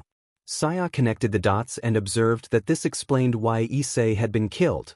The attackers had seen him as a threat once they realized he was the Sekiridai. A brief neutral pause in the narrative bridged the moment. An onlooker narrowed their eyes and wondered whether, if Gregory had been the killer, they would have simply recruited him, since that would have more closely matched Azazel's methods. Something was not adding up. Siko smiled through happy tears, thinking that she had known Issei would not be killed so easily. Loki observed that, because the man in question was related to the victim, he would be trouble, and he smirked as he revealed that he had brought insurance. He then activated multiple magic circles over the ocean. What emerged shocked and horrified everyone present except Loki and the giant wolves he had summoned. Saya, terrified, mentally pleaded for Issei to save them. Back at genetics, a few minutes earlier, Issei told Amagi that if that was all, he was free to go. Amagi replied stoically and offered to cook a quick snack before departing. Issei smiled and protested, but then all three of them were cut off when they felt a huge surge of divine aura coming from outside their universe. The sensation caused Issei to panic because some divine presence had breached the dimensional tear without Great Red noticing. Issei, alarmed, asked Drake if he had felt it too and insisted he was not imagining it. Drake confirmed he had felt it and that there was no doubt the aura belonged to a god. Issei grimly concluded that someone had discovered the dimensional tear. Drake said there was only one thing they could do. Issei hoped whoever discovered it had not spread the news and then announced he was deploying his defensive measures. Issei activated his ability and his body was bathed in crimson red and jet black energy as his attire changed into a crimson trench coat with black armored layers beneath. He instructed Amagi to return to the gap and alert everyone that this was a level 1 alert, ordering all projects halted until the situation was resolved. Amagi acknowledged the order while typing on a hologram and sent the alert back to base. Issei then ordered their surveillance and technical teams to prevent news outlets or social media from reporting the incident and told the cleaning crew to stand by in case this became another Siberia incident. Amagi confirmed it was already in motion and wished his master safety. Issei nodded, asked if Drake was ready, and Drake replied that he always was. Together they summoned a dragon gate to the location from which the divine aura had originated. On the isolated beaches of Miyako, the dragon gate opened and Issei stepped out. He immediately sensed the source of the divine aura nearby along with several other signatures that did not belong. Drake noted that Issei sensed them too. Issei observed that he was sensing a god, demons, dragons, humans, and something that felt both divine and beast-like. Drake suggested the Cows Brigade might be involved, but Issei considered that unlikely. He reasoned that Oka would have warned either them or Great Red if that were true. She had done her best to prevent members of that group from entering the dimensional gap. Furthermore, it did not fit a god's nature to willingly work with demons or dragons. Whoever led this group must be acting for themselves. Issei hoped they could end things peacefully, lamenting that the last thing he wanted was an entire pantheon after him because he had killed one of their own, though he added wryly that he was not naive about how cruel fate could be. Drake asked what Issei planned to do next. Issei resolved to do what he had always done since that pivotal night, become stronger than anyone else, strong enough that no demon or god could stop him. He focused and called on his power to emerge from darkness and purify the impure. A large black barrier descended from the sky and spread across the beach, a wide portion of the nearby forest, and part of the ocean. Issei explained that the barrier would keep everything inside trapped, keep anything out, and conceal them. He challenged whoever was behind it to come out. Loki applauded and smirked, complimenting Issei on his perceptiveness while calling him a lowly dragon and noting that he was an improvement over the previous Crimson Dragon ruler. Drake narrowed his eyes and recognized Loki. Issei realized he was facing Loki, the infamous Norse god of mischief, and understood that negotiations would likely be impossible. He asked whether Loki had known the previous Crimson Dragon ruler.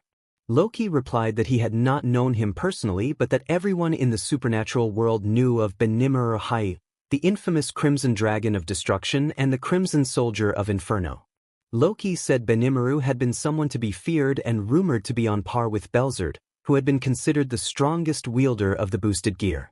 Loki then sneered that it was surprising the sacred gear had ended up in the bloodline of someone he considered a pathetic brat. Issei demanded to know why Loki was there and how he had found him. Loki explained that he had come because he heard Issei's prayers. Issei said he did not remember praying to a god like Loki. Loki revealed that Issei had begged for a second chance at life, crying out to anyone who would listen, and that his plea had reached Loki's ears. Curious, Loki had investigated and, upon discovering Issei was the Crimson Dragon ruler, had decided to meet him and make an offer he believed Issei could not refuse. Issei had waited until Loki appeared again. When Loki released even a flicker of aura, Issei locked onto his location and realized with growing alarm that Loki was in another universe. Issei thought with a serious tone that he had been the one to bring Loki here, and if Loki's claim was true then it was possible he had alerted every faction in Issei's universe to both his existence and this world. Drake urged him to relax, pointing out there was no proof the other gods had heard or felt what had happened. Drake reminded him that Loki was a trickster and might be trying to rile him up or simply got lucky. Issei took a breath and acknowledged that he could not let Loki get to him. He ordered Loki to leave and warned that the world was under his protection for the time being. Anyone who spoke of this again would face the full wrath of the Red Dragon Emperor. Loki smirked, making it clear he was not there to fight but to offer a deal. He proposed that Issei serve under him to help take over this world and begin Ragnarok in Issei's world, promising free reign in both worlds in return. Issei, serious and resolute, rejected the offer and refused to help destroy his home. Loki sighed, irritated, and said he had hoped not to use another option, but Issei left him no choice. Loki snapped his fingers. A magical circle appeared, and a group of people Issei roughly recognized stepped through. When Issei's eyes fell on a certain purple-haired girl, he widened with shock. He had not expected to see her again. Seeing her captured and used as a hostage sent Issei's anger surging. The Gremory peerage, Siko, and Saya were surprised to see Issei, but they all noticed that he looked and felt different. Rias observed gravely that it was Issei and that he looked different. Kaneko felt unease at Issei's aura, noting how dark it had become. Siko expressed concern about Issei's eyes. The others all wondered whether this was truly Issei. Issei growled in anger and rubbed the side of his head, eyes closed. He demanded that Loki release the hostages and never return. Loki laughed and mocked the Red Dragon Emperor, asserting that, as a god, he did as he pleased and that history held no precedent for a Red Dragon Emperor or White Dragon Emperor actually killing a god. Issei pressed for an answer. Loki smiled and declared that his answer was to escalate. He snapped his fingers again. 3 large gray wolves emerged from the forest beside the beach, each radiating substantial divine power. The largest one radiated an immense presence.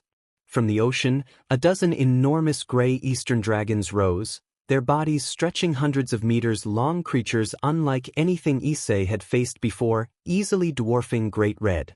Drake identified the largest wolf as Fenrir, a legendary wolf said to be capable of overpowering gods and legendary dragons, and noted that the 2 smaller wolves were likely his offspring, Hattie and Skoll.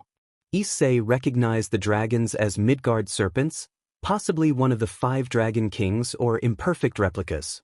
Drake added that Loki had not perfectly replicated the dragon's strength. They seemed closer to high-class dragons in power. Issei assessed the situation. The fake Midgard serpents could be dispatched relatively easily, but the wolves were dangerous if Fenrir or his offspring could get their fangs or claws on him. The outcome could be dire. He could not fight at full strength while the Gremory peerage and Siko's friend were held hostage. Drake suggested using one of Issei's trump cards to achieve the desired outcome. Issei admitted that once they got inside the battle, he would not be able to use his most consuming technique, Crimson Stygian Overdrive, because it drained too much stamina and aura. He would be limited to his balance breaker, but that should be enough to match Loki. He asked Drake if he could handle Fenrir and his pups. Drake cracked his knuckles with a grin, curious and willing. He confessed that rumors said Fenrir could be as strong as Drake in his prime, and he wanted to see if that were true. Issei smirked, pleased that they were on the same page. He admitted he was excited for the challenge. Fighting the old man could feel stale at times, and a true test against a god would be refreshing. Loki interpreted Issei's silence as a sign of surrender, but Issei quickly made it clear that there was no way he would negotiate. Loki scoffed at the idea of taking orders from a dragon and reveled in the confrontation.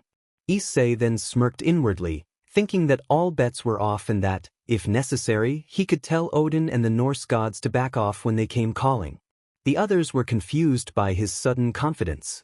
They could not see what Issei knew. The gap between impossible and possible had narrowed because of the changes in him. This new Issei Haidu, now considered one of the strongest Red Dragon Emperors in history and someone deemed worthy by Ophis and Great Red to be the next dragon god, was the kind of person who closed that gap for one singular desire: to win. Loki laughed darkly, amusement rolling over him, and declared that he had never imagined a dragon would make him laugh so much. Issei swept a hand toward the monsters and said that they should look around. They were not only outnumbered but outmatched, and even entering his balance breaker would not improve their chances of survival. He then challenged the descendant of the Crimson Dragon King of Destruction. Issei smirked and opened the gate of Babylon. Golden ripples, like rain hitting a still pool, formed behind him. From those ripples emerged a multitude of weapons: swords, axes, spears, staffs, and artifacts of both holy and demonic nature. Everyone who watched reacted with shock and awe, unsure how Issei had produced so many legendary weapons. Yuto Kiba was particularly taken aback, recognizing a resemblance to his own sacred gear but noting Issei's fundamentally different use of it. The surprises continued as the golden ripples aligned and all the weapons fired like a barrage at the Midgardsormr clones. The dragons were torn apart in bright flashes of energy, collapsing under the onslaught without graphic detail. Loki, despite keeping a composed expression, was unsettled. Even weakened clones of the World Serpent had been expected to keep Issei occupied long enough for him and the wolves to handle the black-haired youth. He had underestimated the difficulty of confronting Issei.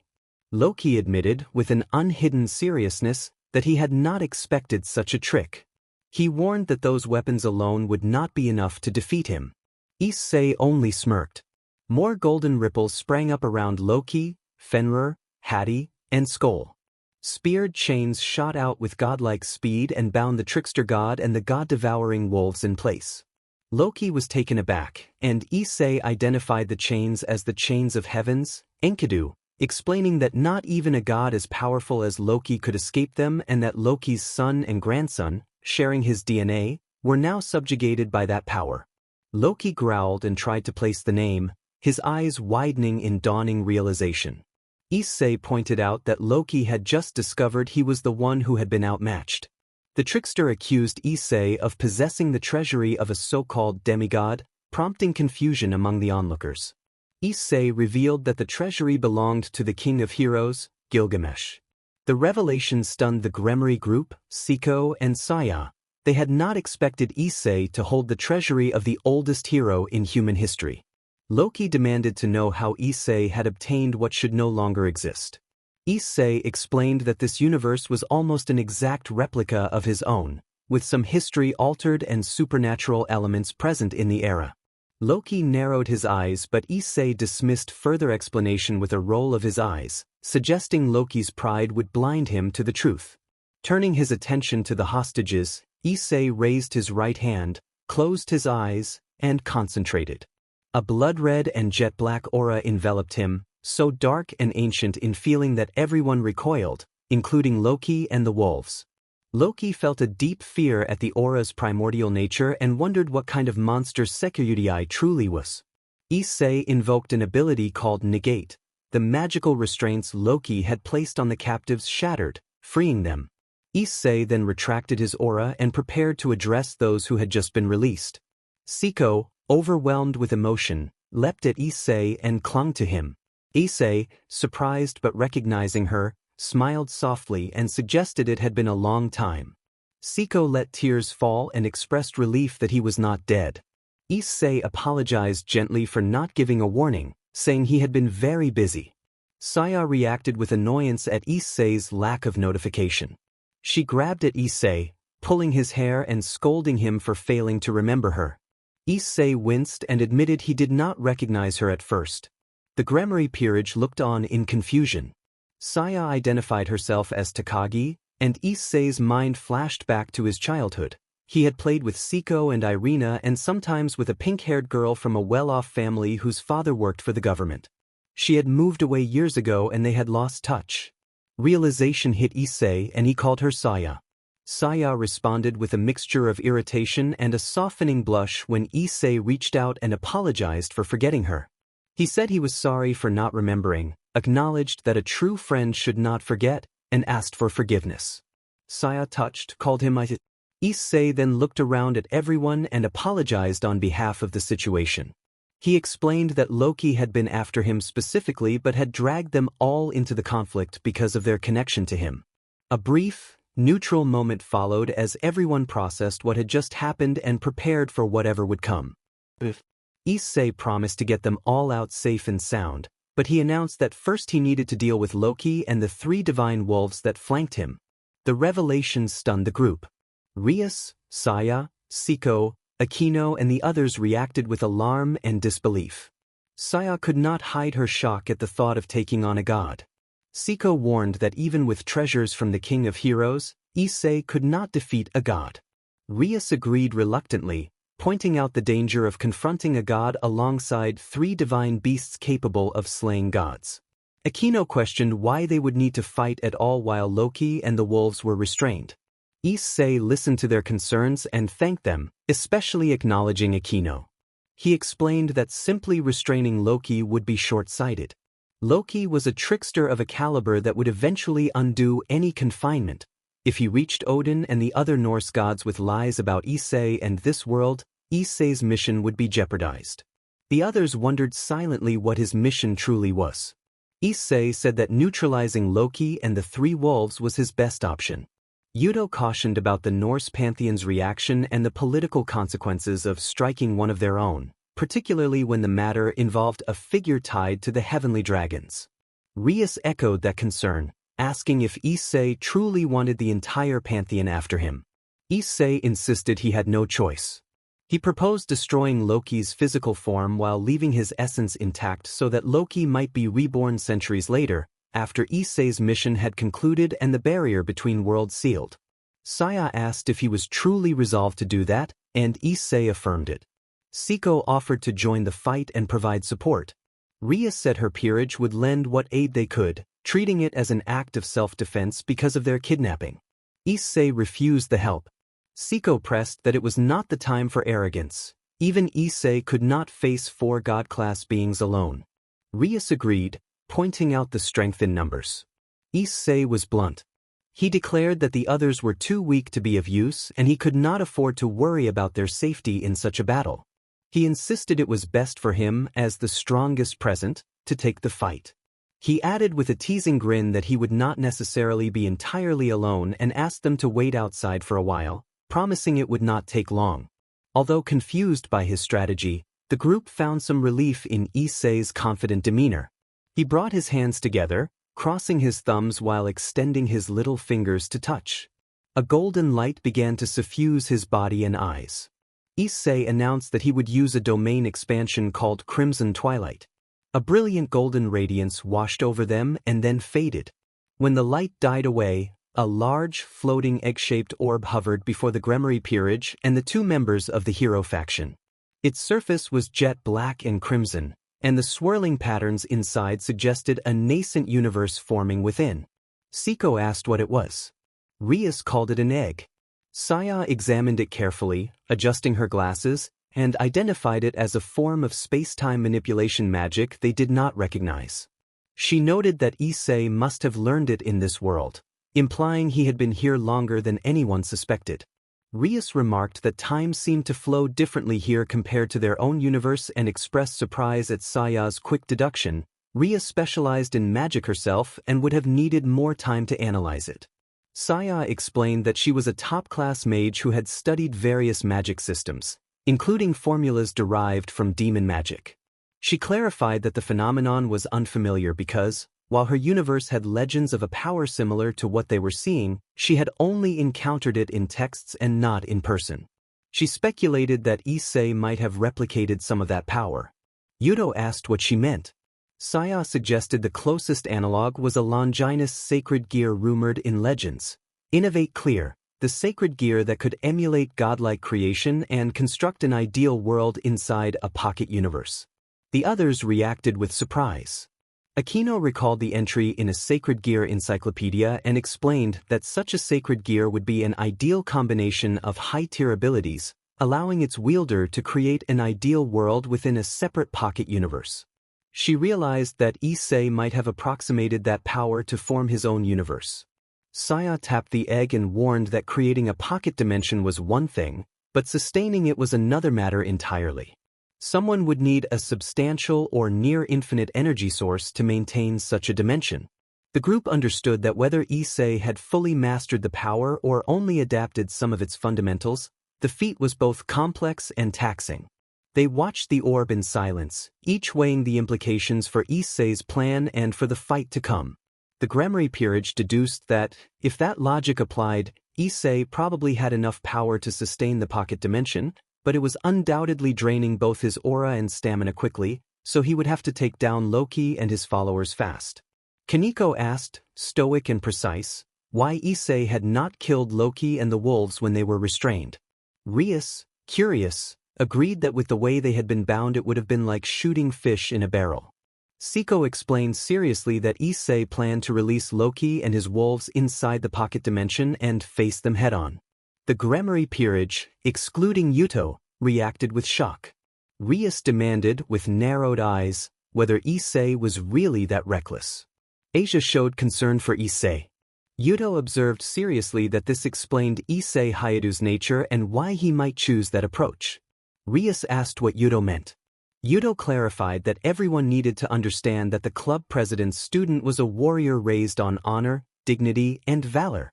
Killing Loki while he could not fight back would have stained Issei's name. For a warrior, being dishonorable was worse than death. Siko agreed, noting that Issei had always been like that since childhood, first into the fray, believing in fair battles. He did not seek fights, but when forced into one he fought fiercely and refused to take unfair advantage. Saya pointed out that his name implied an honest soldier, so he would fight honestly. She wondered if he could truly defeat a god. If he did, he would not only be the Red Dragon Emperor but also the first Longinus wielder to have ever killed a god. Rias's eyes narrowed at the thought that such a feat would only make him a larger target. In her mind, Asia prayed silently for Issei's safety. Everyone silently hoped that Issei would return safe. Meanwhile with Issei, inside the egg lay an entire pocket dimension. The area where Issei and Loki stood was a vast wasteland, mountains rimmed the distance, and a large crimson moon cast an ominous glow over the night sky. Even Loki, an expert in many forms of magic, was impressed by the quality and texture of the pocket universe. It felt almost equivalent to the work of legendary, god-level constructs. That only heightened his concern. For a boy as young as Issei, wielding the power of the Welsh dragon and able to create something comparable to the work of the mightiest beings, he was clearly the most dangerous Red Dragon Emperor across past, present, and future. Even with his final trump card, Loki doubted he could escape without severe consequence. Issei gazed at the moon and admitted that every time he looked at it he felt a mixture of beauty and loneliness, a feeling that had haunted him even before the supernatural. He smiled briefly and apologized for keeping some people waiting while he caught up with old matters. With a snap of his fingers, the chains of heaven loosened around Loki and the 3 god-targeting wolves, and the golden restraints returned to the treasury from which they had been drawn. Loki, thrown off by the gesture, questioned why Issei would free them when he had the opportunity to finish them off while they were bound. Issei explained that killing them while they were restrained was not his way. He would have felt his pride as a warrior and his honor as a dragon stained by such a dishonorable act. If his mentor, whom he respected and regarded as an uncle figure, learned he had killed his first god-class opponent while the god was held down, he would never forgive him. Loki responded with a dark laugh and scorn, calling Issei foolish for throwing away an easy chance to destroy him for the sake of pride. He taunted that Issei's honor made him weak. Issei countered by pointing out that Loki himself, as a god adored for millennia, took great pride in his status and power and would act to protect that standing. Loki admitted the point grudgingly, asserting his superiority as a god over lesser beings. Issei internally rolled his eyes at gods who bragged without proving themselves. He hoped that not every god was like Loki, because their plans once they returned home would be tougher if all gods behaved like this. Loki demanded to know how Issei intended to face all four of them without his chains. Issei smiled and revealed that he would not be alone. A massive roar filled the dimension, sending a chill through Loki and the wolves. They craned their heads and saw, to their amazement and apprehension, a large crimson humanoid dragon in the sky. It stood in a fighter's posture, with golden horns and a long gold blade-like horn on its snout. Emerald-slitted eyes glinted, and a large emerald gem was set into its chest. The presence roared again, announcing the arrival of powerful allies and shifting the balance of the coming fight. This dragon was the new form of the original Red Dragon Emperor, the Welsh dragon, one of the two heavenly dragons. Drake grinned and greeted the Norse god of mischief, noting that he had not been seen since the battle with Niohagar. Drake made clear he could not stand idly by while Loki caused trouble for his favored host. Loki stepped back slowly, trembling with fear, and wondered how this could be possible. Loki believed the dragon should have been sealed away. Fenrir, Hati, and Skoll retreated together, uneasy. Issei smirked with a dark edge, and Loki turned his attention toward him. What Loki saw sent a chill through him. Even Fenrir, regarded as the strongest of the divine beasts, shook a little at the presence the black-haired boy projected. Issei wore a dark expression and a sinister smile. His eyes narrowed into reptilian slits and glowed a deep crimson, filled with malice and emptiness. A void-like aura rolled off him, lifeless and chilling. Issei smirked and declared that in this world he was in control. Loki felt horror rising as he realized the implication. If Issei could freely alter the laws of this pocket dimension, then that meant the space could be shaped entirely by its creator. Such power in the hands of the Red Dragon Emperor, let alone a childlike host, was dangerous beyond reckoning. Drake was deeply concerned, though he did not show it. He had seen Issei enter this state before during intense battles. When Issei became too invested, he fell into a trance where painful memories, the deaths of his parents, the loss of a loved one, the cruelty of a past encounter were pushed aside. In that state, his sole focus was the battle and his opponent. Nothing else mattered, not even saving someone in danger. After the many times this had happened, Issei's family had given the trance a name, Void Mode. Drake observed seriously that Issei had entered Void Mode. Issei smirked and announced his intent to demonstrate the true might of the Dragon of Domination. He activated a powerful form that erupted in a spiral of crimson flame that reached toward the heavens, a release of overwhelming power on par with a heavenly dragon. Loki registered the magnitude of that power and compared it to the only other wielder who had ever come close, the legendary Belzerd. Issei suggested that Drake handle the three wolves while he dealt with Loki. Drake grinned in agreement, eager for a fight against a strong opponent other than Issei. The red dragon charged at the three god-devouring wolves with a roar and the battle began. Issei turned his attention back to Loki, who was still shaking. A cold thrill ran down Loki's spine, but he could not afford to lose his nerve. He was a god, and pride would not allow defeat. Loki had come prepared with something he had obtained from the dwarves of Nidavellir and put on an arrogant smirk as he prepared to use it. Loki boasted that he was a god and would not be defeated by a dragon or a mere boy. Issei replied with another dark smirk and challenged Loki to prove it. They clashed dragon against god. Their blows sent shockwaves through the area. Loki, not as skilled in hand-to-hand combat, compensated by imbuing his body with magic to increase offense and defense, enough to dent Issei's scale mail.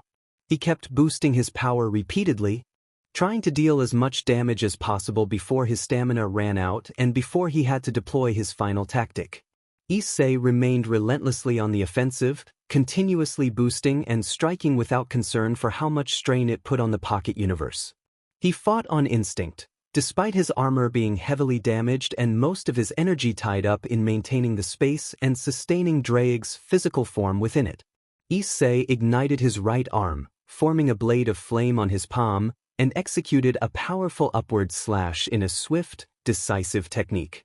The slash burned away Loki's magical protection and left a scorching mark across his chest, causing the trickster god to roar in pain. Loki roared in agony. Issei narrowed his eyes and readied himself. Issei smirked and activated Eye Handsword. Fourth form red Sunday flames ignited into razor edges on both of his palms, and he released a powerful beam of crimson fire that engulfed Loki and painted the sky red. When the inferno faded, only black smoke lingered, and Issei watched with a curious smirk. Issei taunted Loki, recounting the god's origins and how he had once been a full-fledged Jotun who seized the chance to join Odin's circle by swearing a blood oath. Issei said Loki had never truly been accepted among the Aesir and had turned to tricks for retribution, but the black-haired youth's tone softened as he reflected on his own experience of never being truly accepted. A barrage of magic bullets imbued with divine aura suddenly streaked toward Issei. He did his best to dodge, even using illusion turn, but having restrained himself to fight Loki one-on-one had created vulnerabilities. Several of the projectiles struck him, forcing him to wince and stagger from his injuries. When the smoke cleared, Loki stood before him, most of his body and clothing blackened by the flames, his face twisted with rage and disbelief at the damage a young opponent had inflicted. Loki snarled that Issei would pay for what he had done. Issei smirked in reply, and Loki summoned multiple Nordic magic circles that unleashed elemental attacks. Issei slipped between dimensions with illusion turn to evade them, but as if the trickster had anticipated the technique, a number of strikes still connected.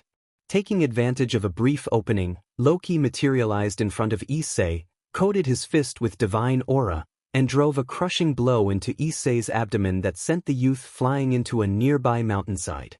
Meanwhile, Draig was locked in combat with Fenrir and his sons, Hati and Skoll. Though the legendary Welsh dragon bore the marks of the fight, he had already knocked Hati and Skoll unconscious. The real challenge remained Fenrir. Draig acknowledged Fenrir's strength with a grudging respect, noting that the wolf was a dangerous foe even among the most feared in his pantheon. He could tell Fenrir's teeth and claws made him formidable, and despite the dragon's battered state, Draig relished facing such a worthy opponent. Fenrir, bloodied and marked by the battle yet unbowed, struggled to reconcile the outcome with what his father had told him about his own strength. He wondered whether the dragons had been holding back their true power or if his father had misjudged them. Realizing the scale of the gap between them only strengthened his resolve. Fenrir refused to submit, embracing his identity as the god-devouring wolf destined to bring about Ragnarok and to test his might against the All-Father. With that determination, Fenrir charged at Draig at full speed. Draig grinned, amused by the wolf's stubborn pride, and responded in kind. He boosted his power, the emerald gem on his chest flaring, and unleashed his signature technique, Dragon Hummer, his form glowing deep crimson as the attack surged forth. Draig vanished in an immense burst of speed and reappeared directly in front of Fenrir. In his new form, the dragon delivered a powerful uppercut to Fenrir's jaw that sent the wolf soaring. While Fenrir hung suspended, the Welsh dragon struck from every angle with astonishing speed, then landed atop the god-devouring wolf, executed a front flip, and finished with a dropkick infused with his aura that sent Fenrir crashing back to the ground. Draig observed that the blow should keep Fenrir down for a while. He admitted to himself that if Fenrir had relied on his fangs and claws, the outcome might have been different. The dragon acknowledged he still needed to master his new form and powers, but allowed a quiet pride at feeling he had surpassed Albion. For a moment he considered urging Issei to use this form against Albion and his host, but dismissed the thought as not his style, confident Issei would notice when the time came. From a distance, Draig saw Issei being hurled toward the mountains with much of his armor already shattered, and concern tightened his focus. He noted that they had underestimated Loki's strength and that Issei was expending a great deal of energy to maintain the dimension, Draig's physical form, and his balance breaker all at once. If Issei had any chance to end the fight, Drake would need to lighten his burden. He found it notable that Issei had not rampaged completely despite slipping into void mode. Drake wondered if recent interactions or seeing his friends in danger had made Issei put their safety first. It offered hope that Issei might finally purge the darkness from his heart and unlock his true power. Fenrir emitted a low growl. Drake noted the sound, calling the wolf stubborn. Then Fenrir's body began to glow with a silvery gray aura and his fangs and claws shone with a golden light, putting Drake on edge. Fenrir's resolve was fierce. He believed himself the strongest divine beast, the wolf destined to devour the gods. Drake acknowledged that Fenrir had grown stronger during the battle and, though curious to see how far that strength would go, resolved to end the fight. He decided he would borrow a portion of his partner's power to do so. Drake's body flared a deep crimson laced with jet black, and that aura spread outward until it reached Fenrir. The moment the aura touched the wolf, the sudden surge of power Fenrir had gained vanished, and his size and strength contracted until both he and his sons were only slightly larger than ordinary wolves. Drake invoked his ability to negate the augmentation. Fenrir, stunned, realized the power that had swelled within him had disappeared and suspected the nature of that power resembled Security's host, wondering if Security could wield his host's ability. As he himself could. Drake gathered his draconic aura into his hands, compressing it into a concentrated sphere. He unleashed it as a volley of crimson, searing projectiles. Deprived of his extra strength, Fenrir could not evade the onslaught. When the smoke cleared, Fenrir lay unconscious and heavily scorched, unable to rise. Seeing that Fenrir and his sons would not be getting up anytime soon, Drake judged it time to return to the boosted gear so Issei could press the advantage. Issei rose from the rubble of Loki's attack, breath ragged from the energy he had expended. He felt his energy drain slow and then reverse, and realized that Drake had returned. He noted that Drake must have dealt with Fenrir and his sons. Drake confirmed they were currently unconscious and acknowledged they had been formidable opponents, Fenrir ranking among the top 10 strongest, albeit toward the lower end. Drake suggested they could restrain them later and decide what to do. Issei stretched and winced as he checked his shoulder, the bruises and aches a reminder of how hard he had fought. Drake observed that they had underestimated Loki's capabilities. Issei admitted he had been overly confident. Despite being a god of magic, Loki came from a pantheon that revered combat, and could hold his own in close quarters. Issei suspected Loki had infused his attacks with a form of dragon slayer magic, explaining why Issei was more bruised than he expected. Drake accepted that such versatility was to be expected from a master of the mystic arts. Despite the cost, Issei felt a reluctant regret at having to defeat someone as skilled as Loki, even an evil god. Loki, meanwhile, taunted them and demanded that Security surrender, smug about having anticipated summoning the Welsh dragon and defeating Hati, Skoll, and Fenrir. He claimed he had not prepared for so much, but argued that Security's host could only maintain the dragon's form briefly and appeared exhausted. Drake questioned whether Issei could hold on. Issei acknowledged that it was hard to say. He had used too much energy in the fight. Drake confessed that even with the small surge he had returned, he did not know how long he could last while the pocket universe continued draining their aura so rapidly. Drake added seriously that if they were to do it, there would be consequences. Issei estimated silently that he could probably hold it for 3 minutes before passing out or using his life force. Drake proposed a desperate plan. Issei sighed, smirked inwardly, and resolved that they could not abandon everyone outside to face this enemy. Loki responded with an arrogant smirk and demanded what the boy would do. Issei closed his eyes and, with steady seriousness, declared that he would awaken. When Issei spoke the opening phrase, his body began to glow with the same dark, jet black and crimson-red aura he had shown before when releasing others from Loki's restraints. His boosted gear scale mail started repairing itself, reversing the damage Loki had inflicted. Loki, stunned, tried to fire a volley of magic circles at Issei, but nothing formed. Issei's aura seemed to prevent any attack from taking shape. Loki, bewildered, attempted to summon magic again and realized with mounting horror that his spells were being negated. He narrowed his eyes and wondered if Issei had been holding back this whole time. Issei, eyes closed and composed, proclaimed that he was the Crimson Dragon Emperor who had mastered domination itself. As he spoke, the space around them began to rumble and the sky developed ominous cracks. Loki panicked, horrified at what the chant implied. He could not comprehend that Issei might have found a way to overcome the Juggernaut drive and unlock something beyond it. Issei continued, invoking infinite possibilities, undying dreams, and the path of sin, declaring that he would become the Crimson Dragon Emperor of Hell. The boosted gear scale male morphed, metallic plates taking on organic, draconic shapes. The armor shifted from dark red to bright crimson, the jewels and eye-like accents glowing with deep red light. Issei opened his eyes and vowed to cast out all despair into the endless blackness so that a bright new future could be forged. He activated Crimson Stygian Overdrive. Loki's inner thoughts screamed in disbelief and fear at the unreal power before him, comparing Issei's strength to legendary beings and wondering what kind of force had been born into the world.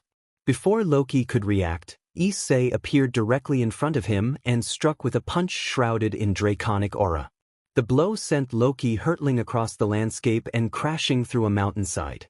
Before Loki could regain his bearings, Issei blinked into view again and unleashed a relentless barrage of attacks.